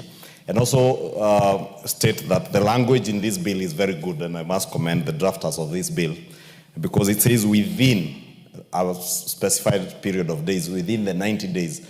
Therefore, it means that even if the privatization program is finished, the Parliament finishes consideration within 45 days, you are still within the 90 days. If you finish within the 62nd or 63rd day, you are within the 90 days. And this language is better than where in other acts of Parliament where we say that you shall consider a certain program within a period not exceeding or for a period, because it means then you have to keep it for those 90 days. This means we will not need to keep it for 90 days if Parliament is able to consider and approve a privatization program within 45, 40, 50, 60, 70. We have up to 90 days. Thank you. I therefore put the question that clause 23 be amended as proposed by the chair. Will as many as are of that opinion say aye? Will as many as are of a contrary opinion say nay? The ayes have it. I now put the question that clause 23 is amended be part of the bill. Will as many as of that opinion say aye? Will as many as are of a contrary opinion say nay? The ayes have it. Clause 24. I propose the question that clause 24 be part of the bill. Mover. Thank you, Chair. Chair, I propose that clause 24 be deleted as per the order paper. Justification that the proposed amendment seeks to delete the provision since it has been merged with clause 23. Both provisions can be read together as one provision and have the logic flow. Thank you. I therefore propose the question that clause 24 be deleted as proposed by the chair. I now put the question that clause 24 be deleted as proposed by the chair. Will as many as are of that opinion say aye? Aye. Will as many as are of a contrary opinion say nay? The ayes have it. Clause 25. I propose the question that clause 25 be part of the bill. Mover. Chair, I propose that clause 25 be amended as per the order paper. And justification is that the proposed amendment seeks to align the provisions to the National Assembly's standing orders procedures. Thank you. I propose the question that clause 25 be amended as proposed by the chair. Oundo. Let me also join the majority leader in commending the drafters with the reservations or proposed amendments. Honorable Speaker, Chair, it speaks to the provisions and the spirit of Article 1115, where it was never intended that anybody else could make law. The same way that the privatization program is a fairly technical.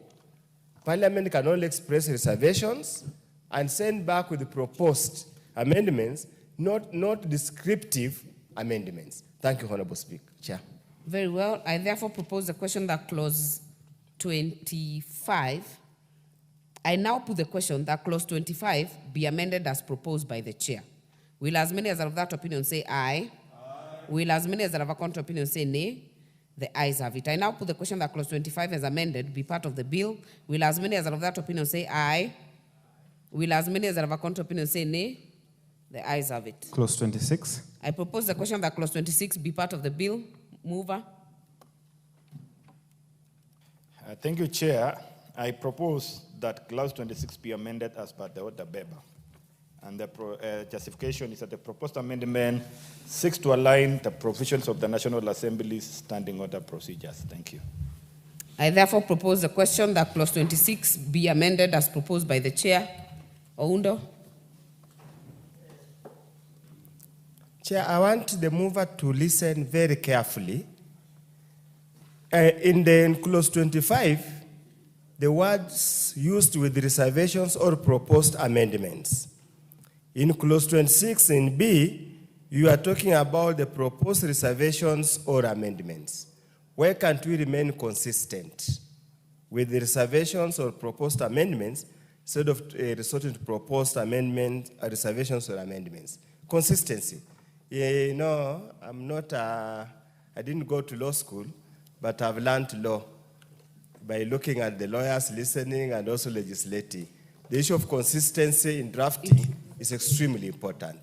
We need guidance. Mover, I think Honorable Oundo has a point. Okay, thank you, Chair. I think from that move or comment of Honorable Hundo, it is something that we can correct it. Oh, I move it. You move it now as amended, as the proposal from Honorable Undo. Thank you, Chair.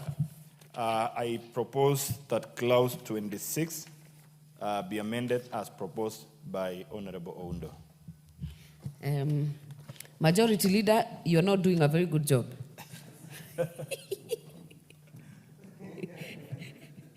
We agree. I will. Member for Keses. Yes, you know, he's doing a good job. He's doing a good job, and that's why I assigned him to be under your pupillage. He is simply proposing that clause 26 be amended as was provided for in the order paper and further amended as proposed by the Honorable Oundo to create the consistency in language that Oundo spoke about on the reservations. And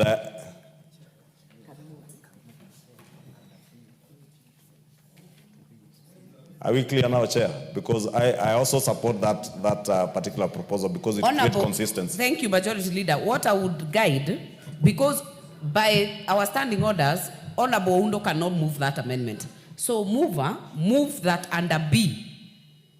You move under B and C? Yes, B and C, you move as we had moved in 25 with reservations or proposed amendments.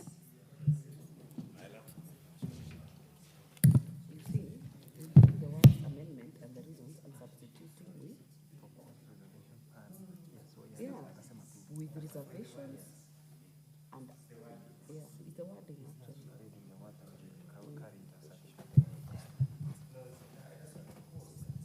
Thank you, Chair. Chair, I move that clause 26, B and C be amended as per the order paper and further be amended the same B and C to reflect a consistency in the words reservation and proposed amendment. With reservation on proposed amendment. Very well. Thank you. I think you've done okay. So, honorable members, allow me to propose the question, to put the question that clause 26 be amended as proposed by the chair. Will as many as are of that opinion say aye? Will as many as are of a contrary opinion say nay? The ayes have it. I now put the question that clause 26 as amended be part of the bill. Will as many as are of that opinion say aye? Will as many as are of a contrary opinion say nay? The ayes have it. Clause 27. I propose the question that clause 27 be part of the bill. Chair, to move amendment. Thank you, Chair. I beg to move an amendment on clause 27 as per the order paper. Justification is the proposed amendment 6 to align the provisions to the National Assembly's standing orders procedures. Very well. I propose the question that clause 27 be amended as proposed by the chair. I put the question that clause 27 be amended as proposed by the chair. Will as many as are of that opinion say aye? Will as many as are of a contrary opinion say nay? The ayes have it. I now put the question that clause 27 is amended be part of the bill. Will as many as are of that opinion say aye? Aye. Will as many as are of a contrary opinion say nay? The ayes have it. Clause 28. As no amendment, I propose the question that clause 28 be part of the bill. I now put the question that clause 28 be part of the bill. Will as many as are of that opinion say aye? Aye. Will as many as are of a contrary opinion say nay? The ayes have it. Clause 29. I propose the question that clause 29 be part of the bill. We have a proposed amendment by member for Funyula, and it will have an impact on the next proposed amendment. Kindly move.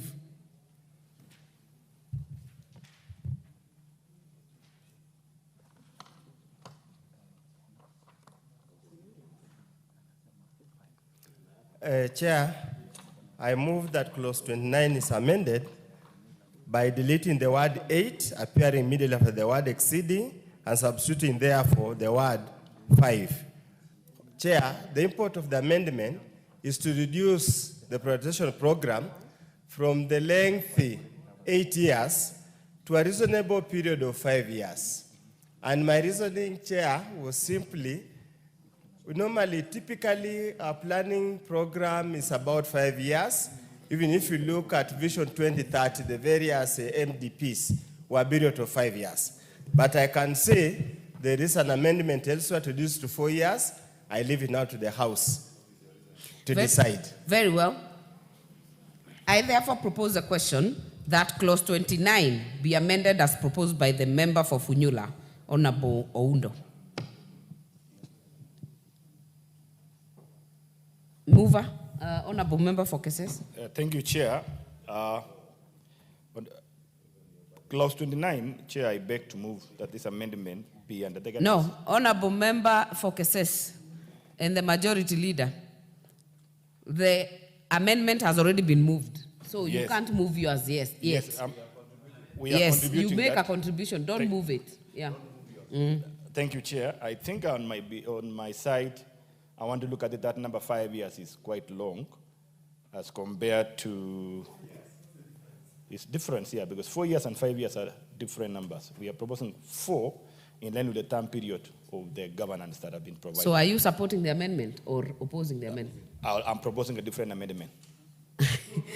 Majority So Leader? I'm opposing. This You are amendment. opposing? Yes. Majority Leader? Chair, I would have wanted to support, but allow me to oppose and, or rather convince Honorable Oundo to allow us to carry the committee's proposed 4 years, because 4 years, 5 years, and 4 years for a particular reason that even our budget cycle, the medium-term planning we do every 3 years. And also these programs are coming to Parliament for approval. We shouldn't have one that is carrying on to another Parliament. For instance, if you've got a privatization program now that was to begin in the year 2025, it means it will go to 2030, isn't it? Into the life of another Parliament. It is good so that we midwife these processes by the Parliament that approves that particular program. And I think 4 years is a very good proposal so that the life of every Parliament, at least you have a privatization program that you cover. Very well. I now put the question that clause 29 be amended as proposed by the member for Funyula. Will as many as of that opinion say aye? Will as many as of a contrary opinion say nay? Nay. The nays have it. Chair, you can now move your amendment. Thank you, Chair.